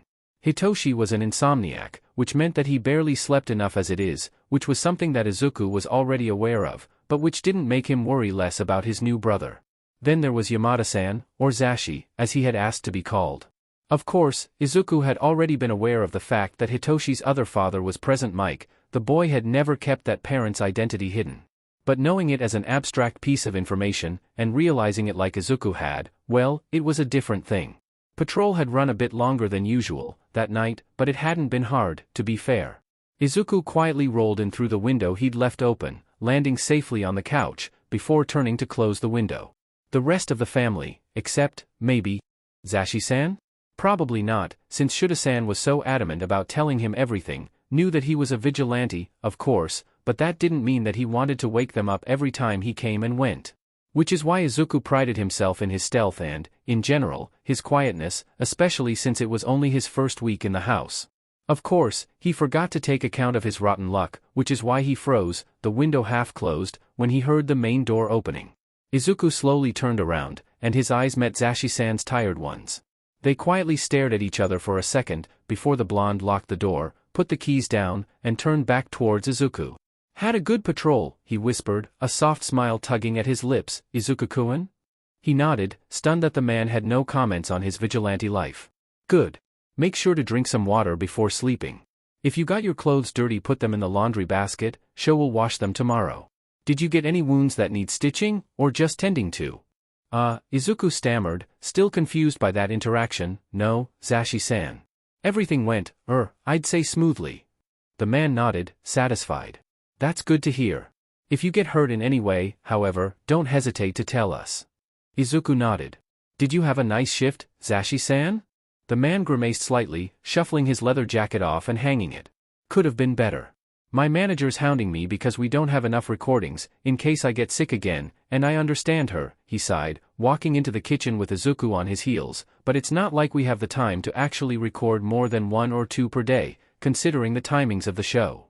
Izuku smiled sympathetically, before remembering that the man couldn't see his mouth under his mask, which he quickly took off, earning himself an amused grin from Zashi-san, who then proceeded to pour 2 glasses of water and hand one to Izuku, who quickly took a couple of sips from it. "Go get some sleep, kiddo. I'll check on Eri-chan before going to sleep." Izuku wanted to protest, but a yawn cut that short, drawing a quiet chuckle from Zashi-san. "K," he muttered, after finishing his glass of water and putting it in the dishwasher. "Good night, Zashi-san." "Good night, Izuku-kun." The blonde quickly ruffled his hair, smiling softly. "Sleep well." Another thing that sent Izuku reeling was the amount of people that stopped to visit Zashi-san and Shuda-san. It was probably because, even when his mom was still alive, they didn't get many visitors, since Inko had distanced herself and her family from the Bakugas after the situation with Katsuki had come to light. It also didn't help his cognitive dissonance the fact that Shuda-san gave the impression of an introvert who wanted nothing more than to avoid socialization. This wasn't false, of course, but once one wormed their way into Shuda-san's heart, he didn't particularly care about being bothered by them.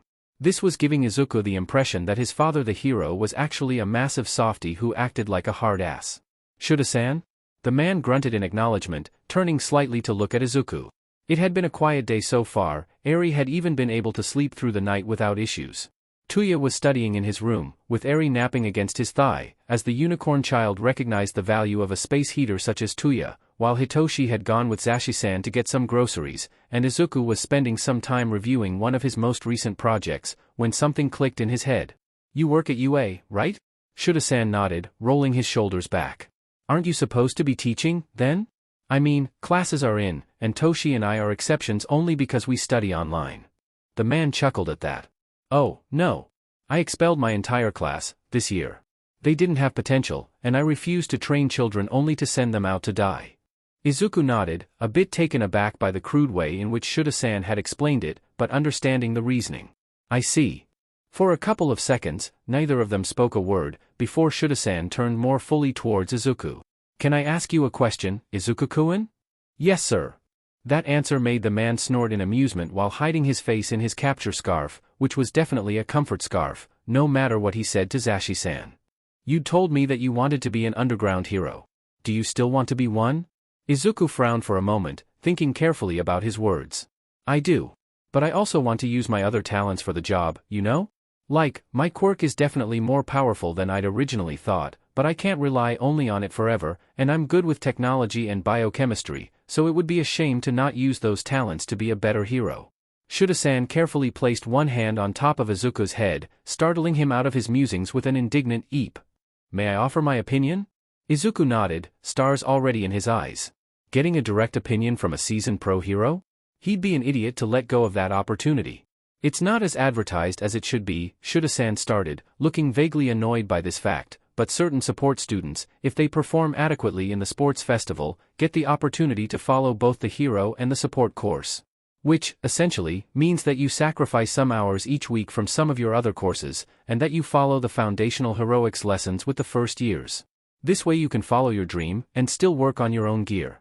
Furthermore, the man continued, mindlessly starting to comb his hand through Izuku's hair, since as an underground hero your salary isn't as high as some of the limelight heroes, having an additional source of income may be a great help, unless you choose to work at one of the various hero schools, which is something that most of us end up doing. Izuku nodded, vehemently not thinking about the hand that was scratching his head. I see, it would be a good way to actually survive on my job. And, since I'd also get my support license, Izuku was on the verge of devolving into a mutterstorm, but he was still on this side of the understandable. I'd be able to put out support gear that could be used to keep other people safe, field test them on my own, and improve heroics on a wider scale, even from behind the scenes. He felt Shida-san shiver, and was about to ask him what was wrong, when the doorbell rang. I'll get it. With a dash, Izuku headed for the door, mentally wondering who was visiting. They hadn't had many visitors during that week, except for that time when Izuku woke up to see Nizu sitting at the kitchen table, quietly sipping tea. He was still mentally scarred, and he refused to entertain that memory for longer than strictly necessary. Pushing that thought out of his head, Izuku opened the door, a big smile on his face, only to see a rather tall teen, with a slightly taller man just behind him. They both had blue hair and blue eyes, but the teen wore some square glasses and had a significantly stiffer posture, whereas the older man was slightly more relaxed, and didn't wear glasses. Both were wearing a button-up and a pair of jeans, and the teen had a slightly troubled expression on his face. May I help you? The man answered, a soft smile on his face. Oh, I'm afraid we might have gotten the wrong address. This isn't the Aizawa Yamada household, is it? Izuku nodded, before turning back and calling. Shida-san. We have some guests, and, turning back towards them, please, come in. Shida-san will be with us shortly. And, just like Izuku had said, his dad the pro had gotten up from the couch and walked to the door, still slouched as usual. Once he'd seen the guests, he gave both of them a nod. Tenya, Tensei. Zashi is out with Hitoshi, but come in. Izuku stepped back, letting the two guests in, while looking at them with a curious expression, which was returned in spades by the other teen. As soon as they'd all settled back on the couch and love seats, Shida-san started the introductions. Izuku, these are Tensei and Tenya Ida Pro Hero Ingenium? It's an absolute honor, Izuku interrupted, with stars in his eyes, making Shida-san snort in faint amusement. Sir. Ingenium just smiled, shaking his head. A fan, then? Sho, you hadn't told us you had other guests. Not a guests, Zashi and I have adopted Izuku, his brother and their sister. And, he continued, laying more comfortably against the back of the couch and unwittingly powering through the crisis he'd just caused Izuku, to finish the introductions, he's Izuku Midoriya. The younger Ida finally smiled, as if something had clicked. Ah, so you're the famous Izukuin. Hitoshi kept talking about you and how amazing you are, being one of the first people outside of his family to say that his quirk's not villainous. You have my gratitude, Midoriya-san. Izuku, blushing profusely, just waved his hands in front of his face, as if he was trying to shoo away the praise. Ah, Ida-san, I did nothing, really. I just told Toshi how amazing his quirk could be, and really, he is just as cool as I thought, if not more. And there's no need to be so formal, he continued, as his blood finally started flowing away from his face. You may call me Izuku, since you're already Hito's friend. The teen nodded, chopping the air with his hand. Very well. I will do so, only if you, in return, call me Tenya, Izuku-kun. Gladly, Tenya-kun. Ingenium snorted, shaking his head. Good luck getting Tenya to be less stiff, Midoriya-kun. He's been like this ever since I can remember. For all I know, the man continued, suppressing his chuckles, he came out with his button-up already tidy, glasses on, and explaining that running in the halls is not proper behavior for students.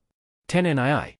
Presumably drawn in by the noise, Tuya chose that moment to walk towards the living room, holding the sleeping Eri against his chest, and froze at the sight of Ingenium who, in return, stared at him in faint recognition. Izuku turned to look at his brother, smiling, only for that smile to falter when he realized that his brother was completely still, staring at the hero. Tuii? Is everything okay? Tuya quietly walked forwards, carefully handing Eri to Izuku, only to drop in a stiff bow. Thank you Ingenium, sir, for saving me that time in that alley. Ida-san's expression was filled with definite recognition as he smiled. So it is you. Without that tattered coat I barely recognized you. It's fine, young man, it's part of my job to save everyone I can, and you were in a dire situation yourself, huh? Tuya stood back up, taking a seat beside Izuku, grimacing slightly as he remembered his previous conditions. I definitely was, sir. And I'm sorry for vanishing like that. He stopped for a moment, weighing his words carefully, extenuating circumstances. Ingenium shook his head, still smiling. It's fine, as long as you found yourself in a good situation afterwards. Tuya smiled back, relaxing slightly as he side-hugged Izuku, who instantly leant into the contact, nuzzling his head against his brother's shoulder. Oh, a couple of weeks later this dummy found me. I'm alive thanks to him, and thanks to his dash. Izuku shoved his elbow in Tuya's side, jolting him. Don't you dare address Mom as anything other than that, 2nii, or I'll find a way to scold you properly in her stead. Dinner with the Idas ended up being a rather normal event, especially after Ida-san, call me Tensei, started recounting embarrassing stories of Tenyukuin. Eri managed to stay around for a bit, before getting overwhelmed and asking Tuya to get her to her room, which he immediately obliged. Honestly, the entire thing reminded Izuku of how things used to be. Before his mom had died, and even before his quirk had manifested, when the Bakugas were still their friends. If Tuya or Hitoshi heard Izuku cry that night, neither made a big deal out of it, as they just crashed his room with the excuse of a surprise sleepover, which was eventually joined by Eri as well. Hanzi, Asamar. Small Might, Tenkuin. Small Might, I thought you'd forgotten about me. Hanzi, sorry, things have been hectic for a bit. Hanzi, how's the little unicorn child? Small Might, I'm wounded. Small Might, you only care about Eri-chan. Hanzi, F off. Hanzi, you know what I'm saying. Small Might, I know, I'm just pulling your leg. Small Might, she's fine, mostly. Small Might, she rarely gets through the night without getting nightmares, so I kinda hope Overhaul is still alive so that I can tear him a new one. Small Might, but she's adapting. Small Might, I'm particularly grateful to Dad for how the situation is going. Hanzi, Dad? Hanzi, weren't you an orphan? Hanzi, you've been typing for a bit now. Small Might, Gaima Sekim having a crisis. Hanzi, are you crying? Small Might, yeah. Small Might, sorry, now's better. Small Might, it was just the realization that I actually have a father again. Hanzi, yeah about that. Small Might, I actually don't know how it happened? Small Might, after the raid eraser walked us home. Small Might, and out of the blue he asked how we were going to handle Eri? Small Might, and me and Dabi obviously panicked, because we realized then and there that we had approximately zero experience as parents. Hanzi, why am I not surprised? Small Might, so he just goes, come home with me, I already have one dumbass son, might as well make it Thahafanafanpai. Hanzi, what the F? Small Might, sorry, third degree tried to swipe my phone when he saw that I was talking crap. Small Might, he says hi BTW. Hanzi, so you live with Eraser. Hanzi, and third degree? Small Might, the weirdest part is that I'm sure that Eraser tried to adopt me immediately after the meeting when we decided to plan the raid. Small Might, but he desisted. Hanzi, what the F is your life, man? Small Might, honestly, I don't know. Small Might, anyways, tell Papagiri that I'm fine and that Eri is recovering. Hanzi, Papagiri? Small Might, lie to my face and tell me that he's not the closest thing to a father you have. Hanzi, you're right, but you shouldn't say it. Small Might, SCK it up, Hanzi. In other news, the reporter droned on in the background as Izuku finished working through a portion of his homework. We'd like to remind you that the serial murderer known as Sludge, a rank villain, is still at large, in spite of the efforts of a number of heroes. The police suggests caution, and while a curfew has not been officially implemented, they still highly recommend not being out alone late at night or too early in the morning, as those seem to be the preferred times of action of the killer. Ugh, Izuku sighed, turning the TV off. It's been months, and this guy is still out? Well, not everyone is as smart as you are, Zu. Izuku turned and stuck his tongue out at Tuya, who just smiled at him. Need help with something? Please? If you could teach me how to do that braid, Izuku said, leaning back on his chair and rubbing a hand through his, by now, shoulder-length hair, you'd be the absolute best. Tuya just raised an eyebrow at him. Hadn't Zashi explained it to you once? Nope, I was asleep that time, he was explaining it to Toshi. Dad tried, but you know how he is with hair and the like. Tuya snorted. Yeah, Shoyuta is great at a number of things, but braiding hair is an absolute mess for him. Personally, Izuku started, leaning into his brother's grasp, so that he could start with the braid. I think it's because of the calluses caused by his capture weapon. Tuya hummed in agreement. You're probably not wrong. Those things seem to get stuck on most hair, or to accidentally pull them. Izuku relaxed into his brother's hold, letting him work his charm in silence. You're thinking of going on an early patrol today? Izuku hummed. Yeah. I mean, with Sludge around, it would be best if I took some heat off the heroes in other areas. Besides, he closed his eyes as heat started to rise to his cheeks. Apparently All Might is patrolling this area as well, to find him. So, if I'm lucky, I might manage to snag a signature. Tuya snorted, quietly shaking his head. You're the same hero nerd as usual. Make sure to inform Shoyuta about your patrol, you know he doesn't like it when you're out without anyone knowing. I will, as soon as he wakes up from his nap with Eri-chan. They're both sleeping well for once, so I really don't want to bother him. That's illogical, Izuku. Shuta's unexpected voice made the problem child in question yelp in surprise, as he turned as far as he could without disrupting his brother's work. Hey Dad. You know it's not really illogical, you do need the sleep. The man sat on his side, flicking him on the forehead. And you know that it is illogical. I'm your father, it's part of my job to take care of you. Did you need something? Izuku shook his head minutely, still very careful about Tuya's hands in his hair. Not really, I just wanted to let you know that I'm going on an early patrol this afternoon.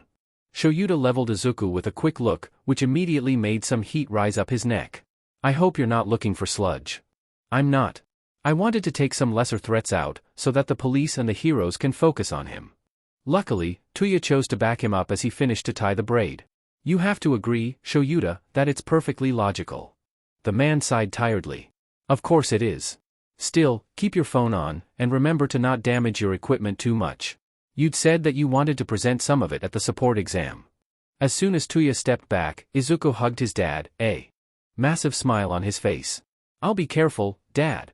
The man nodded, hugging his son back. Good. That's all we ask of you. Izuku kicked the last man's head against the wall, knocking him out, and stopped to breathe. Why the F are there drag deals at 6 in the afternoon? The sun's still out. He shook his head, silently tying the 3 dealers together with some rope, before checking their suitcases. This is a decent amount of money. Maybe I can pay Jiren to get me some materials, I think I'm running out of carbon nan dash. His head whipped up, as a noise similar to water flowing made itself known. Izuku left the suitcase down, sliding in a defensive stance, and checking his surroundings as per usual. He was just about to relax and pick up the suitcase, when a manhole cover just in front of him blew up, allowing some green sludge to slide out. It took Izuku less than 2 seconds to realize what he had in front of himself. Sludge, the A-rank villain, slowly assembled himself out of the sewers, radiating both a putrid stench and his overwhelming fear of the man who was chasing him, All Might. He took a quick look around, and spotted Izuku, who frowned at that. Oh, a meat suit for little old me? You shouldn't have, kid. Just as Sludge was about to lunge at Izuku, however, a booming laughter echoed from the sewers, followed by a massive gust of air. Detroit smash. The sludge was almost entirely destroyed, knocking Sludge, the man, unconscious as All Might, wearing cargo pants and a white t-shirt, what the F dash, appeared in front of Izuku, laughing loudly. In the depths of his mind, Izuku took a moment to realize that the man had a fear very similar to Tenko-kun, but that thought was quickly shoved away, as holy sheet, this was All Might. The number 1 hero turned towards Izuku, still smiling. I'm sorry you had to witness that, young man. You see, Izuku winced slightly, finally realizing how loud All Might is, as the man started collecting the sludge in. Are those soda bottles? I've been tracking down this villain for a while now, and he was about to evade me in the sewers. Thanks to your interference, however, he stood still for long enough that I could capture him. All Might approached Izuku, patting his head with that same smile on his face. So thanks, young man. You were as much of a hero as I am, today. Izuku was thankful that his mask was hiding his face, as the praise was making him blush awfully. It was nothing, All Might, sir. I was just. All Might seemed to realize in that moment the scene he just walked in, noticing the 3 drag dealers wrapped into rope. Izuku mentally sighed, preparing himself for the lecture of a lifetime. And, instead, he heard a sound that surprised him, a wet cough. When he looked up, he saw a cloud of smoke surrounding All Might and, when that smoke vanished, a skeletal man was in his place. What the F dashed a? The man grimaced, placing the soda bottles in his pockets. I'm sorry you had to see this, young man, and, he coughed again, spewing some blood out of his mouth. I'd be really grateful if you never mentioned it to anyone. Izuku's brain took that moment to reboot. Hold on, All Might? What happened to you? Was it someone's quirk? Do you need medical assistance? I'm pretty sure that coughing out blood isn't healthy. The man shook his head, leaning against the wall of the alley. No, it's not a quirk. This, unfortunately, is the aftermath of a gruesome fight I barely won 6 years ago. Izuku frowned under his mask. Toxic chainsaw? All Might smiled, although it looked more like a grimace. Ah, a fanboy then. No, that punk barely touched me. This was, he lifted his shirt, showing that his torso was more scar tissue than anything else, a gruesome wound that still looked awfully fresh, a wound caused by a terrifying villain, one that the world may never know about. Something clicked in Izuku's mind. Is this why you've been taking shorter patrol times? Ah, a smart one too. I'm almost tempted to. No, never mind. Yes, young man, this is why I've been doing less and less hero work. My quirk is currently limited to 3 hours per day. A grimace made its way on Izuku's face. You're going to retire soon, then? All Might nodded. Not soon, but I am looking for a successor to train. The backlash from All Might's retirement would be too strong without someone to pick up the slack. Izuku sighed. It makes sense. Would you mind coming to my place, so that we can look at your wounds and see that they didn't get worse? All Might seemed hesitant for a moment, before nodding. If you're offering, it would be impolite to say no. I just need to hand Sludge to the police, first. And, he eyed the drag dealers, while I'm at it, I might as well get them to pick up these guys. You're the one who knocked them out, right? Izuku nodded. Yes, sir. I know that vigilantism is illegal, but dash. All Might raised a hand, shaking his head. You don't owe me any explanations, young man. I was in your shoes when I was your age, and I did pretty much the same things. Hide on the roof, if you would, so that the police won't take you in as well. With a quick nod, Izuku climbed the fire escape, settling quietly on the roof while All Might made a phone call. If he also made a mental note to look up a vigilante with a power-type emitter quirk that operated when All Might was younger, no one else needed to know. A rather unremarkable policeman came shortly after All Might's phone call, quickly collecting all the 4 villains, as well as the drags and the money, and left after the skeletal man assured him that he would be fine. Heading back home with him, unfortunately, took a bit longer than Izuku thought, as he couldn't parkour on the roofs with the emaciated man on his tail. Thus, he took a moment to alert his dads that he wasn't coming alone, and took a couple of shortcuts through the back alleys. As soon as he opened the door, letting All Might in, he saw his dad's eyes widening. Yagi-san? The man, what the hell, did Dad know All Might's secret identity? And no one knew that? Looked at him, startled. Aizawa-san? What are you doing here? This is my house, Yagi-san, and that is my son. And, he turned his stern gaze on Izuku, if said son doesn't explain why you're here, he will be grounded for the rest of his lifetime. Izuku shivered, well aware that those threats were usually not for show and, after taking off his mask, he started talking. I swear I didn't go looking for Sludge. Bad start, Izuku. I believe you, Dad nodded, sighing, go on. I was doing what I usually do, cleaning up drag deals and the like, when that asshat comes out of the sewers, says something about me being a meat suit. Izuku bit back a grimace at repeating that sentence, and, as he's about to lunge at me, he can't proclaim All Might's secret identity to the world, can he? A hand is placed on his shoulder. It's fine, young man. Aizawa-san, as well as the rest of the UA teachers, is aware of my identity, as I will start teaching there soon. Oh. Okay. Oh. Okay. Then, All Might came out of the sewers and punched Sludge into smithereens, knocking him out and capturing him. Then his quirk failed him, I guess? He deflated into, Izuku gestured at the skeletal man, and I offered to check his injuries at home. Shoyuta groaned. You're lucky I sent your brothers and sister out for groceries as soon as you told me you were coming with someone, problem child. Izuku smiled bashfully, scratching the back of his head. Sorry Dad. It's fine, he shook his head, gesturing to a chair, Yagi-san, sit down. I'll check that you didn't reopen that wound of yours, and then we'll talk about that successor thing you told Nizu about. I'd rather dash. A quick look from Shoyuta shut Yagi-san up for good, making him sit down. After a quick checkup, Shoyuta stood up, nodding. Fine. You didn't tear your wound any more than Chio tells me you usually do, so it should be fine. Keep those bandages on for 2 days, and for the love of everything that's holy, he looked at him with the stern glare that Izuku had called the dad stare, try not to overdo it for at least a week, will you? Yagi-san stammered, trying to manifest a quirk that would make him vanish into the floor. I'll try? Shoyuta sighed, putting away the first aid kit. That's all I ask. Now, successor. I know you told Izuku about it, otherwise he wouldn't have dragged your butt here. Yagi-san grimaced and, for a moment, only silence remained. If you'd rather I leave for this conversation, Izuku started, awkwardly, I can do so? Both Shoyuta and Yagi-san shook their heads. No, young Aizawa dash. It's Midoriya, actually. I didn't take his last name, as that would put a target on his back, and Eraserhead shouldn't be associated with any other civilians. Midoriya, Yagi-san nodded, approvingly, then.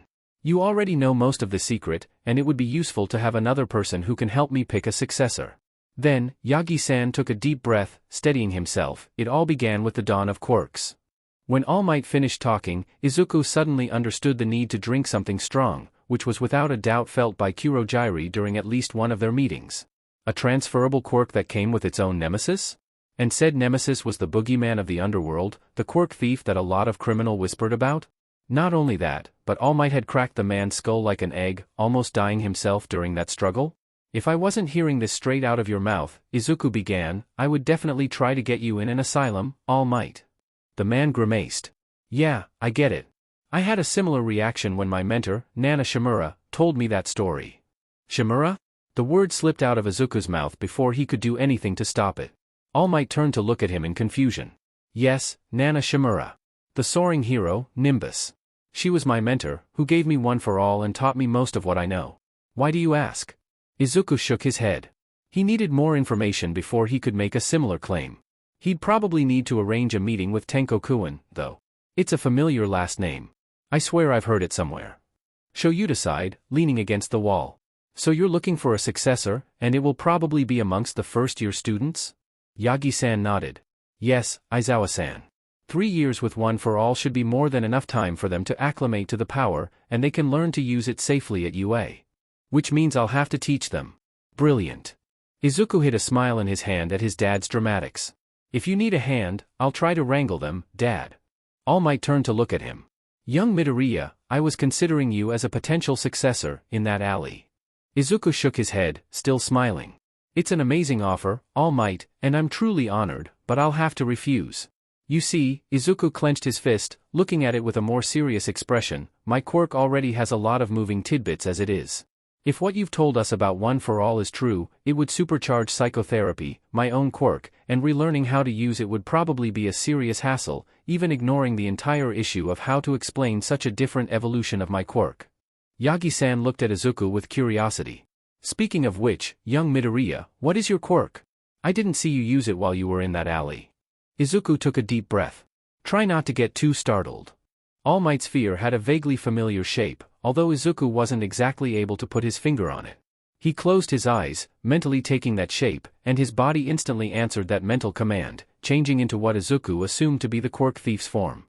When he opened his eyes again, he was towering above everyone else in the room, and a twinge of hatred pulsed inside of him as he saw All Might, together with a need to take back what was rightfully his. Yagi-san, in response, tensed for a second, before Izuku's usual bright smile broke on All for One's face. Psychotherapy, Izuku began, with the man's much deeper, and just as familiar, voice, is not a proper description, to be fair. It allows me to sense the biggest fear of everyone in a certain range from me, sure, but it also allows me to take the form of that fear. Something I figured out thanks to my brothers, he continued, lifting his right arm up and clenching his fist, causing his bones to break out like spears, is that I can use any quirk in possession of the person I take the form of. Just as he'd finished that sentence, however, Izuku felt his quirk give up, and in a second he was back to himself, slumping against the chair with a sigh. I can only assume that taking the form of someone with that many quirks was exhausting for psychotherapy. At least, he continued, sitting up a bit more properly, I didn't faint like that time. All Might visibly relaxed when Izuku's face came back in its usual place. That's quite the powerful quirk, young man. I'm assuming you'll try the heroics entrance exam in a couple of months. Izuku shook his head, gratefully taking the glass of water that his dad handed to him. No, he answered after taking a sip of water, I was thinking of going through the support exam first, and to go through both the hero and the support course, assuming I do well enough in the sports festival. All Might nodded. It makes perfect sense to exploit one's talents to be a better hero. I regret somewhat that I couldn't give enough spotlight to various support engineers, as One for All strength caused me to destroy any and all tech I tried to use. Yagi-san's phone picked that moment to start ringing, and the skeletal man immediately answered. Yes? I see. Of course, let him know that I'll be there shortly. Yes. Thank you, good evening. As soon as the phone call ended, the blonde stood up. Thank you for your hospitality, Aizawa-san, but Nizu requested my presence for something, so I have to go. Shoyuta stood up, walking with him to the door. Not a problem, I know how the rat is. And, Yagi, he stopped, turning to look at him, don't be a stranger. If you need anything, feel free to drop by. The smile he received seemed brighter, more real, than any of the All Might smiles he had ever given. I will. The same goes for you, Aizawa-san. You have my phone number, don't hesitate to call me. Shoyuta nodded, opening the door for him. It was a true pleasure. Goodbye, Aizawa-san, goodbye, young Midoriya. I can't wait to see you in my classes. Izuku blushed, bowing to the man as he left. 10 minutes after All Might had left, Izuku screamed. I forgot to ask for his signature. Izuku felt slightly unsettled when, looking at his calendar, he realized that there was only 1 week between him and his entrance exam. Zuku, Hitoshi groaned, clutching his mug of coffee as if it was a lifeline, stop overthinking so hard, it's too early for this. But Hito, we only have a week before our entrance exams, Izuku whined, sitting down next to his brother, and it feels like we've done nothing this last couple of months. A hand ruffled his hair, messing up his carefully made ponytail and making him grumble as he tried to swat the offending hand away. Hitoshi's right, Zu, Tuya smiled, sitting down in front of him with his own mug of coffee, it's too early to overthink this much. Besides, he added, pausing to take a sip of his beverage, you've been tinkering with tech for as long as I can remember, and you two have spent the last couple of months studying and revising non-stop. He paused to take another sip of coffee, letting the implications of what he'd just said sink in.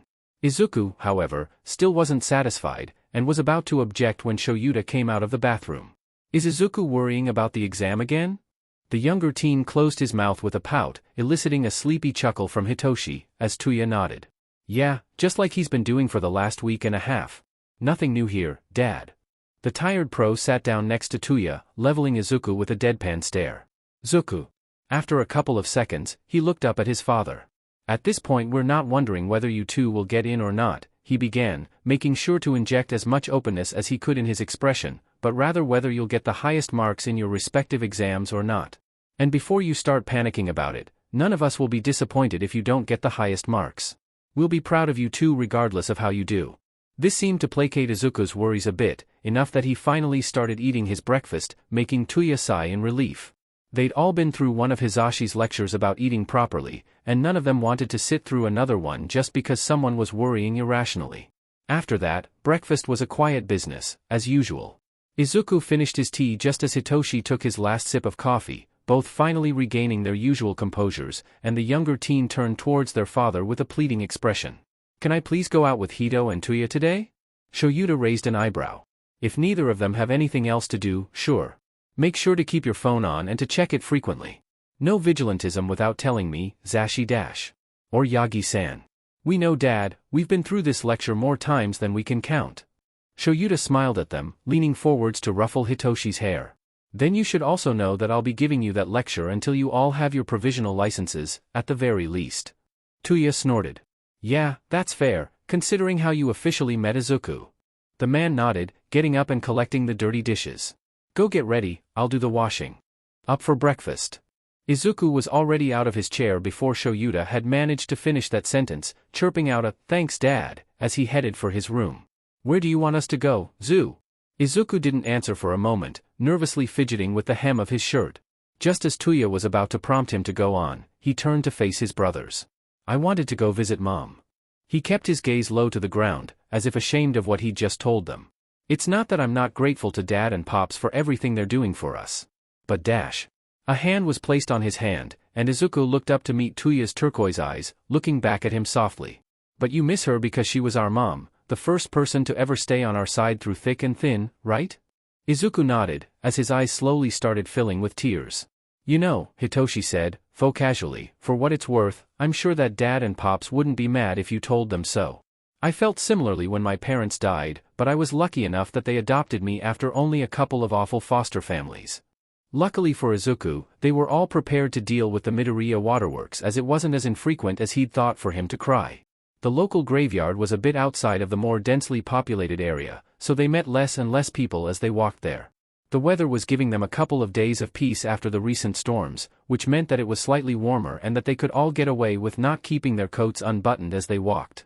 After the tearful moment had passed, Izuku got back to mindlessly talking about Mount Lady's first fight against that gigantification villain, and what she could have done to avoid collateral damage. Hitoshi listened quietly, as Tuya chimed in occasionally to add some minor details or steer them on the right path. In spite of their destination, the walk to the graveyard ended up being rather enjoyable for all of them. The cemetery was, as usual, almost entirely empty. There were a couple of people quietly sitting by some graves here and there, but not many. Izuku quieted down as soon as they'd gotten inside the gates, following Tuya towards their mother's grave. What was, however, unusual, was the fact that, as they approached Inko Midoriya's grave, they noticed a figure crouching by the tombstone, apparently paying respect. The first thing that Izuku noticed about them was that said figure was wearing a pair of black and orange shoes. It was the only dash of color he could notice from that distance, as the person appeared to be dressed entirely in black aside from that. The only other color on his body, aside from the aforementioned shoes, was the figure's hair, which appeared to be ashy blonde. The figure clearly heard them approaching, as when they were just a couple of steps away he stood up, bowed to Inko's grave, and turned to face them. His annoyed glare immediately gave way to a shocked expression, which was matched on Izuku's face. Bakugu-kun. Tuya's tone clearly showed that his distaste for the now teenager hadn't vanished over time, and Izuku couldn't completely blame him, although a mixture of other emotions swirled in his chest, together with a bit of anger. Midoriya-kun. You're still alive. Izuku found himself frowning at that. Yes? Bakugu nodded, relaxing slightly. He kept his hands firmly shoved in his pockets and, after a couple of seconds of awkward silence, he cleared his throat. I'll be on my way. He stopped for a second, as if he was weighing his own words. It's good to see you, Midoriya-kun. I'll see you around. Izuku nodded back. Yes, Bakugu-kun, I'll see you around. Without another word, just with a quiet hum, Bakugu walked past them, his head hung low. Bakugu had barely walked away when Izuku sat down next to his mother's grave, dumbfounded. Izuku? He shook his head. I am fine, Hito. It's just, he sniffled, finding himself unsurprised when he realized he was crying. That was the first civil conversation I had with Bakugu-kun ever since we were, I think, 6 or so. Tuya was on his side shortly afterwards, with an arm wrapped around his shoulders. And, with both of his brothers next to him, he allowed himself to break down for a moment, once again mourning what could have been. After a couple of minutes, Izuku seemed to regain his composure, gratefully taking a tissue from Tuya, and turning back to Inko's grave. What followed was, for a second, silence, before Izuku broke it with a small smile. Hi Mom. It's us. He stopped for a moment, turning to look at his brothers, your sons. Tuya smiled, unshed tears glistening in his eyes, while Hitoshi's expression was filled with shock. Don't you dare think she didn't love you like a son, Hito. Honestly, I'm sure she would have gotten along like a house on fire with Pops. Izuku just nodded along, before turning back to his mom. We're doing fine. We still miss you, obviously, and we always will, but we're fine. Hitoshi's parents adopted us. Well, he stopped, rubbing his neck with a small smile on his face, not officially, but you know what I mean. We also have a little sister now, Eri-chan. You would love her, I'm sure. Izuku smiled, thinking back to his sister. In a week, Hitoshi and I will have our entrance exams. We're going at UA, Mom. A sniffle cut him short, forcing him to clear his throat. I know you'd be worried sick about us, but I also know you'd be incredibly proud. We'll do our best to stay safe, I promise. Hitoshi groaned in frustration. Izuku, I swear to every deity existing. He turned to look at his brother, who had a sheepish expression on his face. If you ask me to revise once more, I will brainwash you into sleeping until the morning of the exam. But Hito? No. We've studied for 3 months nonstop. If we fail this exam, I'm calling it an act of God at this point. He's not wrong, you know? Tuya leaned against the doorframe, a small smile on his lips. And really, Izuku, we had this talk literally 3 days ago. You should relax a bit, you'll be fine. Izuku sighed, sitting down. I know. It's just restless energy, you know? He stopped, tapping his fingers against the floor rhythmically. Waiting for the exam gets on my nerves, and the best way I have to kill time is revising, because that way it doesn't feel like I'm wasting time. Tuya nodded, crouching down to get to Izuku's eye level. I know what you mean, Bush. But it's not healthy to always be working. How about we go out for ice cream, just me, you and Eri-chan? After all, he added, smiling softly, didn't you say you wanted to formally introduce her to Tenko-kun? Izuku's face lit up. You're right. I'll text him immediately, see if he can meet us to the mall, and we'll get ice cream together. Tuya nodded, standing up. I'll go ask if Eri feels like it, and if our dads are fine with us 3 going out. Hito, do you want to come with? Hitoshi shook his head, laying back down on his bed. Nah, I'll catch up on some sleep. Insomnia's a beach. Rest well then, little menace. Come on Zu, let's leave him sleep. Izuku nodded, chirping out a good night Hito, before leaving the room, followed by Tuya who closed the door. Small Mite, you free? Hansi, what for? Hansi, but ye. Small Mite, wanna come get ice cream with me, Dobby and Eri? Hansi, you had me at ice cream. Small Mite, LMAO. Small Mite, I'll send you the coords. Hansi, see you soon. Small Mite, ye. Dot. Oh, greater than over equal to less than over equal to, oh dot. Hansi, what the F, Asamar. I'm honestly still baffled that you managed to befriend a villain, Zu. Izuku shrugged, tugging slightly at his ponytail while he looked around, trying to find Tenko. He's not a villain, Tuya. He sighed, rubbing his eyes, he's in a bad situation, and he's been taught like that. I'm sure Tenko is actually a good person, he just needs someone to give him his first real chance at living. Tuya frowned, leaning back against the wall. So what, he's a charity case to you. Izuku shot him a look. Were you? For a moment, neither added anything, just looking around the place. The mall was rather busy, so no one would actually notice them, and Eri had been quietly listening to their chat, perched on Tuya's shoulders. Izuku sighed, breaking the awkward silence first. Sorry. No, anyways, he's not a charity case for me, he explained, making air quotes around the words charity case, he's just someone who needs help. And you know how I am when someone needs help. It was Tuya's turn to sigh, leaning over to ruffle Izuku's hair. That I do, Bush. Hey, look, he pointed towards a guy in a dark hoodie, clearly walking around without the slightest idea about what to do. I think that's our Tenko. Izuku chuckled, starting to head over. You think? What gave you the idea, I wonder? Tenko looked at them as soon as they were close enough, and he visibly relaxed when he recognized the trio. Asamar. Izuku smiled at him. Tenko-kun, it's lovely to see you. Eri-chan, he turned towards his beloved little sister, who Tuya had placed down. Do you remember Tenko-kun? He was there with us when we came to get you. The little girl nodded shyly, sending a quick wave to Tenko before hiding back behind Tuya's legs. Izuku turned back towards the young villain, a dark expression on his face. Sorry, she's still a bit iffy around strangers. SCKS that Kai's dead, he added, lowering his voice to a growl, because I would have given him another piece of my mind. Tenko nodded, clearly unused to seeing the resident sunshine child so said, before Tuya deflected. We wanted to get ice cream, didn't we? There's that nice place in the food court, we can start heading that way. Once Eri got over her fear, realizing that the people with her would keep her safe, she started hammering Tenko with questions, chatting up a storm and leaving him confused, to Izuku and Tuya's endless amusement. If it wasn't for the laws of this land, Tenko quietly snarled at Izuku during one of Eri's breaks, which she was using to adorably eat ice cream, I would have slaughtered the both of you. Izuku chuckled, leaning into Tenko's shoulder. You wouldn't. That would make Eri-chan sad. With a quiet grumble of assent, Tenko pushed him away, making him chuckle more. Sure, they were hanging out with someone who was clearly dangerous, but it felt right, and Izuku couldn't worry about anything else. You got everything? Hitoshi chuckled. A bit late to ask this, don't you think? Izuku smiled sheepishly, staring up at the massive form of the UA. How are you feeling? The younger teen shuddered. Like I'm about to puke. You. Hitoshi nodded. Yeah, I feel you. But, he lightly elbowed his brother in the ribs, grinning that Cheshire cat smirk of his, we spent a lot of time preparing for this. We'll be fine. Izuku nodded back, determination lighting his eyes up. And we'll dominate the festival in a couple of months. A soft smile spread on both their faces, before Izuku took a deep breath. All right. You only have the written exam, so you'll certainly be out way before me. Wait for me. Hitoshi rolled his eyes in fake annoyance. The things I do for you, I swear. Izuku stuck his tongue at him, and then turned to get into the school, his brother on his heels. The written exam, unsurprisingly, was a breeze for Izuku. His only worry was that he may or may not have written a couple of pages over the limit in the production part, but he couldn't help himself. Analysis was one of his main strengths, and how could he not spend a bunch of time talking about quirks when he was given the time and the paper to do so?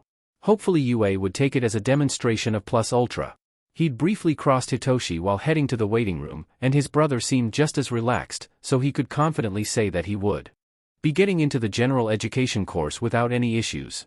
The waiting room was not as crowded as he expected it to be, although that could be because of the number of waiting rooms that UA had at its disposal. There were only 4 other people in the room with him, a couple of dark-haired siblings, a shorter guy with a rather important nose, and a girl with pink hair. The siblings were muttering among themselves, the other guy was anxiously looking around the room, but the girl was completely at ease, doing something with a screwdriver and a rather elaborate piece of machinery. Izuku's eyes slid down to her, frankly, massive backpack, which protruded in a couple of places weirdly. He could only assume that those were her inventions, and he swallowed nervously. Izuku found himself flinching slightly when the door opened, letting in the excavation hero, Power Loader. "We apologize for the delay," he started with, his voice slightly muffled by his helmet, "but the second part of your exam will begin shortly. You will be called in alphabetical order, and the person called will follow me into the examination room. You will show us some of your personal project, explaining them in detail and answering any questions about them." A short pause, in which Power Loader scanned them quickly. It goes without saying that trying to listen in to the exam of another examinee is grounds for immediate disqualification. "I will be evaluating your projects, together with Principal Nizu. You will receive points for clarity and novelty of design. Is everything clear?" A chorus of "Yes, Power Loader-san," followed his request, making him nod. "Very well. Hatsune, you're the first one. Follow me." The pink-haired girl jumped to her feet, lifting the heavy-looking backpack and cheerfully following after Power Loader. 10 minutes passed, then 20. After half an hour had passed, Power Loader came back into the room, looking significantly more tired. "Midoriya Izuku, come with me." Izuku nervously swallowed, getting up and taking his backpack with him, before following after Power Loader. Izuku realized in that moment, was a massive maze of hallways in which it was awfully easy to get lost, and suddenly worried about how he'd find his way out of the building. He didn't, however, have enough time to worry about it, as Power Loader stopped in front of a door, knocking on it and letting them both in. The room was mostly empty, with a table on one side, and a glass wall dividing it in two halves. There were 3 chairs around the table, one of which was occupied by the creature that Izuku recognized as Principal Nizu. "Midoriya-kun. How wonderful to see you again. Come sit, make yourself comfortable." Izuku swallowed again, before approaching the chair that hadn't been occupied by Power Loader and, after a second, sitting down. "So," the principal began, folding his paws in front of himself, "we will begin by checking your general information, then we will proceed with the actual exam." Izuku nodded. "State your full name, age and quirk." Power Loader took over, "Please." "Midoriya Izuku, I'm 14, my quirk is called psychotherapy." Both the teacher and the principal nodded, looking through the files in a small folder, that Izuku assumed to be about him. After a couple more questions that mostly served the purpose to ascertain the data in the folder, Power Loader leaned slightly closer. "Very well, Midoriya-kun, we can begin with the actual examination. You are free to show us whatever thing you've ever built or created, as long as you have it with you, or any project you have on paper, if your resources weren't sufficient to build it on your own." Izuku nodded and, with a deep breath, took a small vial out of his backpack, together with a notebook. "This," he began, pointing at the vial, "is a serum I synthesized with a mixture of chemicals. Its main purpose is to cause a powerful fear response in whoever gets some of it in their bloodstream. My current limitation on this substance is, currently, the difficulty in changing it from a liquid form to a gaseous form, as it tends to destabilize slightly in the process and lose effectiveness. In the current form, the main way to get it in someone's blood is through a cut, or any open wound that they may have." "You mentioned a powerful fear response," Principal Nizu interrupted, curiosity filling his eyes. "Would you be so kind as to elaborate on that?" Izuku nodded. "Of course. This substance, which I've named fear toxin, has actually a duplicitous effect. Firstly," he began, raising one finger, "it tricks the body into a higher production of adrenaline, raising the heartbeat and simulating most of the usual symptoms that fear causes us. The interesting part, however, comes with the second effect," he continued, raising a second finger, "as the fear toxin causes its, pardon the term, victims, to hallucinate. The specific hallucination varies from person to person, but it tends to be whatever physical thing the person fears the most. The hallucinations are, for the victim, extremely realistic, to the point that they can forget whoever wounded them in the first place to fight, or evade, their fear." Nizu nodded, apparently very intrigued with the toxin. Power Loader raised another question. "How long do its effects last?" "It depends on the quantity that someone has in their bloodstream, although I don't have conclusive results on this, as I didn't feel like running a similar experiment without an adequate control situation." It was Power Loader's turn to nod, approving of the caution. "Very well. Let us continue, shall we?" When Izuku had finished explaining another couple of items, including Tuya's cooling apparatus and Hitoshi's AVC, a good half an hour had passed, and both Nizu and Power Loader stood up. Very well, Midoriya-kun. Thank you for your time, the principal began, smiling softly. We will take some time to evaluate your written test and what you've shown us. Your results should come by mail in about a week. Izuku bowed to them. Thank you for the opportunity, principal. It would be an honor to attend here. Nizu nodded, still smiling, before pointing to the door. You are free to leave through that door. Follow the hallway until its end and you will find the exit. Have a nice day, Midoriya-kun. You too, sir. Unsurprisingly, and yet still annoyingly, Izuku spent that entire week worrying. By the third day, Hitoshi was ready to brainwash his brother into a coma. By the fifth one, Tuya was considering having a chat with him. It was a blessing when, on the seventh day, Shoyuta walked in with 2 envelopes. All right, problem children, come at the table. We're opening your envelopes right now, before Hitoshi actually decides to brainwash Izuku into smashing his own head against a wall. It took less than 5 minutes, but every member of the family was seated at their dining table. Dad had placed the 2 envelopes on the table, just in reach for all of them. A quiet, anxious buzz seemed to fill the air, until it was broken by Izuku. Do you mind if you don't open yours first, Izuku, I swear to the gods. Tuya chuckled at Hitoshi's comment, subtly pushing Izuku's envelope towards him. The younger teen picked it up with a small pout, which was quickly replaced by a nervous expression as he ripped open the envelope. Inside of it, there were 2 sheets of paper, which Izuku quickly began scanning through, his expression and posture relaxing further and further with each line he read, until he completely slouched over. I'm in second place amongst the people in my exam. A moment of silence was all the time they'd needed to let this sink in, and after that had happened, Izuku found himself wrapped in a massive hug, his family's loud cheers filling his ears. If those cheers were quickly followed by tears on more than one side of the family, no one mentioned, they just took out some tissues and handed them over. Once the waterfall of tears had finished, it was Hitoshi's turn to open his envelope, and while he had an impressive poker face, the people in the room knew him well enough to read through it and to see his nerves. Izuku softly placed a hand on his elbow, smiling at him in spite of his still puffy eyes. You're going to be okay, Hito. We'll love you regardless, and we will storm the sports festival together. His brother nodded, taking a deep breath and shredding his own envelope, finding the same couple of papers in it. Quickly scanning them, Hitoshi didn't show anything until he'd gotten to the end of them, when he slouched into his chair, just like his brother, with a big grin on his face. We're going to destroy the festival, Zoo. The hug Hitoshi received was just as chaotic as Izuku's, and his cheers were equally loud, if not even louder. I'm going to be honest with you, Hito, Izuku muttered, looking once again at the massive building that was the UA. I'm still starstruck by the fact that we're going here. Hitoshi chuckled beside him. I know, right? It's almost unreal. A sigh, just behind them. Come on, hellions. Go terrorize your homeroom teachers, before you inevitably end up in my class. Izuku quickly turned to give his dad a hug, a big smile still fixed on his face, before dashing towards the building, followed by Hitoshi, who walked at a more sedate pace. They split up shortly after getting in the main building, as the general education classrooms were on the first floor, whereas the support laboratories were on the ground floor. The quiet moment allowed Izuku to rein in his enthusiasm a bit, as well as to properly appreciate how massive the school was. All the doors were enormous, too. Sure, it's logical to accommodate all the possible shapes and forms of students, but it's still absurdly big. The metal doors of the support laboratories were just as big, if not even bigger. Izuku took a deep breath, preparing himself to open them. Izuku-kun. He would not lie if he said that that voice startled him almost into losing hold of his quirk.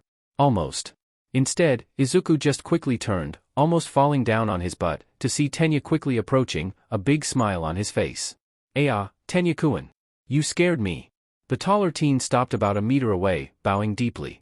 I apologize for that, Izuku-kun. It wasn't my intention to startle you. Rather, he stood back up, still smiling. I wish to congratulate you on the results of your entrance exam, and to say that I hope we can work together to become the greatest heroes possible. Izuku felt tears prickling at his eyes. His friends were all so nice. Yes, Tenya-kun. Let's do our best. I wish you the best of luck for your classes of today, but I must make haste. A proper student must always strive to be at least 15 minutes early, you see. With a chuckle and a quick wave, Izuku let Tenya go and, with his mood properly lifted, he turned to open the steel door. Unfortunately, his luck had always been terrible, so Izuku wasn't entirely surprised when the door blew up in his face. After the ringing in his ears had subsided, Izuku realized that someone was on top of him. Stuck the landing this time. Thank you, random person. He groaned as the person, a girl, from the tone of her voice, got off of him and, sitting up, he recognized her. Hatsum-san. You're the top scorer of our exam, aren't you? She stopped on her way back to the lab, turning to stare at him for a moment before a massive grin appeared on her face. Yup, that's me. And you were in my same waiting room, weren't you? Izuku nodded, standing up and bowing at her. Yes, I'm Midoriya Izuku, nice to meet you. Likewise. Your name has already been forgotten, however. Izuku paled for a moment, before hearing a groan. Hatsum-kun, I thought I'd made it clear that you weren't allowed to start experimenting before I got in the labs. Turning slightly, Power Loader Sensei was standing by his side, his expression showing that he was already utterly done with Hatsum-san's bullshit. The man turned slightly to look at Izuku. I hope she didn't harm you too much, Midoriya-kun. I'd told her to wait, but she completely ignored my order. Izuku smiled bashfully, rubbing his neck. I'm fine, Power Loader Sensei. The door didn't hit me, and Hatsum-san just knocked the wind out of me for a moment. The man nodded, and then he started ushering them back in the lab. In you get, class will start as soon as everyone is here. Today will be a light one, with the orientation ceremony, and we'll mostly deal in lab security, something that I'm sure I'll have to repeat countless times this year. The entrance ceremony was, predictably, boring, and Izuku suddenly understood why Dad said that he skipped it most of the time. True to fact, Class 1A wasn't in the hall. Pops had given them a quick summary of what would be said, so Izuku felt safe enough to spend his time jotting down ideas for support gear for the people he knew. Besides, it wasn't like most of the other people in his class weren't doing the exact same thing. He'd already seen Chabashira-san writing in her notebook, and Hatsum-san had brought an entire drawing board with her to the conference hall, and she'd been drawing blueprints ever since she'd sat down. Izuku had occasionally glanced at what she had been drawing, and he'd seen no less than 3 different projects in the last hour. He made a mental note to pick her brain for help in his development of the fear toxin, hoping that she could help him stabilize the formula in gaseous form. The lab safety lecture was, for the most part, just as boring. It was, however, far more useful, and even Hatsum-san seemed to be following along, for the most part. Some of the rules, in Izuku's opinion, were rather absurd, but he knew that UA tended to go plus ultra in everything, so he didn't question it when Power Loader Sensei told them that trying to create any kind of nuclear fission or fusion reactor was considered grounds for expulsion, and that handling any kind of radioactive materials would be considered grounds for suspension. He did, however, wonder who the hell had tried to build a reactor, and how badly they'd screwed up for these rules to be put in place. The rest of the rules were things he'd already known and been practicing ever since he'd had his own lab: safety goggles, gloves, mask in case someone is working with potentially dangerous gases, never leave a vial on a Bunsen burner, the usual stuff. Classes for the rest of that day were normal. They had literature and mathematics before lunch, and after that they had science and physics. The only interesting thing about any of these subjects was that they were taught by other pro heroes, with Cementos for literature, Ectoplasm for maths, Power Loader for science and Snipe for physics.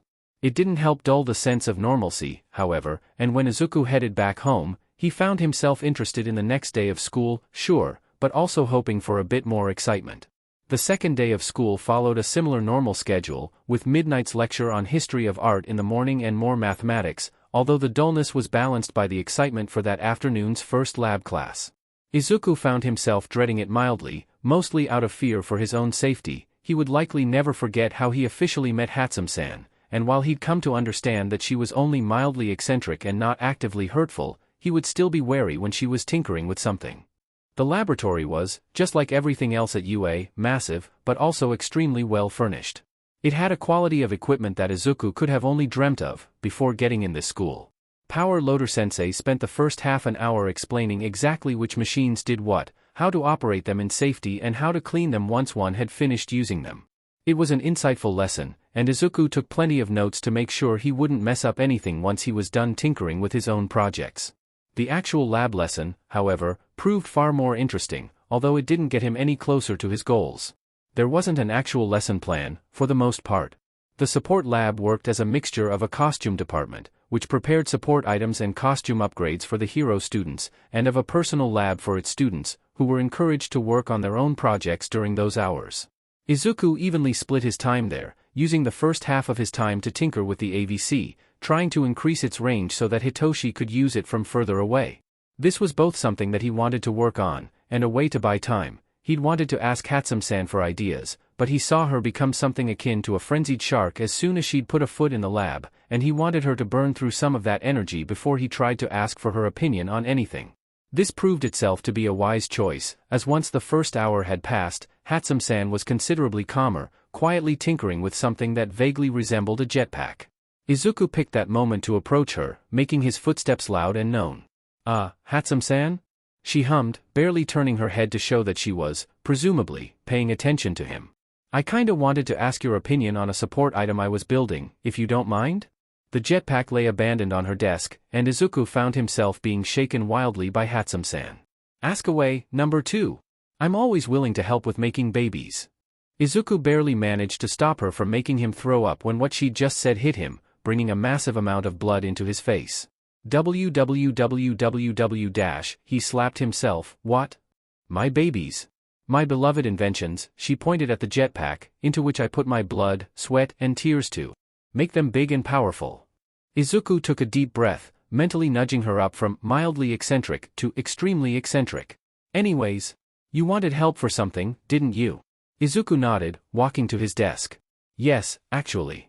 I've been working on this substance. I call it fear toxin. It's supposed to cause a fear response in whoever is subjected to it, and it works, for the most part. My main issue with it," he showed her a notebook, pointing at the formula, "is that this toxin is in liquid form. This is an issue, as it means that, for it to be usable, a hero would need to get very close to their enemy to cut them or force them to drink it.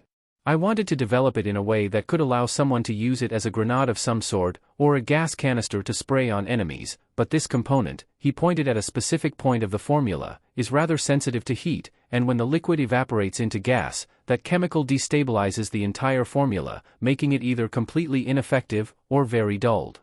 Izuku turned to look at Hatsum-san, putting down the open notebook. "I was hoping you could give me some insight as to how I could alter the formula to make it work in a gaseous form."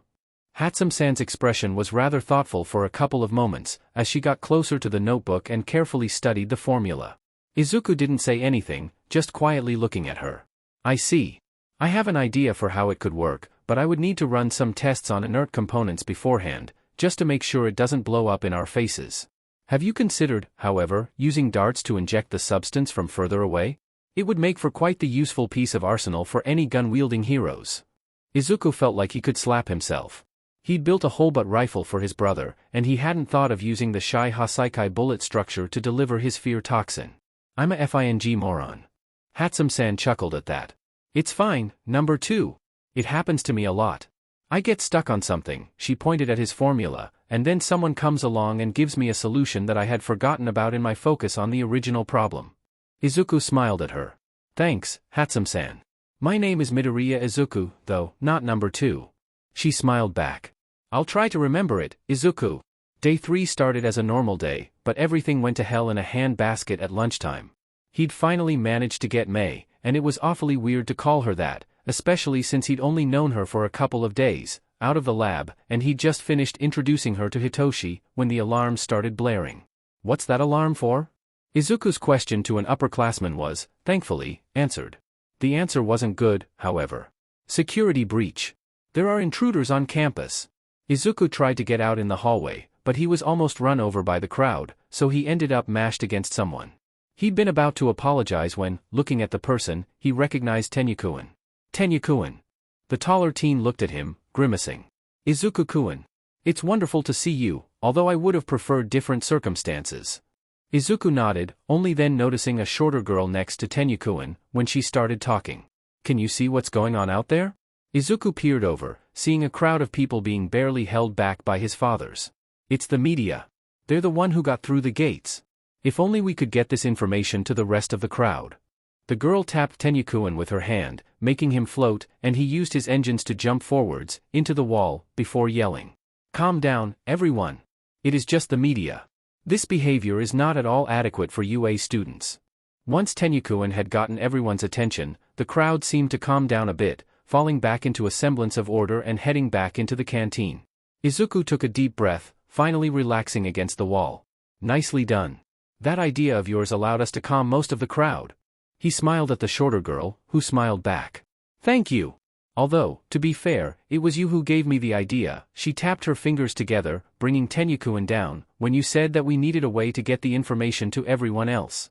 Izuku was about to reply, when Tenyukuin got back to them, cheerfully patting them both on the back. You were both brilliant. Izuku-kun, I wish to one day reach the level of heroism you showed today. The younger teen felt himself blushing awfully, and made to cover his face, when Hitoshi approached. Tenya, don't break my brother, please. In the end, the small group of 5 ended up finishing lunch together, and Izuku got to know Uraraka Ochako, one of Tenyukuin's classmates. They didn't have enough time to share much more than their names and some tiny details about things they liked, however, before the bell rang, signaling that they only had 5 minutes to get back to class, which immediately set off Tenyukuin, to the amusement of Izuku and Hitoshi. This, however, didn't manage to make Izuku ignore a weird feeling of dread in his gut, which made him think that something was going to go horribly wrong. He wouldn't realize how right he was until the following day when, in the middle of a mathematics class, the speakers reported Nizu's voice, with an edge Izuku wasn't aware the principal could ever have. All of the teachers report to the main entrance. We have just gotten notice that a villain attack is happening at the USJ. Izuku sat in the infirmary, looking at his dad's bandaged body, relief flooding through him each time Shuta's chest rose and fell with another breath. He turned towards his pops, who had a grim expression on his face. Can you tell me what happened another time, please? Hisashi was just as tired as they all were, but he nodded, a soft smile on his face. Of course, little listener. Your dad took Class 1A to the USJ to start their rescue training, together with 13. All Might should have been there, but Izuku knew what that meant. The man had burned through his time too soon, and had needed to rest before he could use One for All again. The thought of a quirk as peculiar as One for All was still baffling for Izuku, but he couldn't give himself time to analyze it right now. Sho had barely started explaining them how to behave, when a purple cloud appeared in the middle of the plaza. From it emerged a bunch of villains, together with a big thing with a beak. The leader, a weird guy with a bunch of hands all over his body, Izuku bit his tongue not to gasp at the description of his friend, started to introduce them as the League of Villains, but stopped as soon as he saw Sho. Izuku frowned, just like he had earlier, once he heard the name of the League. Apparently, from what one of the students said, the ringleader was apologizing and starting to head back. He was about to ask their warper, I assume, to lead them away, when his expression became dazed. His new orders to the guy made of mist, whose name is apparently Kurojairi, wasn't to take them away, as he was presumably about to say, but to scatter the students. It was pure luck that Tenya escaped before that order could be issued, or else. Izuku, together with his pops, cut that line of thought before it could go too far. Tenyukuin had saved more lives than he could think of, even though they both knew he'd need to be reassured that he hadn't left his class behind in a time of peril, but that was a thought for later. What happened next is mostly the same regardless of who you ask. Sho dealt with the mob of villains. The kids were scattered across the zones, although with a bit of delay, since it looks like Kurojairi wasn't expecting that order, and they all barely made it out alive thanks to All Might arriving a moment before disaster, and the rest of the staff getting there when we did. With a nod, Izuku turned back to his dad. Thanks, Pops.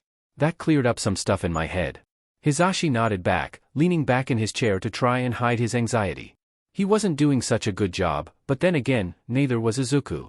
Izuku didn't know for sure how much time had passed, but he realized that he had either zoned out, or dozed off, when he felt someone flick his forehead. Although, more than a flick, it was a soft hit on it, which drew a disgruntled noise from Izuku's throat. When his eyes finally decided to cooperate again, letting him focus on the figure in front of him, Izuku recognized his dad sitting up, having lightly tapped him with a bandaged arm to bring him to attention. Are you with us, problem child? Izuku groaned again, stretching until he had a satisfying pop come from his neck and back, before nodding. Shouldn't you be sleeping? He couldn't see his dad's face, but he just knew that Shuta's face was neutral. Not important right now. You, however, he could just feel his raised eyebrow, should be sleeping in a bed, if you don't want your neck to ache before you're 30. Izuku stuck his tongue at his dad, their banter soothing a worried part of him in a way he didn't expect, before sitting straighter. Was it really him, Dad? The silence was answer enough, but Shoyuta nodded. Yes.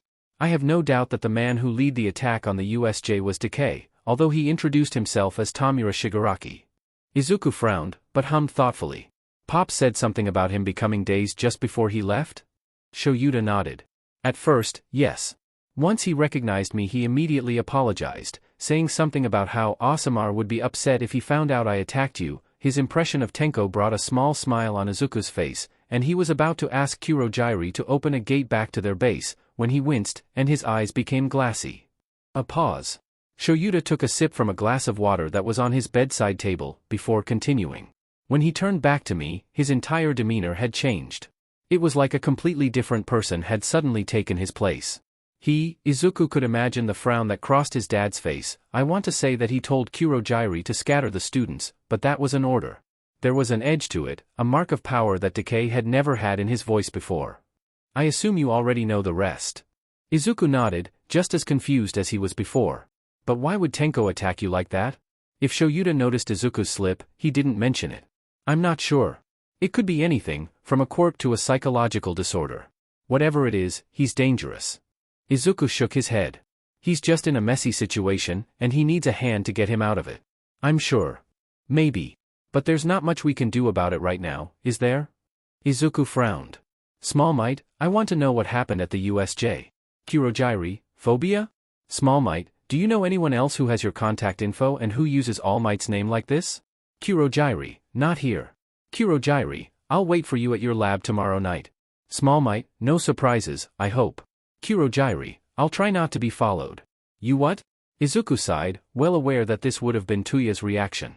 I'm going to meet Kurojairi later tonight.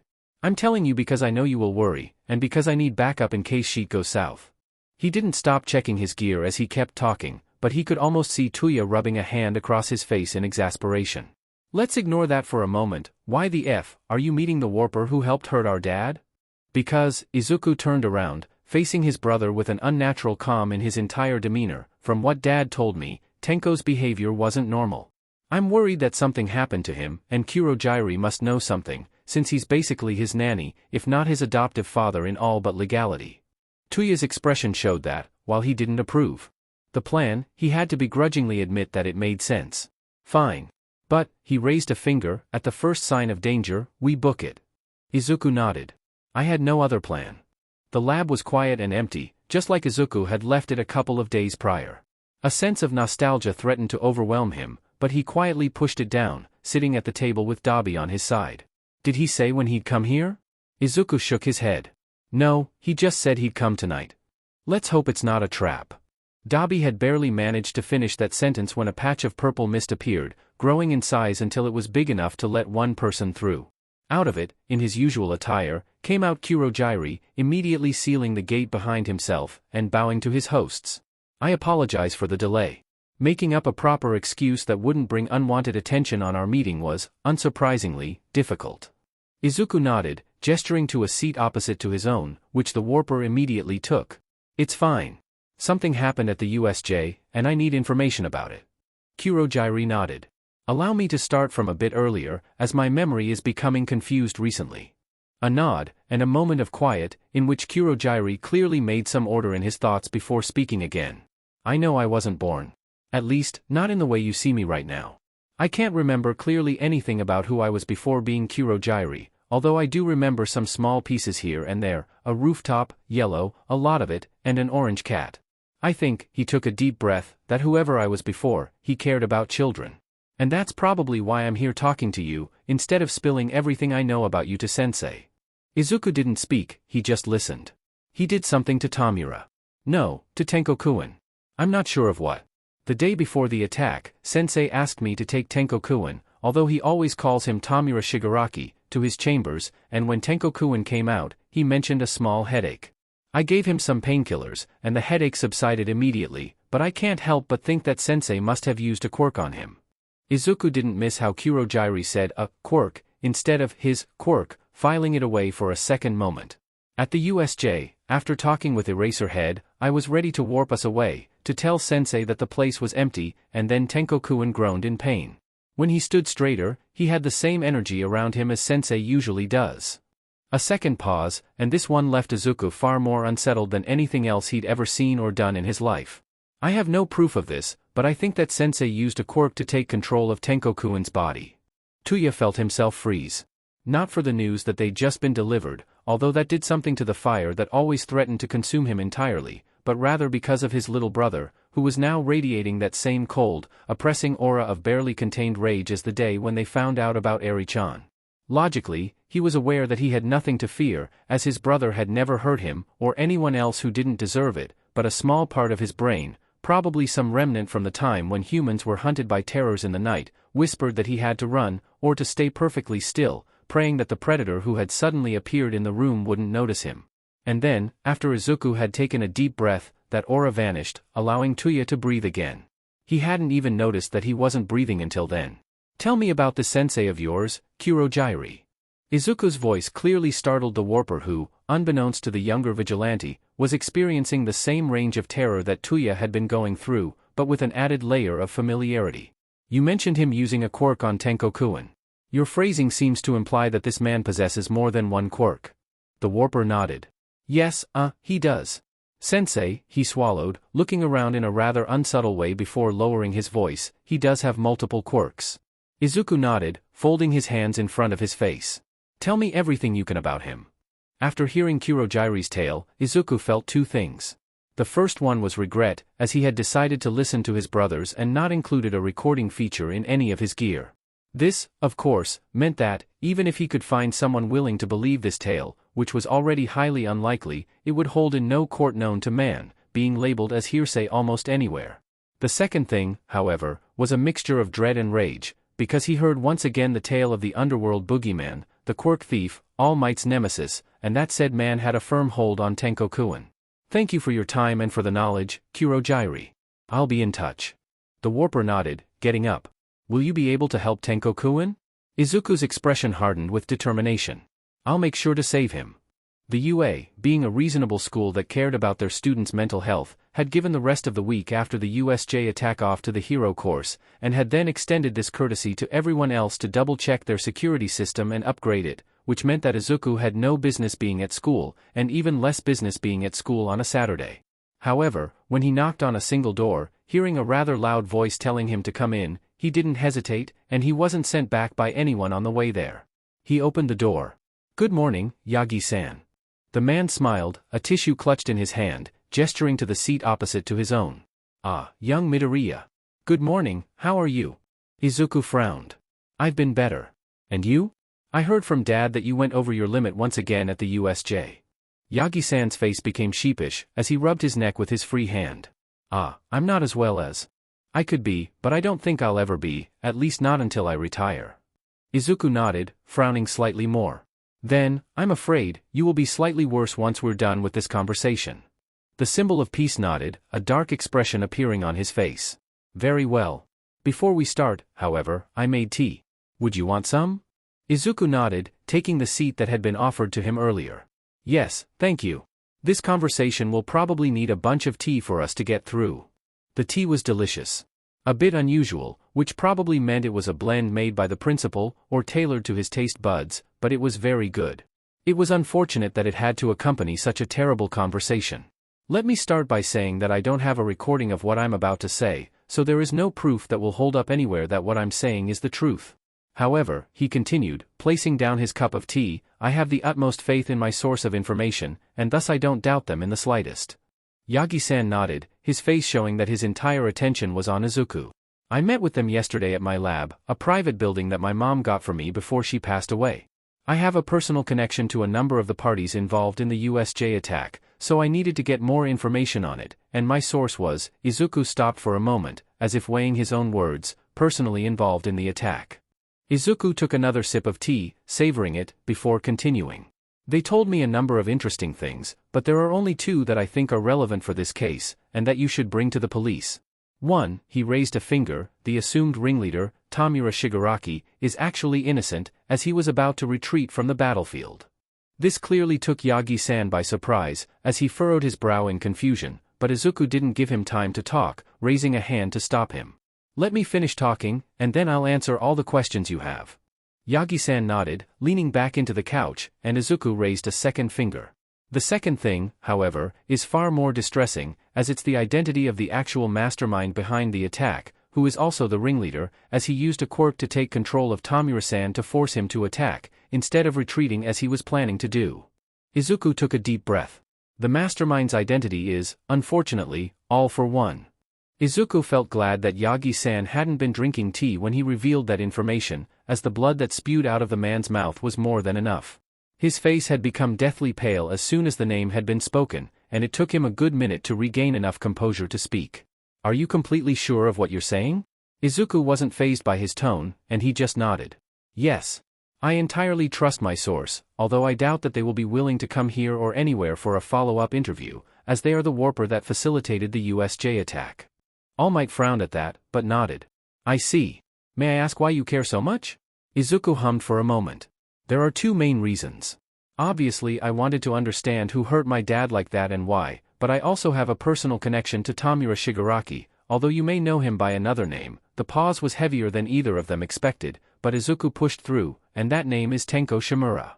It took a couple of minutes before Yagi-san stopped sobbing, and for just a second, Izuku felt something else sobbing deep inside All Might. He didn't pay it any mind, letting his teacher grieve quietly. Once the man had regained his composure, he took a sip of his, by now cold, tea, grimacing slightly. "This makes it even more of a priority to transfer One for All as soon as possible, although a part of me thinks that I shouldn't give it away until I'm sure of All for One's demise." Izuku nodded, carefully considering the situation. "While I do agree that giving away the quirk feels like a perfect way to paint a target on someone else's back, it would also be foolish not to do so. We are both aware of your steadily diminishing time limit, and if you were to fight All for One again in your current condition, even keeping in mind that he must be just as grievously injured, it could be a major problem, in particular if you were to die because of it." Yagi-san nodded. "Losing the only real weapon we have against All for One would spell doom for everyone." Izuku hummed quietly, taking a moment to think and consider the options. "I think," he started, thoughtfully, "that your best plan would be to pick someone after the sports festival, and give them the quirk either before the internships, or immediately after them." Yagi-san frowned in confusion. "Why?" "Because this way they could easily justify a new awakening of their quirk by saying it happened during the internships, or that they figured out something shortly after the festival. It's far more believable than just springing the quirk on someone and expecting them to make up a lie about it on the spot." Understanding dawned on All Might's face, who nodded. "I see, it makes perfect sense. Do you have any suggestions?" Izuku shook his head. "Only vague ones.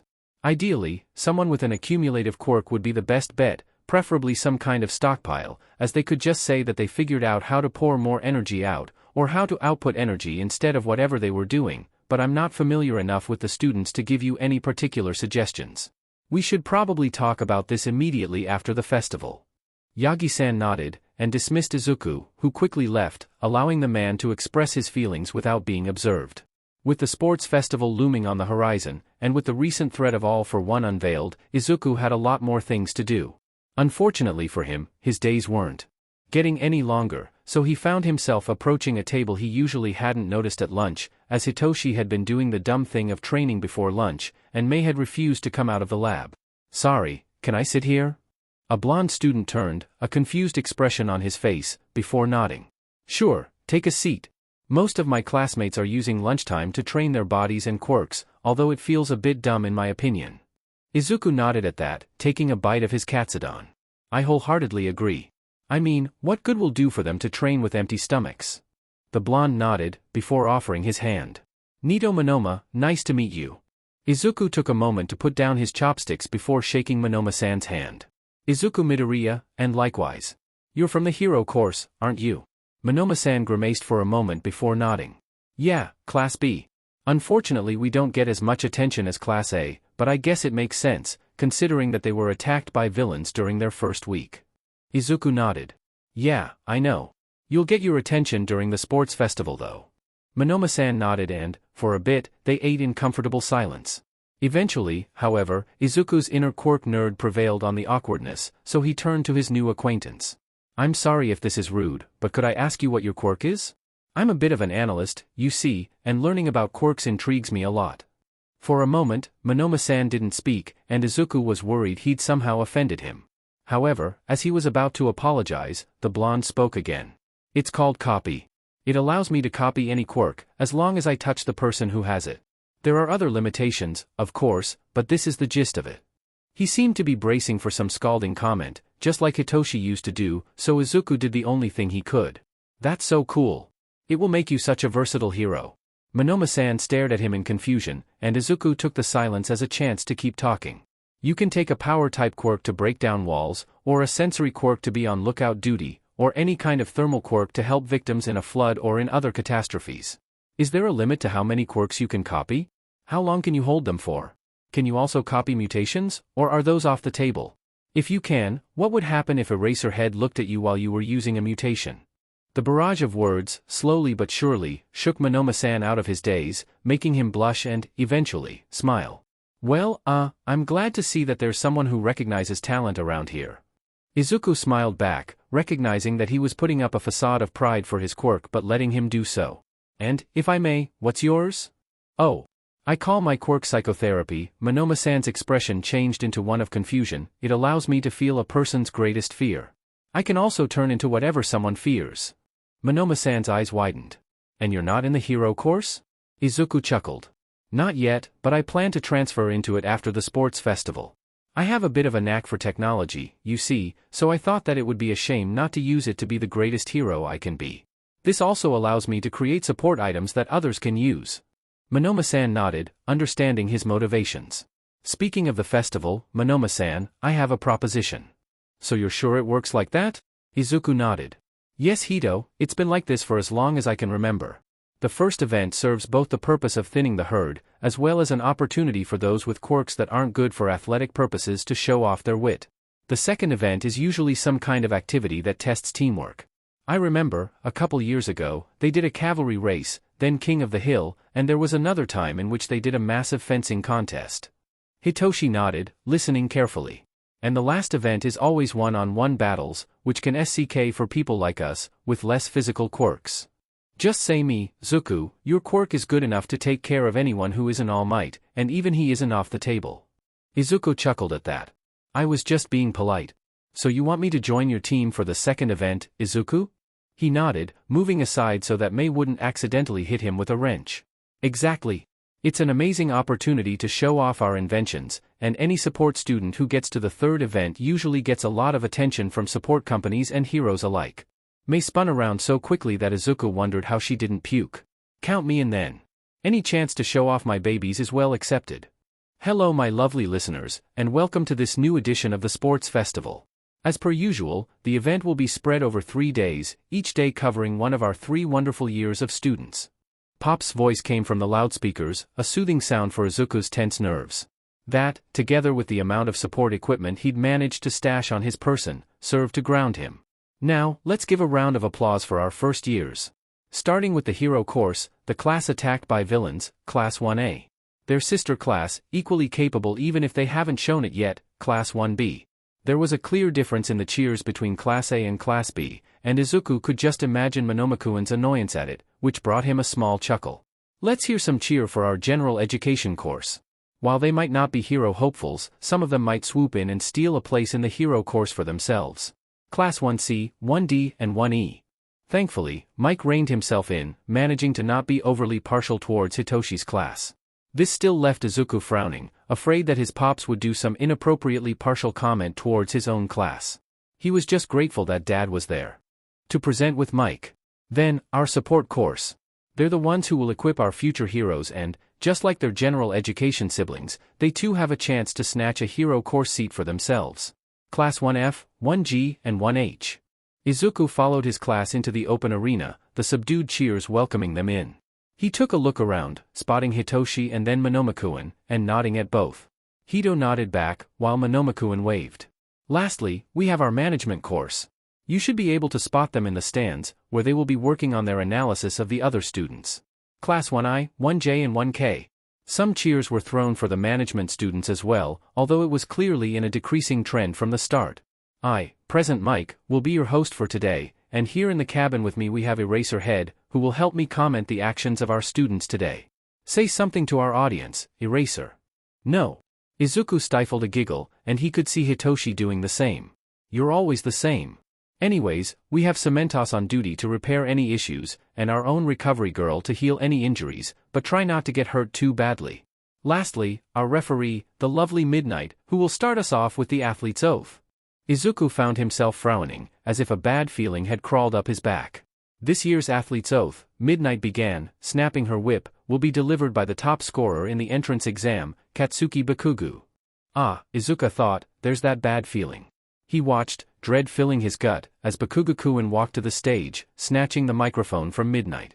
I'm gonna win. Give me a good fight. Plus Ultra, or whatever. He dropped the microphone back in Midnight's hands, before walking back to Class 1A, which, some little part of Izuku whispered, was missing a student. Very well. After that, Midnight started, obviously trying to keep her cool, inspiring oath, we'll start with the first event which, as for tradition, is the obstacle race. Izuku took a deep breath, steeling himself in preparation as he headed to the starting tunnel. The sports festival was beginning, and he was going to own it. Traditionally, the first event tended to be something that allowed both to thin the herd, as well as to allow those with weak quirks to show off their wits. This, in any other circumstances, would have meant that Izuku would have likely dominated the event, either with his quirk or with his mind. However, teaming up with Monoma had brought up an interesting change of plans, which Izuku was more than willing to capitalize on. Don't get me wrong, the idea of dominating both the first and the second event isn't bad, per se, Monoma-kun started, leaning back on his hands, but it puts a bit too much attention on us from the beginning. Besides, Hitoshi cut in, didn't you say that you wanted to be an underground hero? What kind of hero wins all the events in their first sports festival? Izuku smiled sheepishly, pretending to take a big sip of his tea, as Mei kept tinkering with her jetpack in the background. However, Monoma-kun continued, ignoring Hitoshi's interruption, what we could do is stick to the middle of the pack for most of the first event, and use the second one to steal the show. There was a short moment of silence, followed by a soft clink as Izuku put down his cup of tea. The idea has merit, I won't lie, he started, mindlessly picking at his lower lip, but we need to get down the specifics as much as we can, if we want to pull the strings properly. In the end, after extensively consulting the rules for the various first events that they'd seen in recent years, they agreed to limit themselves a bit to stay safe, and decided to just help each other if they were in a difficult spot. Two sounds shook Izuku out of his musings, a gunshot, which probably signaled that they could start running, and a loud crackling sound, which preceded a wave of ice that came way too close to entrapping Izuku, who only managed to barely avoid it by jumping at the last second. He dashed ahead, slowing down a bit to make sure that his companions were all safe, which they were, before rushing forwards, half a ear paying attention to mixed commentary in hopes of getting a prediction of what the first obstacle would be. Unfortunately for Izuku and his team, he saw the obstacle before hearing about it, and what kind of name was the Robo Inferno? Izuku knew Hitoshi would have a couple of choice words for Pops once they came back home, when a barrage of enormous robots slowly emerged from the ground, preparing themselves to swat away a couple of students, before the same crackling sound as before roared, freezing the robots in a rather unsteady position. Izuku barely had the time to lower his gaze and see that a couple of students were right under the robot's falling trajectory before his body reacted. He zoomed ahead, mindlessly turning into Endeavor and using the flames to propel himself further ahead, and he barely managed to push the two boys, a redhead and a guy with silver hair, away before the robot crashed where they were standing just a second earlier. Izuku barely paid them any mind as they thanked him. He turned off his quirk, hoping against all hope that the chaos had hidden it properly, and he kept running, making sure to dodge and weave around the other robots. With how big they were, at least, it wasn't much of a problem, and Izuku managed to get away from them around the upper mid of the runners. He couldn't say with any certainty what placement he currently had, but he could safely see, or rather hear, who was fighting for the first place, with how loud those explosions and that ice was. After a couple more minutes of bobbing and weaving, Izuku came in sight of the second obstacle, fittingly named the pit. The massive crater in front of him was covered by ropes that the competitors would have had to use to climb across. However, Izuku had an advantage, which he quietly took out from a pocket. Lining his sight with the amount of people surrounding him wasn't comfortable, but he eventually managed to do so, and pressed the trigger, shooting his grappling hook across the pit, all the way to the farthest rope, before retracting the wire, letting himself be dragged across and safely clearing the obstacle. He put away the grappling hook and dashed forwards, hoping that he was still in what Monoma-kun had described as the middle of the pack. Sure, a grappling hook wasn't the best solution for clearing that crater, and that solution belonged to Mei, who had built a couple of jetpacks in her spare time just for this specific challenge, but it did its job, Izuku thought when the last obstacle, the minefield, came into his line of sight. Although, to be completely fair, it didn't as much come into line of sight as he saw a number of students slowly progressing forwards. There was a girl with purple hair who was using her earlobes, presumably part of her quirk, to feel for the mines, while a rocky-looking guy was following a small animal across the field. Just as Izuku had reached the field, a girl with black hair tied in a ponytail pulled a pole from her arm. "What the F kind of quirks are around?" and started using it in a way not dissimilar from the purple-haired girl's earlobes.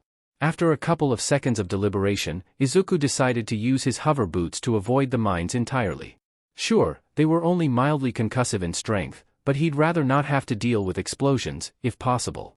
At least, not until the third round. Izuku heavily sat down on the grass, panting slightly. 37th place. Not bad, just after Monomakuen, and with Hitoshi on 38th. He didn't know for sure Mei's placement, but she'd passed on to the second event, so it was fine. Now, the second event.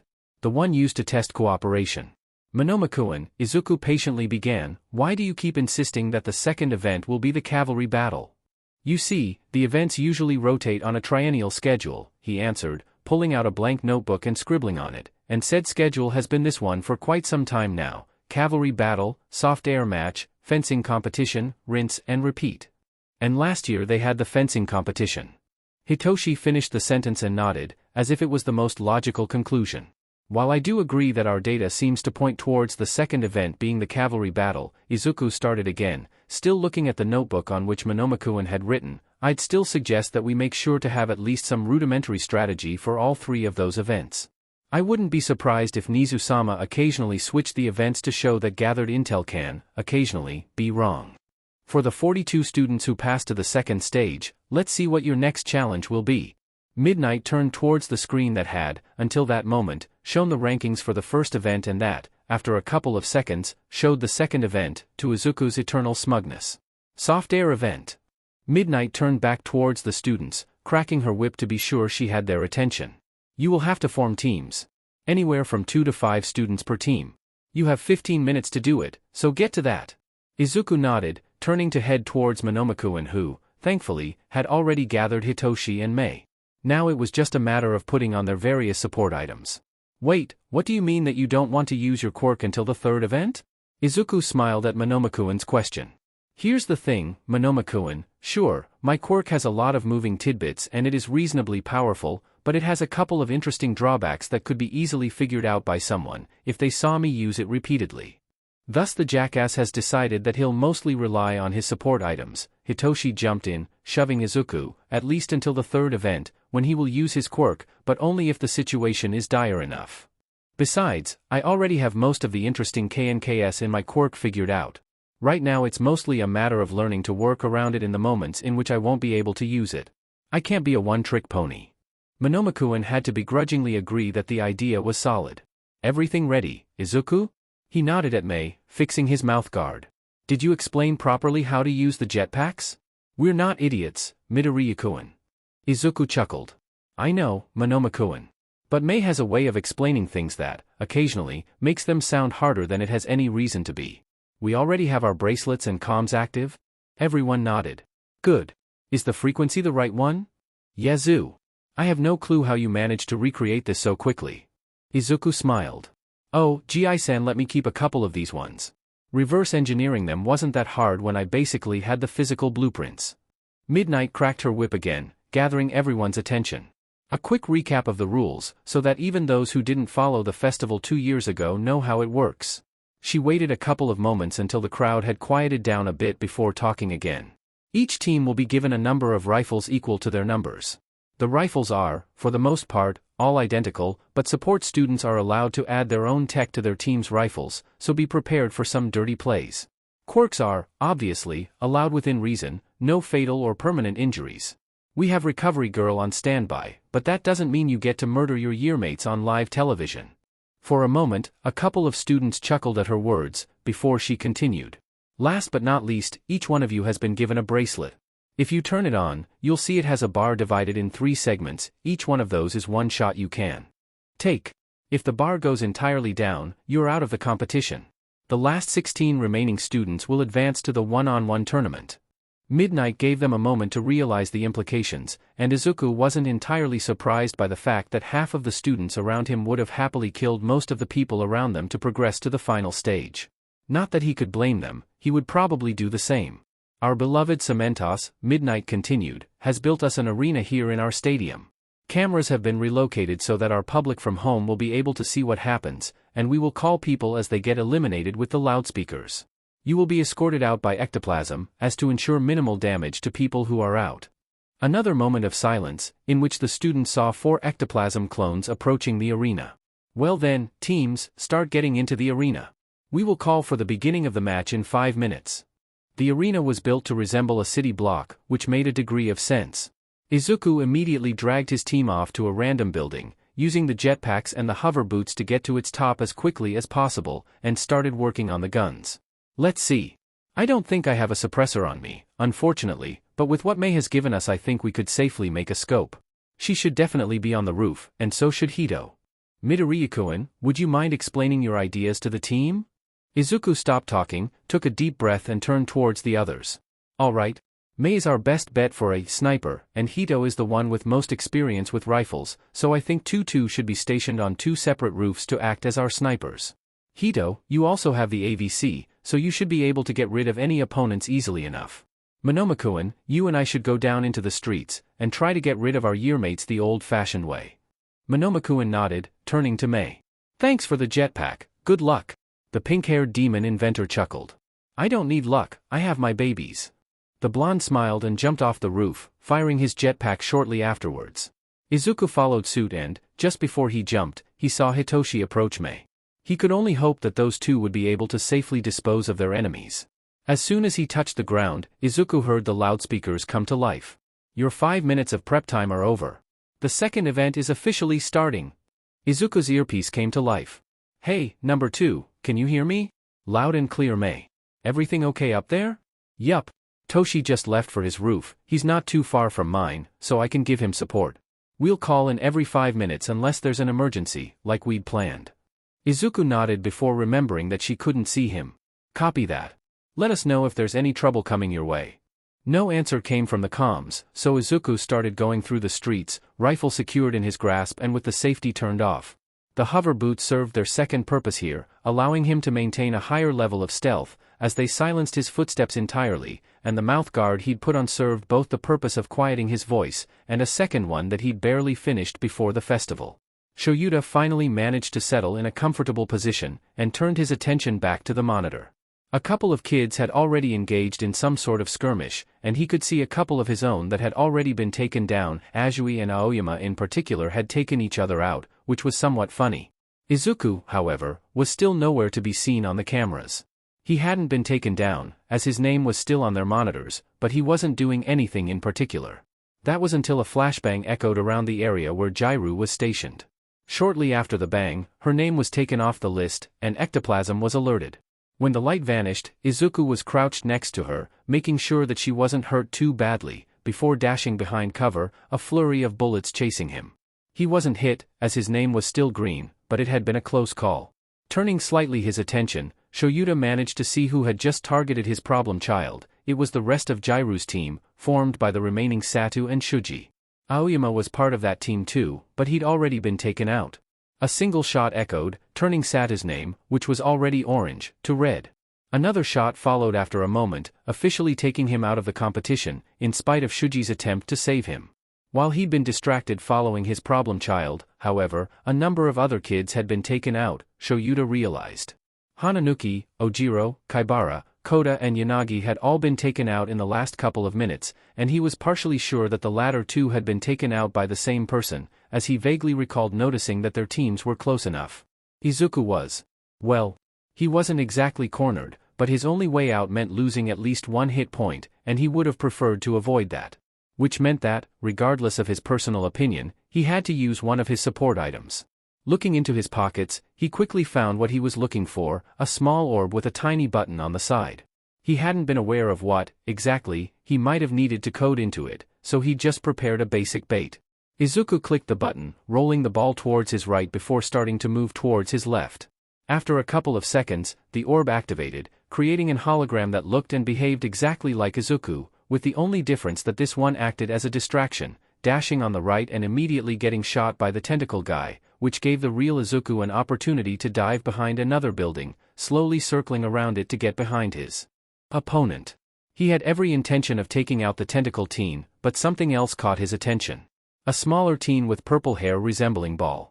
He was following quietly one of the girls, the Ravenet from the first event, while muttering something about heavenly orbs, which unsettled Izuku. May? What's up number 2? Do you know anything about a student with purple hair resembling orbs? He's short, like, really short. Gimme a sec. Izuku kept following him. Apparently he was planning to use his quirk to jump onto the Ravenet at the first available chance. Izuku frowned, his eyebrows furrowing. He couldn't wait for May's information on this guy. 3 shots in rapid succession, and the guy was on the floor, with Izuku on his back. I don't know who you are, he whispered into the guy's ear, but if I hear you thinking about doing something like that again, I'll make sure you can't think anymore. The midget was trembling, and Izuku barely managed to dodge before a bullet, ironically coming from the Ravenet, almost hit him. He dashed into an alley, maneuvering upwards with his hover boots and hiding on a roof. The advantage position allowed him to look around. Counting in his head, Izuku realized that, unless most of the students were hidden, there couldn't have been more than 20 students currently in game. He could see a guy with scales, the tentacle guy from earlier, a girl with orange hair and another guy with a weird head. In the distance, explosions and ice signaled that Bakugo-kun and Todoroki-kun were probably fighting it out. One could only hope that they would take each other out soon enough. Izuku lined his rifle sight, aiming at the tentacle guy. Nothing personal, of course, it was just a matter of spots. A shot echoed in the moment of quiet, followed by another one and then a third, and Izuku moved on. Ectoplasm would come get that guy soon enough. And that is all, students. Please, Midnight's voice came from the loudspeakers, make your way out of the arena in an orderly fashion, so that Cementos can demolish it and start preparing the stadium for the third event, the one-on-one battles. Izuku let out a breath he didn't know he was holding, and he started making his way out. The brightness of the day was kinda surprising, after so much time spent in a much dimmer room, but feeling the wind was refreshing. We all made it out of there alive, Hazu? Izuku turned, smiling, to his brother, and nodded. Yeah. I took down 3 or 4 people, I'm pretty satisfied of how I did. You. Hitoshi brushed imaginary dust off his rifle. Same here. I saved you, but when you took your time to be cavalier towards the punk girl. I owe you one then. Once again, Midnight cracked her whip to get everyone's attention. So, only 16 of you made it out of there, congratulations. I'll show you the brackets for the battles, but those will happen after lunch. And for those who, unfortunately, got eliminated in the first 2 events, don't despair. We have some enjoyable events for everyone to take part in. After a couple of seconds, on the screen appeared the brackets. Izuku mused, looking upwards, it seems that we're on the opposite ends of the tournament. How unfortunate. It just means that there's a chance we'll meet in the finals, isn't there? Izuku smiled, only to hear a hand clapping him on the back. So much hubris coming from you. You might fight me, Shinsu-kun. Monoma-kun was smiling brightly, holding Izuku close. Of course, Monoma-kun. I hope I get to fight you in my next one. Assuming I move through, that is. Izuku scratched the back of his neck, smiling bashfully, only to get shoved by Hitoshi. Quit being so humble. I'm betting you'll get to the finals. What? Hito, I don't dash. You're clearly betting low, Hitoshi. May jumped in, think he's got a very good chance of winning the entire thing. As much as I loathe to admit it, Monoma-kun continued, dramatically, Midoriya-kun does have a good chance of winning the entire tournament, if I don't take him out immediately. You'll have to get rid of that rock dude before you get to me. Izuku jumped at the change of subject, Monoma-kun. But I think we should have lunch beforehand. Izuku was heading to the locker rooms to check his gear when he crossed a number of girls with a strange uniform in their hands. I'm sorry, he started asking, recognizing the Ravenet, Yayorozu, his mind supplied, what is that? She turned towards him, staring at him in confusion for a moment. I was, honestly, thinking about the same thing. Apparently Aizawa-sensei wants us to wear this and act as cheerleaders during the recreational events. Izuku's expression darkened. He would never ask something like that. Who told you that? Yayorozu stopped in thought for a moment before answering. Mineta-san, one guy from our class. Purple hair, it looks vaguely like grapes. Izuku took a deep breath, quietly pushing down on the urge to murder a grape. Yayorozu-san, would you mind following me to Aizawa? I think he'd love to hear about this. And, he continued, moving his attention to the other girls, I don't think you have to wear these. But if you would be so kind as to wait in your locker rooms until we come back with confirmations, I'd be really grateful. One at a time, all the girls nodded and headed in their locker room, the uniforms in hand, while Izuku started leading Yayorozu-san through the hallways. He knocked, and after hearing his pops tell him to come in, Izuku opened the door, seeing his father's turn to look at them. Izuku? The younger teen took a deep breath. Dad, did you ask the girls in 1A to wear a skimpy cheerleader outfit during the recreational events? He didn't need to see his father's face to know he was already frowning. No, I did not. Why do you ask? Izuku nodded to Yaoyorozu-san, who took a step forwards. Mineta-san came to us to inform us that you wanted us to put on a cheerleading act during lunch break. You know I don't like to put my mouth on your job, Dad, Izuku interrupted, crossing his arms, but this guy seems like someone that no one should have around. During the second event he was following Yaoyorozu-san, muttering about touching her. Dad turned on his quirk in a fit of rage, before blinking it off. Zashi, would you mind going to fetch Mineta-kun? I'll phone Nizu-sama myself. Pop stood up, nodding, and quickly went out the door. Thank you, Izuku, Yaoyorozu-kun, for bringing this to our attention. We'll deal with Mineta-kun immediately. Get back to your lunches, now. The third event will be heavy for all of you. Both Izuku and Yaoyorozu-san bowed before going away. Izuku had to take a number of deep breaths while heading back. Sure, the girls were attractive, but this was foul. He turned towards Yaoyorozu-san. Yes? I wanted to thank you, Aizawa-san. Izuku chuckled at that. It was just the decent thing to do. And I'm actually Midoriya Izuku, pleased to meet you, Yaoyorozu-san. She smiled at him. Yaoyorozu Momo, and likewise. If I may, why do you call Aizawa-sensei Dad? He is my father. Just, my adoptive one. He took 2 and I after our mother passed away in a villain attack. Yaoyorozu-san blanched for a moment, before bowing. I deeply apologize, it was not my intention to bring up painful memories. Izuku waved her off, blushing slightly. It's fine. I mean, I'm obviously sad because she's not around, but Dad and Pops are good folks, and I got a bunch of friends and siblings from this situation. Just as Izuku was finishing his explanation, they reached the girls' locker room, and Yaoyorozu-san bowed again. Thank you again for your help, Midoriya-san. I wish you the best of luck in your matches. Izuku smiled, bowing back. It's what a hero would have done, Yaoyorozu-san, and likewise. Let's do our best in these matches. Izuku started to walk off, heading back towards his class locker room, when someone else crossed his path. Midoriya-san. It was curious how Izuku had kept running into him until now, and how they hadn't talked yet. He could have reacted in a million different ways, but Izuku decided that he wasn't in the mood to tempt fate. Shonen. It's lovely seeing you, how are you? The confusion that filled Todoroki-kun's face was priceless. Yeah, I did. You should have seen his face, too. Maybe you will, if I play my cards right. I've got to go now, my match is starting soon. Love you too. Thanks. Later then. Izuku hung up, placing his phone back in his locker, and walked towards the entrance tunnel, where he waited the rest of the time, until Mick's voice came out of the loudspeakers. Thank you for your patience, listeners. I hope you're all pumped and ready for the third and final stage of the first year's sports festival, the one-on-one tournament. The cheering from the crowd was definitely anxiety-inducing, and Izuku felt extremely grateful for his mouth guard. Our arena has been built by Cementos, who will be on standby for any repairs, and we have our own recovery girl for any wounds, with Midnight as our referee. We're all ready for our first match, and we're only missing our fighters, so let's announce them. Izuku swallowed and took a deep breath, trying to calm his own nerves. Our first contendant. She's from Class 1A, a girl so powerful that she can deny one of the fundamental forces of the universe. Can we get a round of applause for Uraraka Ochiko, of the hero course? The cheer was deafening, and Izuku had to pinch himself to avoid getting lost in his own anxiety. And from the other side? He's from Class 1H, a mysterious student whose quirk is still unknown, but who appeared different for a moment during the first event. Can we get a round of applause for Midoriya Izuku, of the support course? Izuku walked into the arena, ignoring how the cheers were much more subdued than they were when Uraraka-san walked in, and approached the middle, where a small platform made of cement stood a couple of feet off the ground. Midnight, as soon as he was inside the chalk ring, started talking. I'm going to explain the rules now, so everyone pay attention. She cracked her whip to emphasize it, before continuing. No fatal or permanent injuries. The fight continues until I stop it, one of you is unable to continue or knocked out, or if one of you steps out of the ring. If I call for a stop, you stop fighting, I don't care about anything else. Did I make myself clear? Both Uraraka-san and Izuku nodded.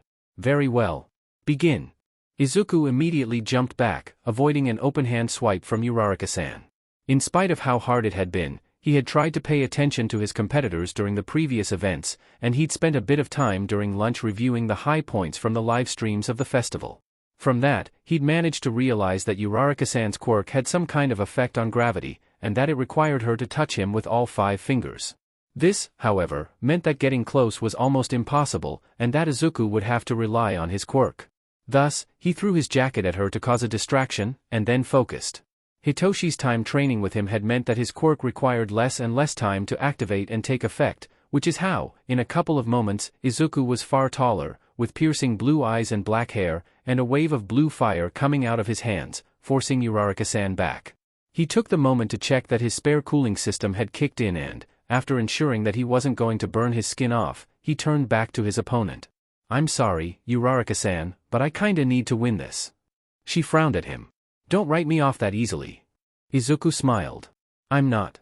He released another wave of fire, igniting part of the ring. Izuku didn't even know that cement could catch on fire. The heat was starting to get unbearable, however, and he used that as an advantage. While she was trying to get rid of the sweat obfuscating her sight, Izuku lunged at her, grabbing her and swiftly throwing her out of the ring. Uraraka Ochiko is out of bounds. Midoriya Izuku advances to the next round. As soon as she landed on the grass, he dropped his hold on his quirk, getting out of Tuya's form and, as quickly as he could, from the sweltering arena, towards Uraraka-san. "Are you okay?" "I'm sorry I tossed literal fire at you." He offered her his hand, which she took, allowing him to lift her to her feet, "but I kinda didn't want you to make me into a human-shaped asteroid." She smiled sadly at him. "It's fine, you didn't hurt me, and I get it. It's still SCKS that I lost, but one of us had to, right?" Izuku nodded, and let her go on her way, as he headed back to his class to rest a bit. What the F was that, Izuku? He should have expected that Mei would immediately rush him for answers. "My quirk? My quirk, you used an entirely different quirk in that form." "Yeah, he deserved that. Look, I told you that my quirk has a bunch of moving tidbits, didn't I? It's complicated. I can do a bunch of different things dash. Who cares? You should have told me sooner. The amount of baby testing we could have done with that power, and you didn't say anything." Izuku facepalmed. "Now, after a brief interruption, for our next competitors. It sure took them a bunch of time to put out those fires, huh?"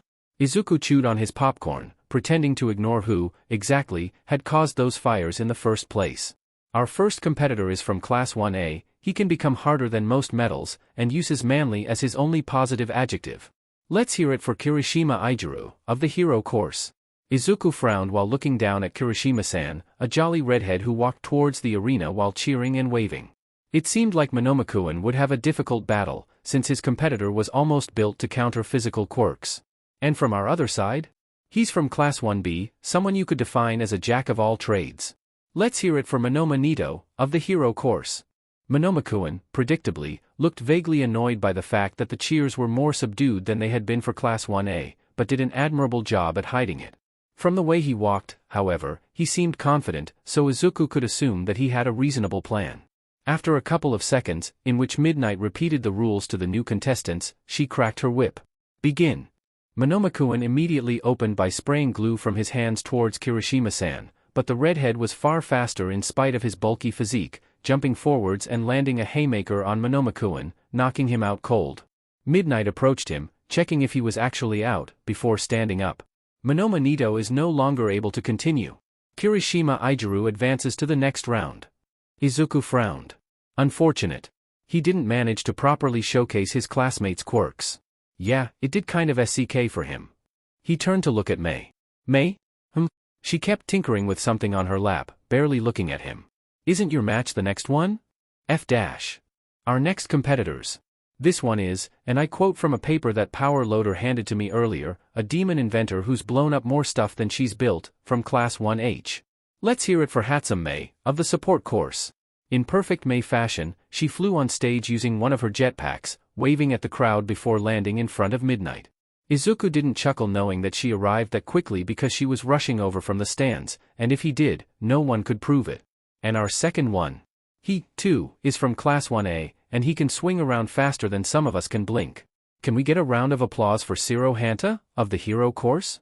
Shiro-san walked into the arena, waving shyly and smiling at the cameras. He was clearly trying to project confidence, and as someone who was attempting the same less than half an hour earlier, Izuku could only congratulate him for how well he was managing that. Midnight gave them two a quick rundown of the rules, and after getting them both to agree to them, she cracked her whip. Begin. Mei instantly flew off, trying to get some distance to properly showcase her babies, but Zero-san's quirk was a perfect counter to someone who was trying to get away, as he immediately threw a strand of tape from his elbows, wrapping it around her and, with a few well-placed spins, threw her out of bounds. Hatsa Mei is out of bounds. Zero Hanta advances to the next round. I just can't believe that I was that unlucky. I got the tape dispenser as my first opponent? I didn't even manage to showcase my babies. Izuku sighed, patting Mei on the shoulder in a comforting manner, before Mike started introducing the new fighters. On this side, he's from Class 1B, he can become harder than most rocks, and he uses metal as his only positive adjective. Let's hear it for Tetsu of the hero course. Izuku had to bite his own tongue to not start laughing. Not only had Mike used, almost word for word, the same intro as Kirishima-san, but this guy's name was frankly hilarious. His parents should be sued. And on the other side? He is from Class 1A, all prim and proper, but he'll take anyone out with a speed we can't possibly imagine. I want a big round of applause of Ida Tenya, of the hero course. Izuku stood up as fast as he could to clap and cheer for one of his closest friends. He was tempted to bet actual money on Tenya-kun to win this, but he wouldn't have approved.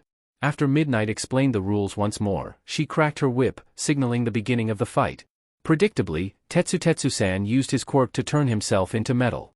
What he didn't, however, predict, was that Tenya-kun wouldn't go in for a hit, but just sweep in, pick him up, and gently place him outside of bounds with another sharp acceleration.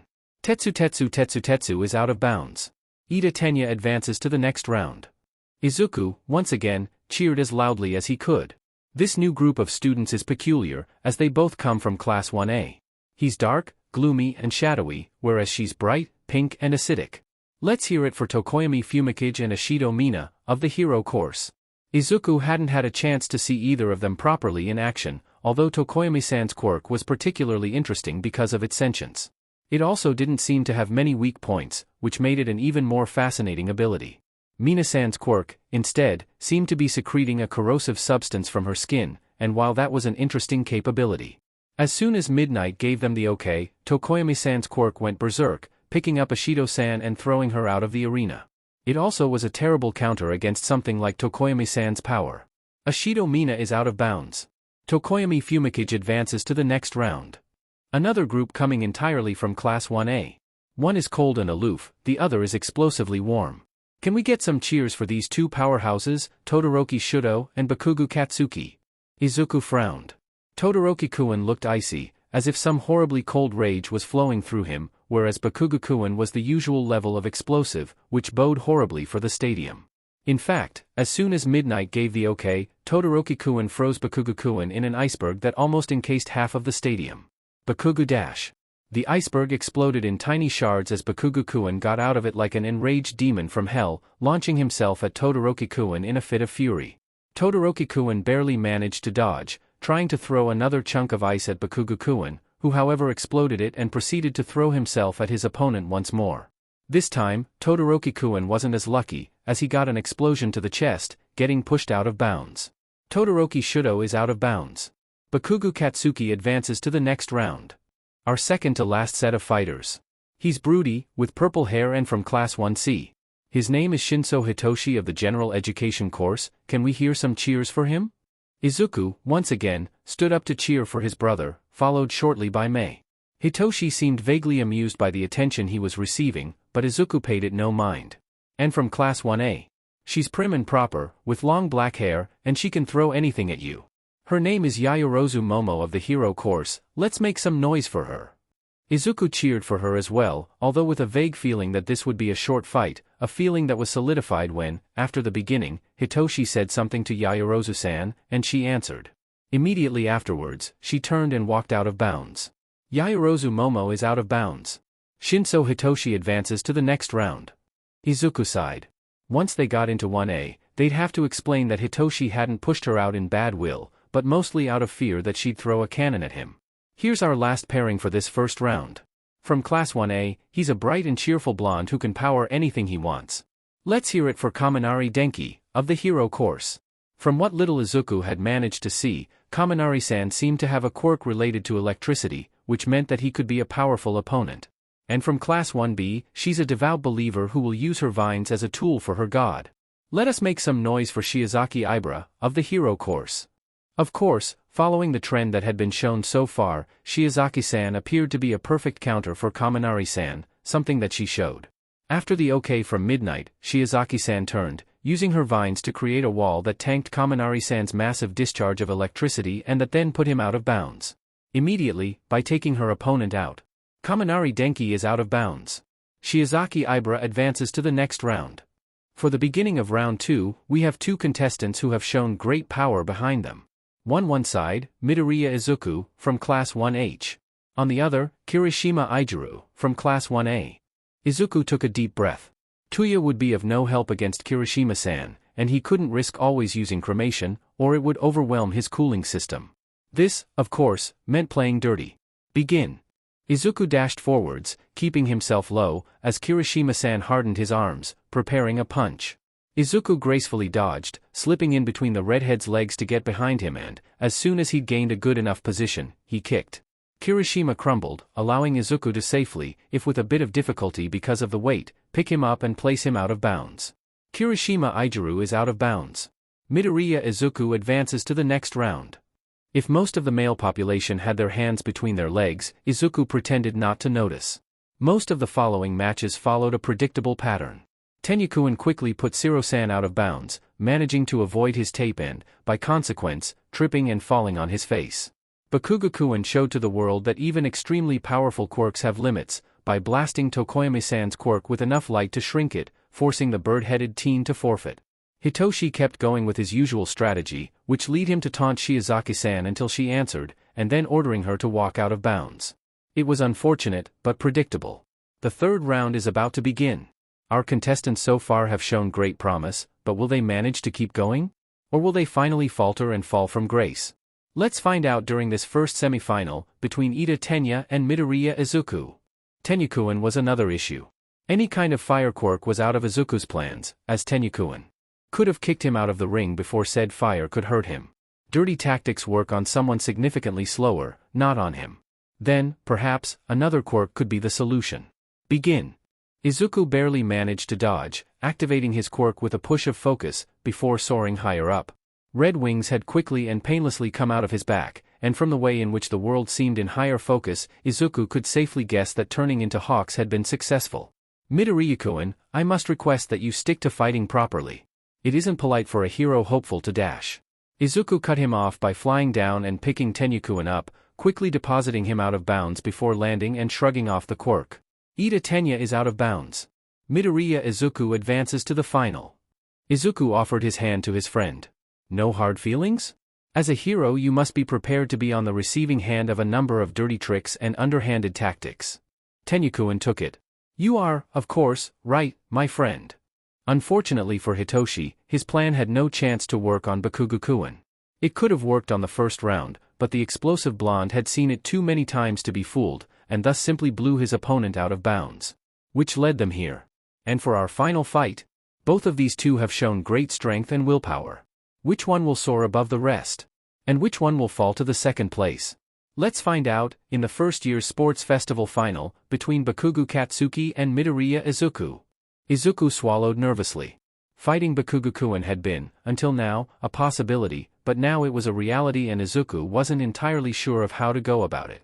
Speed wasn't a good plan, since Bakugo-kun had that and aerial maneuverability. Fire could be a valid option, but it would have killed him on live television. Maybe. Oi, Midoriya. Izuku looked at Bakugo-kun. No quirks, just you and me. Show me your mettle, and prove to me that you can be a hero? Izuku frowned, but nodded, mindlessly sliding into position with a deep breath. Just like with Overhaul, Izuku found himself thinking, but far less important. Midnight looked at them for a moment before cracking her whip. Begin. Izuku was immediately forced on the defensive, as Bakugo-kun opened with his usual right hook. He acted on reflex, grabbing him and tossing his former childhood friend over his shoulder. Bakugo-kun, however, rolled over and stood back up, turning back towards Izuku. The two started circling around one another, neither making a proper move. I thought you died. Izuku didn't answer, just moved one arm to parry a jab that was coming for his ribs, answering with a quick punch that was deviated and hit Bakugo-kun's shoulder instead of his chest. When Auntie died and you vanished, together with that brother of yours, I thought you died. Izuku swallowed, ducking under a fist and barely managing to grab Bakugo-kun's foot in the middle of a kick, pushing against it with enough strength to make him lose his balance and drop to the floor. Izuku tried to take advantage of it, dashing forwards to put Bakugo-kun in a choke hold, but the blonde was faster, scrambling back to his feet and pushing Izuku away. I didn't, though. Izuku finally answered, once again circling around with Bakugo-kun. I lived, and I fought, and I trained. Bakugo-kun lunged forwards, trying to pin Izuku down, but he dodged and, maneuvering him quickly, he managed to put the blonde down with a knee against the middle of Bakugo-kun's back. And I won. After a couple of seconds of struggling, Bakugo-kun tapped the floor twice. Bakugo Katsuki is unable to keep fighting. Midoriya Izuku wins. Izuku stood up, wondering why everyone was cheering so loudly, when it suddenly hit him. He had just won. He had won the sports festival. Izuku ended up sitting on the podium, instead of standing up. Tenyukun would have chastised him to hell and back, but apparently he'd been called away for a family emergency, so Hitoshi was taking his medal too. And now, to celebrate your efforts, your medals will be handed out by All Might. Said blonde immediately landed in the middle of the stadium, holding a small suitcase. I am here. With the medals. He firstly approached Hitoshi. Young Shinsu, your efforts here today showed everyone that, even with a quirk not properly suited for combat, anyone can be a hero. Hitoshi bowed slightly, allowing All Might to slip the bronze medal around his neck. I hope I managed to impress the right people, and to show that I deserve a place in the hero course. All Might laughed loudly. I don't know about anyone else, he began, patting Hitoshi's shoulder, but you certainly impressed me, young man.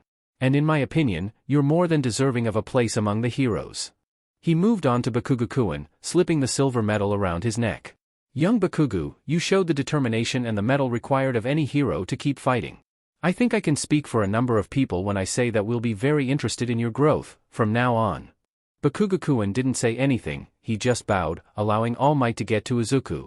Young Midoriya, he began, slipping the gold medal around his neck, your efforts here, today, showed everyone that the heroes will be properly equipped once they hit the field, and that the support engineers could have the potential to be more than just that. Izuku nodded, tears threatening to spill, before whispering one sentence. After the teachers let us out, I'll come see you to talk about your successor. All Might didn't answer, but Izuku knew he'd heard.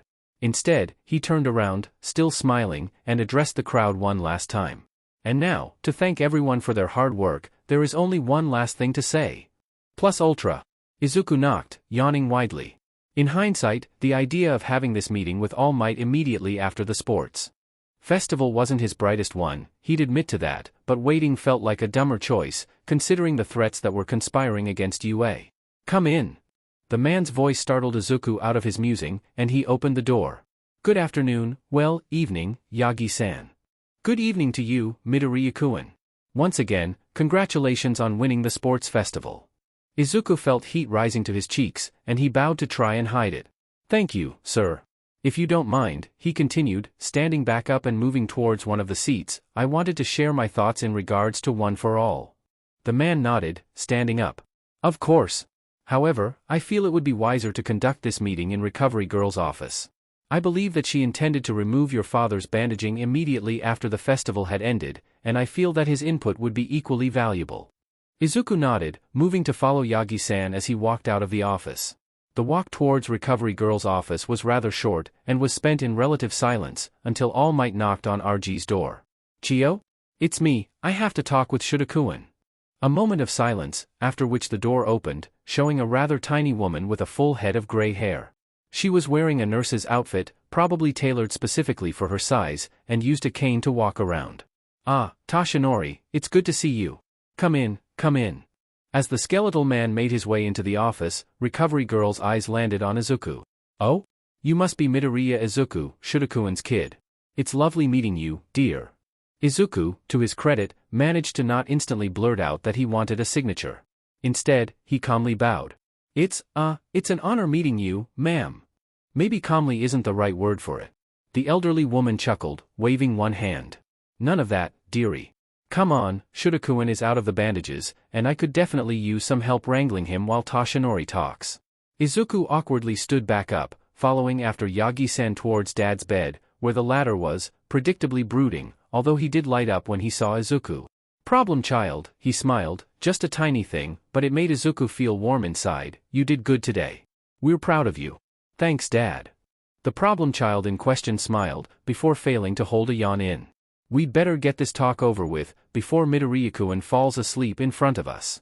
Izuku squawked indignantly at Yagi-san's teasing comment, eliciting a small bout of laughter from the three adults around him. Eventually, however, they all settled down. Before starting with quirk shenanigans, Dad started, turning towards Izuku. Nizu-san let me know that he's going to enroll you and Hito in the hero course as soon as possible, which will likely mean by Monday. The plan changed slightly, however. Izuku frowned slightly, but nodded to let his dad continue. Instead of you giving up some of your classes to take the foundational heroics lessons, you will be moved to the hero course, and you'll give up some of your classes for the support laboratory lessons, since the materials are the same with the exception of your lab lessons and the heroics classes. The same offer had been extended to Hatsum-san, but Izuku stifled a giggle. Yeah, I can imagine how well that went. Mei is fixated on her inventions, nothing else. Socialization is a second priority, if a priority at all. Dad nodded, his expression giving away that she'd made that perfectly clear. Now then. Izuku stood back up, taking a notebook out of his back and quickly getting to one specific page. Can I speak freely, All Might? Yagi-san nodded. Of course, Midoriya-kun. Chio is aware of everything regarding my quirk, as is the principal. Izuku frowned, confused. What does Nizu-san have to do with this? He's not in the room with. As he was about to finish the sentence, Izuku made eye contact with one of the cameras, where a blinking red light stared back at him. Izuku blinked once, then twice, and then one more time, before nodding. I see. Yagi-san nodded. Well then, I'll just get started. For a moment, silence reigned supreme, as Izuku gathered his thoughts. Okay. So, he began, slowly pacing in front of the small group. I obviously didn't manage to look at all the students that took part in this year's sports festival, but I was already aware that that would be the case, so I elected to mostly look at the hero students, as they're the ones that would make better use of One for All, and they'd also be getting the best options to learn how to use it. That doesn't mean that I completely ignored the other courses, obviously, just that they weren't as high in my list of possible users. I wasn't wrong in this thought process, as the management students sat the entire thing out, and most of the support and general education courses were wiped cleanly off the festival during the first and second event, leaving only myself, Mei and Hitoshi from our respective courses. Izuku paused to take a deep breath. Now, I proceeded to exclude Mei from this process, as well as Hitoshi, as the former doesn't want to join the hero course, and the latter doesn't want One for All. That still leaves us with around 38 students from the hero course. I ruled out a number of them for quirk incompatibility, as well as for the chance that relearning their quirk would be too difficult in the brief amount of time allotted by the internships, and eventually landed on 2 suitable candidates. Izuku turned his notebooks, showing 2 rather detailed drawings of students. The first one, he pointed at a drawing of a blonde boy, is Nito Monoma, from Class 1B. His quirk, Copy, allows him to copy any quirk he touches, up to a current holding limit of 3 and to a time limit of 5 minutes, and use them. He doesn't get any insight on how the quirk works unless it's properly explained to him, but he's a quick learner and he mastered quirks with far less. He was taken out of the tournament because of an unfavorable pairing, which he would have overcome if he had One for All, or any suitable strength quirk.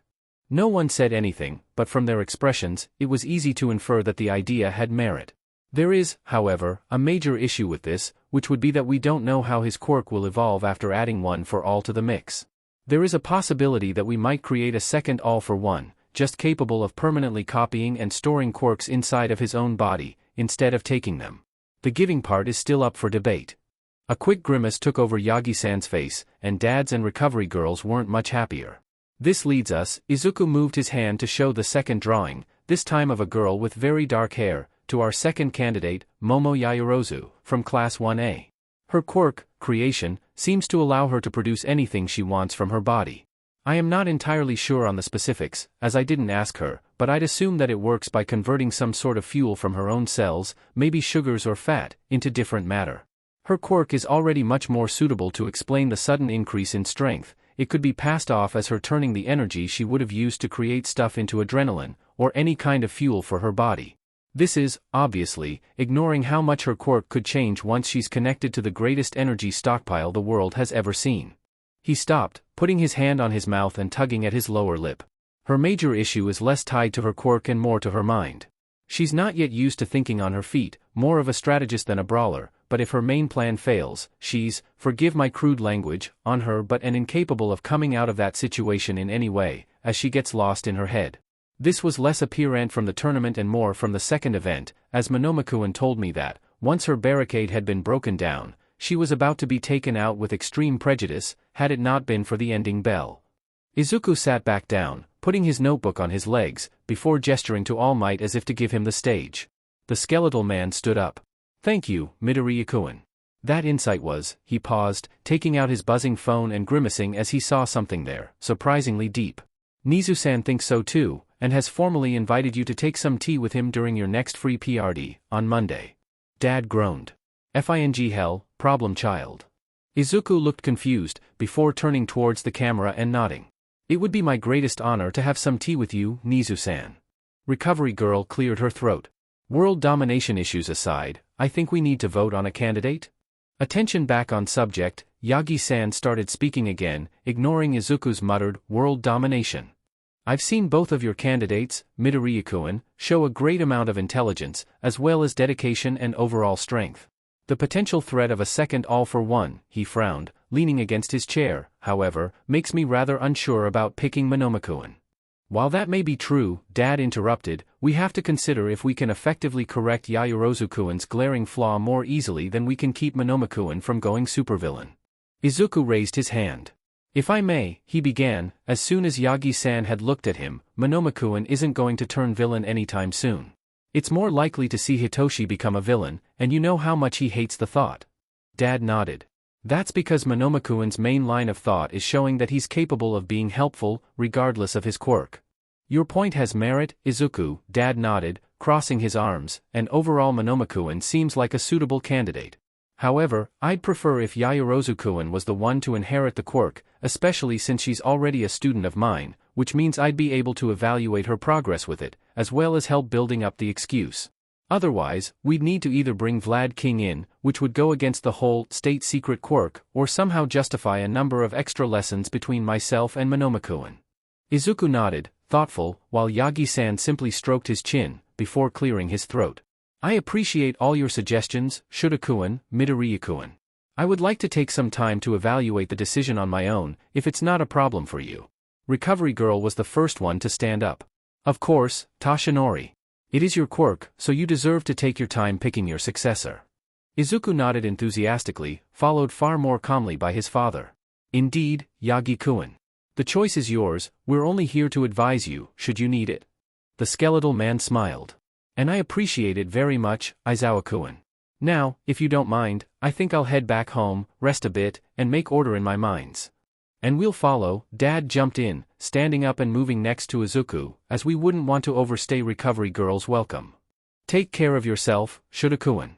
And, the old woman continued, opening the door for her guests, don't become like your father, Midoriya-kun. Yes ma'am. Izuku had barely walked into the apartment when he started screaming. The F signatures. Izuku took a deep breath. This is it, huh? He squawked indignantly when Hitoshi, still with his usual bored expression in place, elbowed him in his side. Quit being a ball of nerves, Zu. It's just the hero course, and we have people we already know here. Izuku frowned slightly. Yeah, speaking of which, I hope Tenyukuin's fine. Hitoshi nodded. Probably not, but we'll be there for him.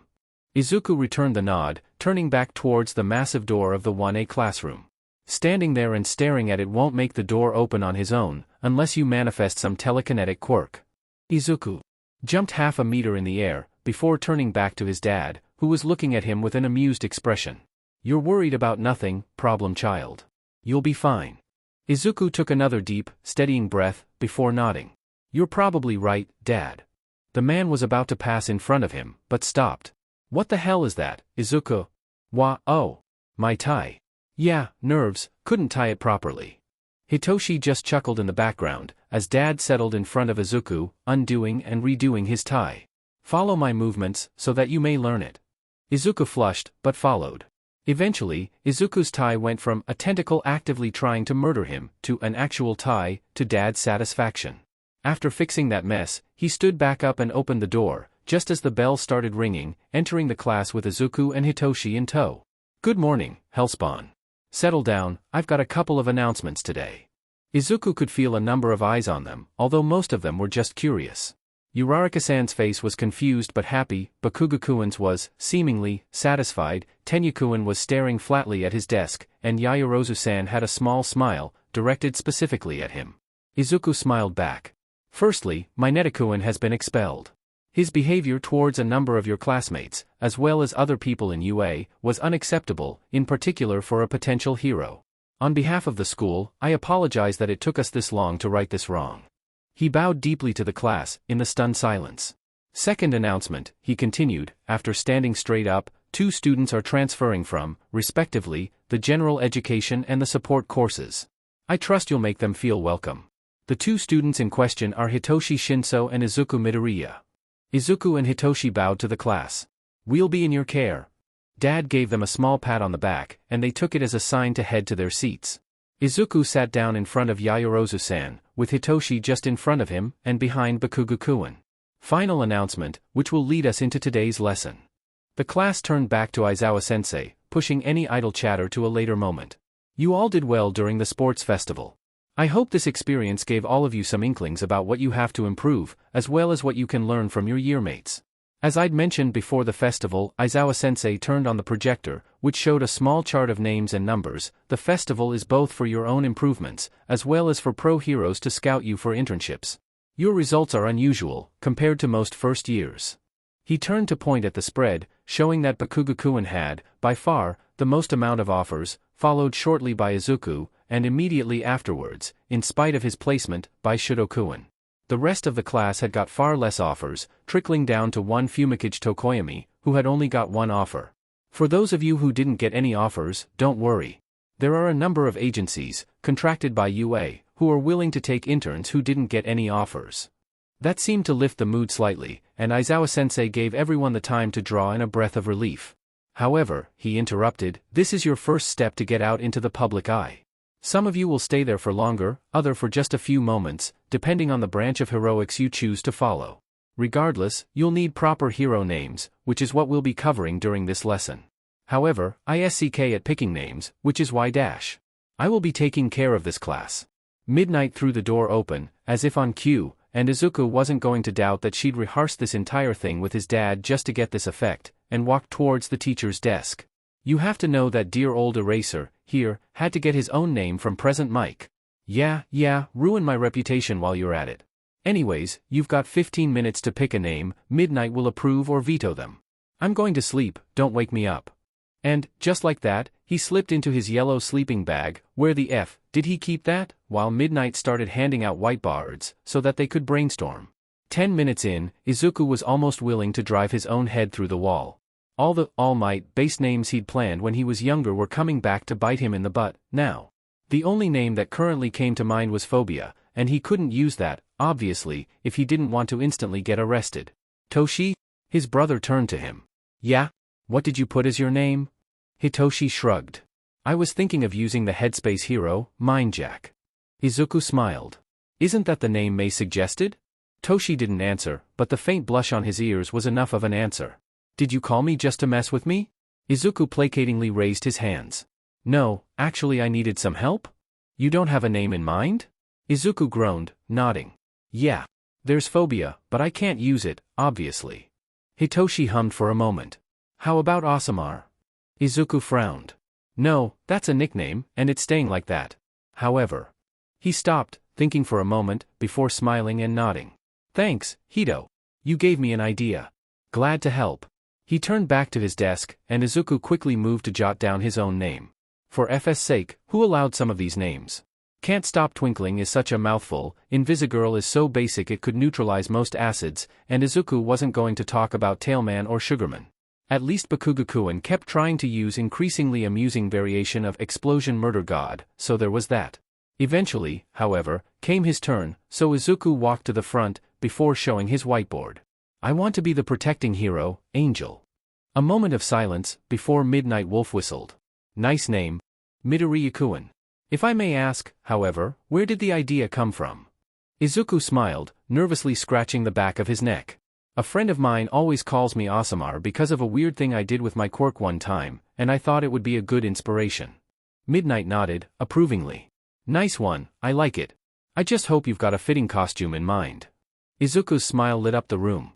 He walked back to his seat, stopping for a moment by Bakugo-kun's desk. What do you want, nerd? Izuku leant down and whispered in his ear. You know I won't mind if you use that name, right? Bakugo-kun growled, but didn't answer, letting Izuku head back to his desk.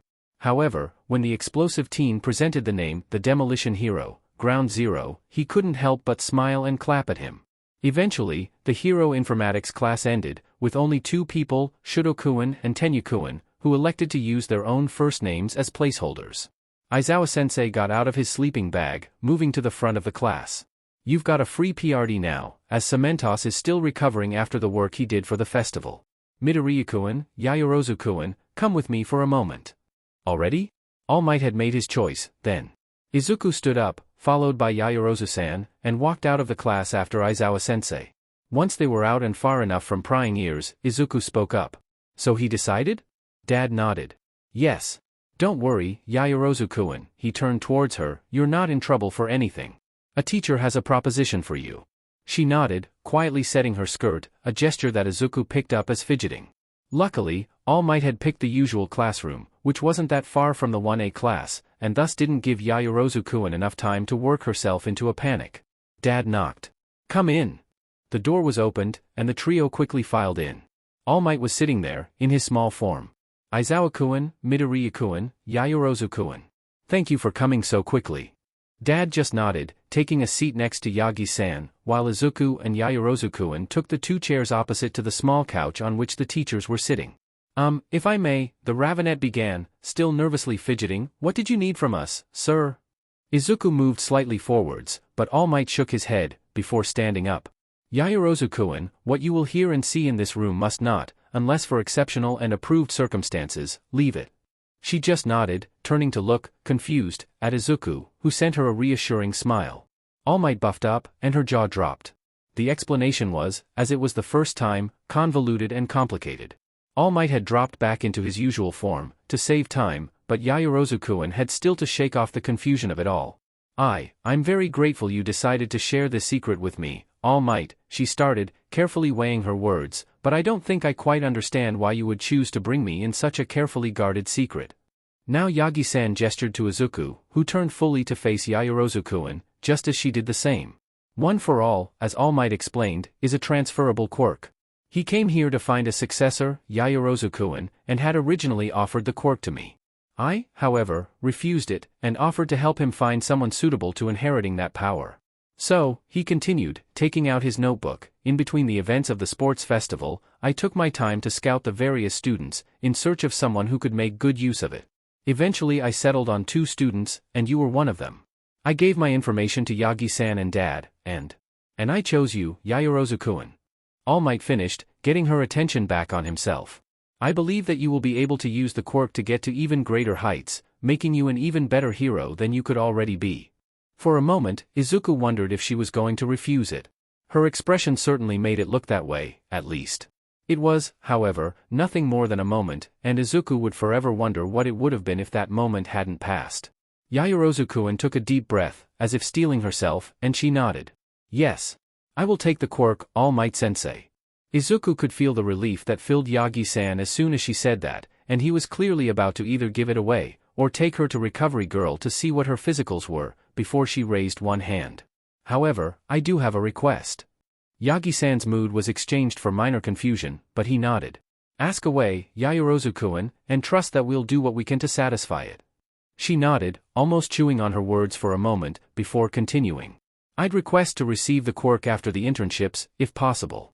This would make for a valid explanation about why my own quirk changed so suddenly as to develop a strength-enhancing aspect. Dad nodded approvingly, shortly followed by Yagi-san. That does seem like an appropriate course of action, Yaoyorozu-kun. Your request will be granted.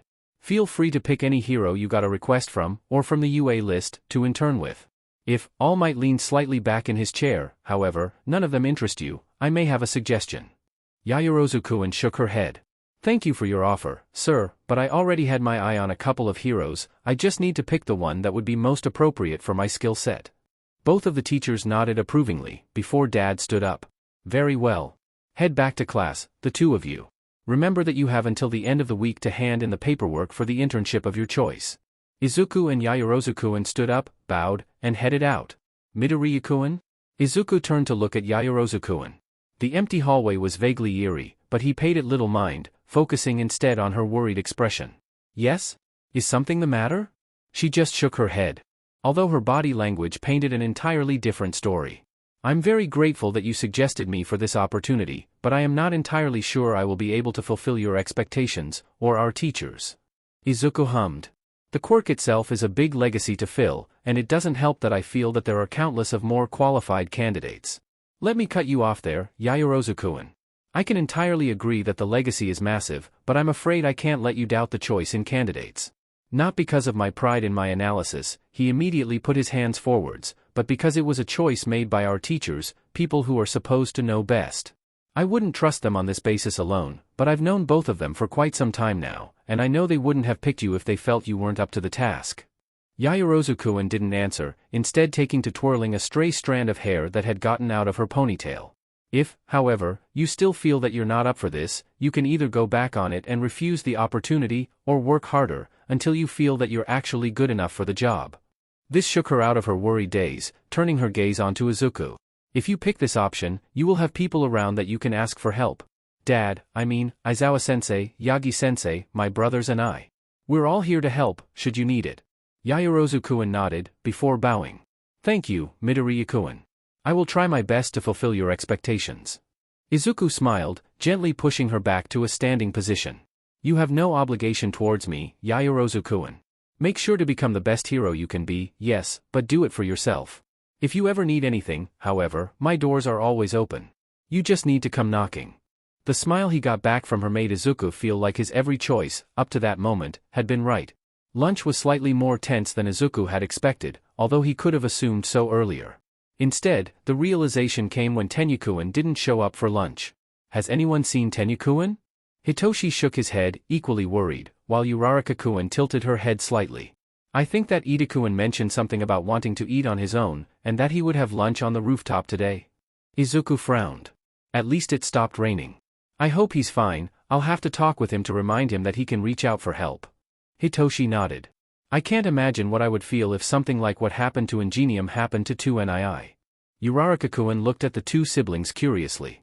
Who's 2NII, Shinsu-kun? Hitoshi smiled at that, choking back his worry for Tenya-kun. Oh, he's our brother. He's such a theater kid, you should see his dramatics when we don't leave him any spicy chips. A chuckle escaped Izuku's throat at that. Midoriya-kun.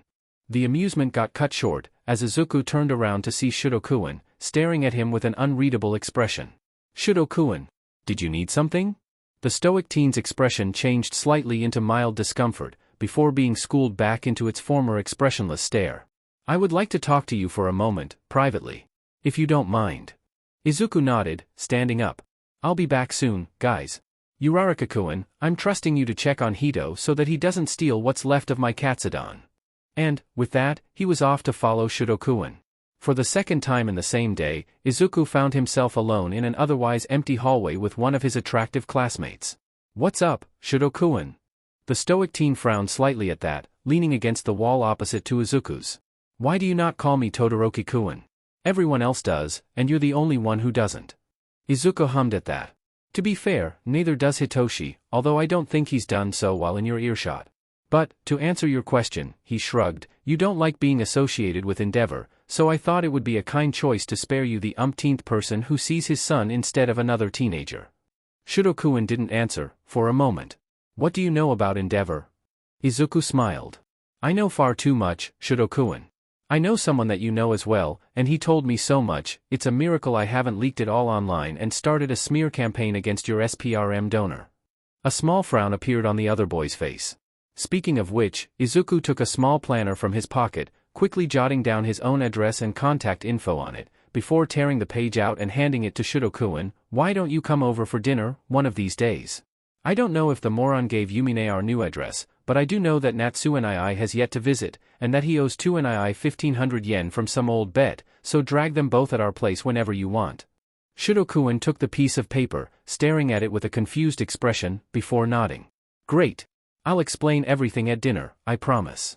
Apparently, telling Shudo-kun to come for dinner, whenever he wanted, meant that the teen had dragged his two siblings at the Aizawa Yamada household that same night, Izuku realized when he opened the door to find the 3 Todorokis there. Ah, Yumine. It's good to see you again, come in. Pops is cooking tonight, which means we'll all eat decently. Shudo-kun, nice to have you over so soon, I would have loved a bit of warning though. And Natsuo, you finally showed up, huh? Fuyumi smiled at him, hiding her confusion amazingly. Shudo hadn't told us that you were the one who had invited us over for dinner, or we would have brought some chocolate, Izuku. You said we could come whenever. Will someone please explain what is going on? Izuku just smiled back, letting them all in. Give me a moment, I'll go get 2 and some slippers for the 3 of you, as well as warn Dad and Pops that we have guests. Izuku knocked at the door, before opening it. 2 Tuya looked up from his book, without removing a hand from Eri's hair. The little girl had taken to Tuya like a house on fire, and she loved cuddling with him whenever she could, awake or not. What's up, Zu? I hope you didn't set anything on fire without me. Izuku smiled nervously. I didn't, but we kinda have guests. Tuya arched an eyebrow, curiously. And they're your biological siblings. Ice crept into the room, as if Shudo-kun had used his quirk. You invited them over? Actually, I told Shudo-kun that they could come whenever, and he just dragged them here. Tuya groaned, sitting up straighter and scooping a giggling Eri up into his arms. Alrighty then. I'll go fetch the slippers while you tell that to Dad and Pops. Let's meet back in the living room. Izuku nodded, getting out of the room. Pops. Izuku leaned into the kitchen door, where his fathers were quietly talking while Pops cooked. What's up, little listener? A small smile crept up Izuku's face. He couldn't help it, his Pop's mannerisms always soothed him, much like his dad's capture weapon had that first time. We kinda have guests? I had told Shudo-kun, Todoroki-kun, that they could pop by whenever, so that we could explain everything about 2 and Shokun obviously took it to heart, instantly dragging his siblings over. Dad groaned, placing his head against the wall. Problem child. Pops, however, just chuckled at that. It's fine, Izuku. I always make a lot more than we usually eat, because your lovely dad is not an excellent cook, so we'll be fine with 3 guests. Tell Hito to set the table, once you've got our guests in the living room, will you? Izuku nodded, dashing over to kiss both of his fathers on their cheeks, and then headed back out, chirping out a quick, thanks Pops. Izuku tapped Tuya's shoulder with a small smile on his face. You good? He nodded, taking in a deep breath. Sure. I'm just facing Shudo and Natsuo after a decade without seeing either of them. What could possibly go wrong? Nothing did when you met Fuyumi? Tuya leveled him with a glare, to which Izuku answered by raising his arms in a placating manner. Alright. Come on, let's get this over with, okay? A nod, and the 2 of them headed towards the entrance. Sorry it took us this long. Dad had hidden the slippers away in an attempt to deter guests from staying over. Izuku gave them the slippers, and carefully measured Natsuo-kun's and Shudo-kun's reactions when they saw Tuya. The former had a moment in which nothing appeared, before tears were welling in his eyes and he was barreling towards their older brother, trying to trap him in a bear hug, which made Izuku rather happy he'd left Eri with Hitoshi a moment before coming back to the Todorokis. Shudo-kun, however, had a look of faint realization on his face, and his gaze kept going back and forth between Tuya and Izuku, more and more confusion with each swap. Eventually, Natsuo-kun let go of Tuya, who turned his gaze towards Shudo-kun before waving awkwardly. Hey, Shudo. For a moment, nothing and no one moved nor spoke, the moment still in time and space as if both had turned into molasses. After a couple of seconds, however, Shudo-kun walked closer, and awkwardly opened his arms. Can I get a hug, Tuya and The oldest Todoroki didn't hesitate for a second, before swooping in and catching his younger sibling in a bone-crushing hug. Izuku, after sharing a quick look with Fuyumi, elected to give the 2 some space, and together they dragged Natsuo-kun to help setting the table and serving the food. Why am I not surprised that you found Tuya half dead next to a trash can? Hitoshi choked on some water as Natsuo said so, while Izuku broke down laughing, much to Tuya's chagrin. That's what I said.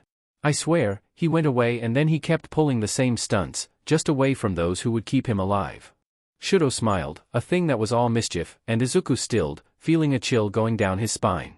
Now I see why your hero name is Angel, Izuku. The white-haired teen groaned, leaning his head against the table as Tuya's miffed face turned into a grin that shared way too much with Shudo's. Oh, that's not why his name is Angel. You see dash. A hand was slapped over Tuya's mouth, as Izuku radiated his usual venomous smile. You will not share illegal anecdotes in front of people without my permission, 2NII, or else I will talk about the rolling off the couch scares. Tuya raised his hands in defeat as a terrified expression filled his eyes, and Izuku removed his hand, going back to eating. 2NII, Natsuo began, with a sheet-eating grin, why did you hide such an amazing little brother from us? Fuyumi chuckled, followed shortly by Hitoshi, as Tuya just grumbled. Because he's a menace, clearly. Eri picked that exact moment to yawn, and Izuku stood up. I'll be right back, I'm just tucking our little sister in bed. Say goodnight to our other siblings, Eri-chan. Eri tiredly, yet adorably, waved at the gathered family. Good night, Yumine, Natsu-NII, Sho-NII, 2NII, Hito-NII, Dad, Pops. Izuku couldn't help but coo a little at that, placing a kiss on top of her head while he picked her up. Once everyone had said their goodnight, Izuku brought Eri to get ready for bed. Izu-NII. Izuku turned to look at Shudo, who was still sprawled on the couch next to him. Yes? The formerly stoic teen chewed his cheek for a moment, clearly in thought. Izuku gave him all the time he needed, going back to skimming an advanced chemistry notebook he'd borrowed from May. What do you think I should do about the fire part of my quirk? Izuku hummed, placing a piece of paper in the book and closing it. What do you mean? Shudo frowned.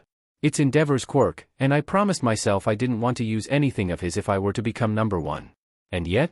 Bakugo-kun defeated me swiftly because I didn't use the fire. Izuku nodded, thinking about the question, before trying out for an answer. Have you ever read anything about quirk theory and analysis, Shudo? The other teen shook his head, slightly confused. I'll try to keep it simple, then. When two people have a child, their quirks combine and mingle, usually creating a hybrid between the two. There are, obviously, other options, such as when one quirk is predominant on the other, or when unexpected mutations happen, or when someone is quirkless, but the norm is having a hybrid quirk between those of the parents. Are you following me, so far? Shudo nodded. Okay. In your case specifically, you got your fire creation and control from Endeavor, and your ice creation and control from your mother, or at least that's how you think of it, right? Another nod. Well, it's not entirely wrong, but it's not right either. You didn't get two quirks, rather, you got one quirk that is a combination of the two. If you take some time to experiment with both of your sides, I'm sure you'll notice that the way you produce both elements is eerily similar, most likely. I'm taking a shot in the dark here, so stop me if I'm wrong. Shudo said nothing, listening intently to his new brother's rambling speech. This whole spiel was to say that you don't have two sides directly inherited from two people. You have a quirk that expresses itself in two different, yet entirely linked ways, and choosing to use only one of those expressions is limiting yourself. Doing so only means that you're giving Endeavor more power over yourself, and I don't think you should do that. Izuku finally turned around, staring deep into Shudo's eyes. Use your fire, Shudo. It's your power, isn't it? Izuku was about to get into class, the following morning, when a hand placed itself firmly on his shoulder, startling him.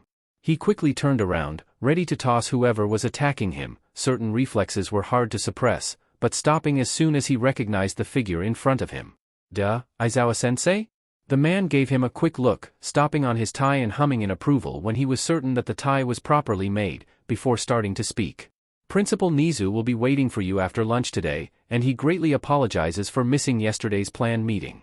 Izuku's eyes widened in a panic, which quickly subsided when his dad mentioned Nizu's apologies. I'd forgot myself, to be fair. Shoyuta shook his head. He was busy anyways. Had he not been, he would have found you, wherever you were. Izuku swallowed, suddenly feeling like he'd made a deal with the devil when he accepted those private lessons. You should also talk with Tenyukuin. He seems still a bit too out of it, and I think you might be the right person to shake some sense into him. A small frown appeared on Izuku's face, but he still nodded. Sure, it won't be a problem, but wouldn't Hito be a better fit? They have been friends for far longer than I've been Tenyukuin's friend. Dad hummed thoughtfully, before shaking his head. You're right that they've been friends for longer, but I think you might be capable of explaining how to deal with grief in a less homicidal way. Izuku chuckled, blushing slightly, before nodding again. All right, Dad, I'll give it a shot. The man nodded, a soft smile barely crinkling his eyes as he ruffled his white-haired son's hair, before the bell shook away that moment. You shouldn't eat outside when it rains, Tenyukuin. The other teen jumped slightly, immediately turning to face Izuku, who was eyeing him with a softer expression. Izuku-kun. You needn't worry about me, I will be back in shortly. Izuku snorted, before getting closer and sitting next to Tenya. Luckily the roof had a big part that was covered, otherwise they'd both be drenched in moments. For a couple of instants, neither of the teens talked, and they just ate in silence, trying to ignore the tense atmosphere that was slowly brewing between them. After a while, however, Izuku put down his chopsticks and, without turning towards Tenya, he spoke. You know you can talk to us, right? The other teen flinched, as if he'd been struck, before trying to put up another facade of strength. Ah, but as I said, you needn't dash. We will anyways. You're our friend, hell, you're practically family, with how close Tensei and I-san is to my dad's. And I know plenty well that, if our places were reversed, you would be on my but to help me however you could. So, Izuku continued, turning to finally face his friend, stop trying to push us away, Tenya-kun, and let us help you. For a moment, Izuku feared that he'd pushed too much. His friend's silence felt too heavy to just be contemplative, and he worried that he'd said the wrong thing. That was until a quiet hiccup shook his friend's frame. A moment later, Tenya was crying, and Izuku scrambled to get closer and hug him. The tears kept coming for quite some time, and Izuku didn't ask Tenya to stop. He just rubbed his friend's back, whispering soothing words, and let his friend process his grief. Eventually, however, Tenya stopped crying. Izuku didn't say anything, he just handed him a pack of tissues and let him recover a fraction of composure. As soon as his friend was in a better state, then Izuku started talking. I'm pretty sure I can guess what you're thinking, Tenya-kun, and I beg you not to do it. And please, he tagged on, leveling him with a pointed stare, don't act as if you didn't know what I'm talking about. I'm not stupid. Tenya had the decency to look slightly ashamed, but bravely kept eye contact with Izuku. So you're saying that I have to leave that murderer walk free, to potentially kill or hurt other innocents? Izuku shook his head at this, bringing his knees up to his chest. No, I'm saying that you're a child. There's nothing you, or any of us for that matter, can do about this. We have to leave it to the pros, firstly because we lack the skills to handle the situation, and secondly because, if you die facing Stain, Tensei and I-san will be devastated. Tenya didn't answer, instead turning to face ahead, where the rain had mostly stopped pouring, and turned into a light drizzle. I'm not gonna stop you from going to Hosu, Tenya-kun. If you want to learn on your brother's stomping grounds, that's fine. But please, don't go after Stain. Let the pros handle it. A sigh. I can't promise that, Izuku-kun.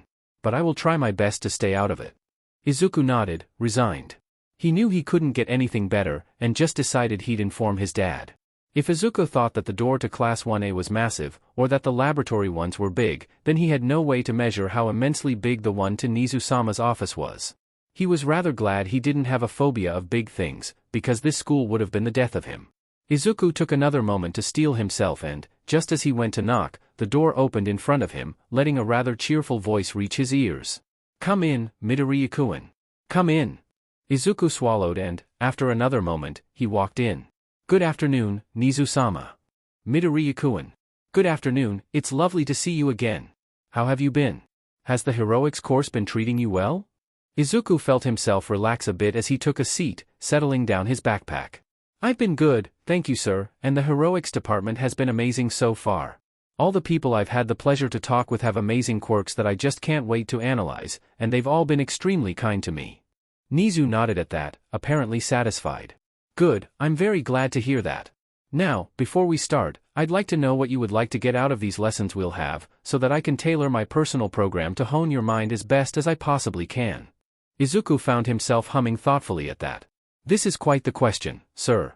Personally, I'm rather interested in being an underground hero, especially considering my quirk and its weaknesses, so I think that any skill that should be in such a hero's arsenal is something that I should specialize in. However, he paused for a moment to take one of his notebooks out, starting to jot down his thoughts in a more organized way. Considering that both of my parents are specialized in underground heroics, I could learn most of those skills directly from them, so the best plan would be to mostly focus on something that they can't teach me as well as you could, sir. Izuku's eyes snapped from his notebook back to the principal just as the latter poured 2 cups of tea, and he took his own with a nod of gratefulness. After Nizu's first sip, the mammal started talking. I see. So, anything related to information gathering, stealth and similar skills are things that, as you brilliantly mentioned, you can obtain from your fathers. And, since you're not too interested in limelight heroics, the skills tied to dealing with the press will be less useful for you. However, the principal continued, starting to tap on his personal computer. Considering the current state that society is in, I believe that you could get a good deal of success by learning how to present information in a proper way, as well as some, let's call them, people manipulation skills. Would you be interested in learning those? Nizu's smile got a slightly feral glint and, in spite of the minor current of fear Izuku felt, his smile matched the principal's. I would love to learn those skills from you, sir. Did you decide who you're going to intern with, Shōenii? Shudo tilted his head in the way that always had Izuku think he was a confused kitten. They'd chosen to use their free PRD to go through their lists and pick what hero to intern with, and the quiet chattering of the class was soothing enough to help them go through with that. I'll probably go with Endeavor.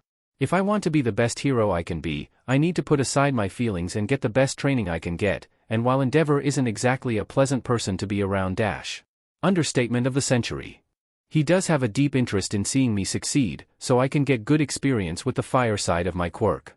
Izuku smiled at how Shudo mentioned his quirk, instead of calling it his father's, but that smile was slightly tainted by the knowledge that his brother would be under Endeavor's abusive thumb for an entire week. I can recognize the logic in your choice, but I beg you to call me Tuya or Dad if things get too harsh for you. Shudo nodded. I will, I promise. Have you decided yet? Izuku groaned. Not yet. I have a couple of choices outlined, but I'm still undecided between a couple of them.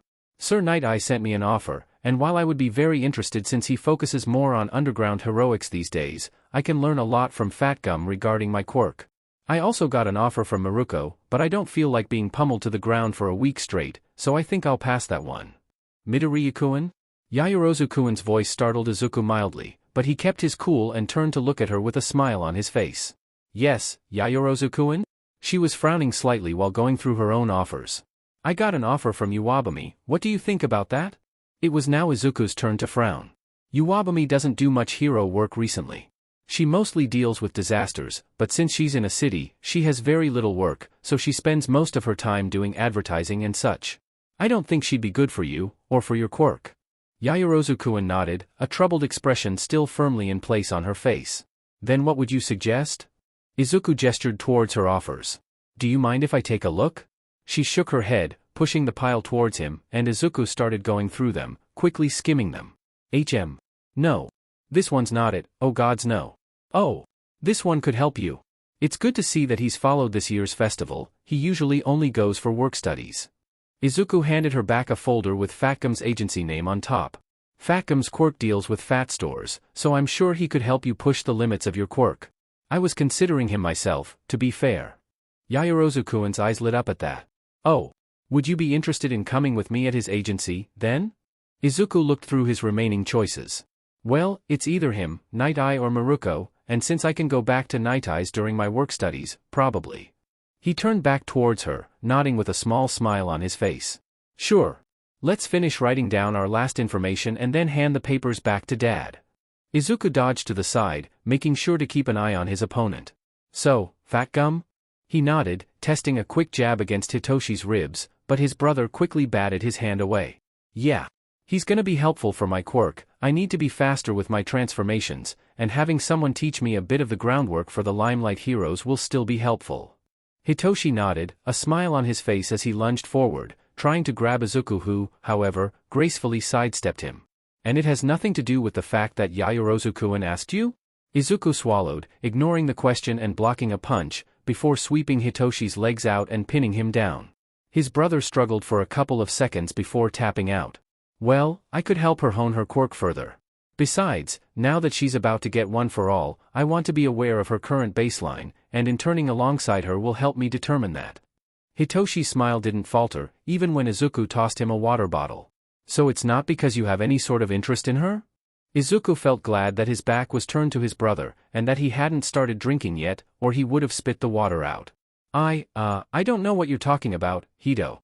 Hitoshi hummed, walking closer to put the bottle down. Sure. She's cute though, so I can't blame you. Izuku turned towards his brother. You want to play that game? Fine. What about you interning with Dad?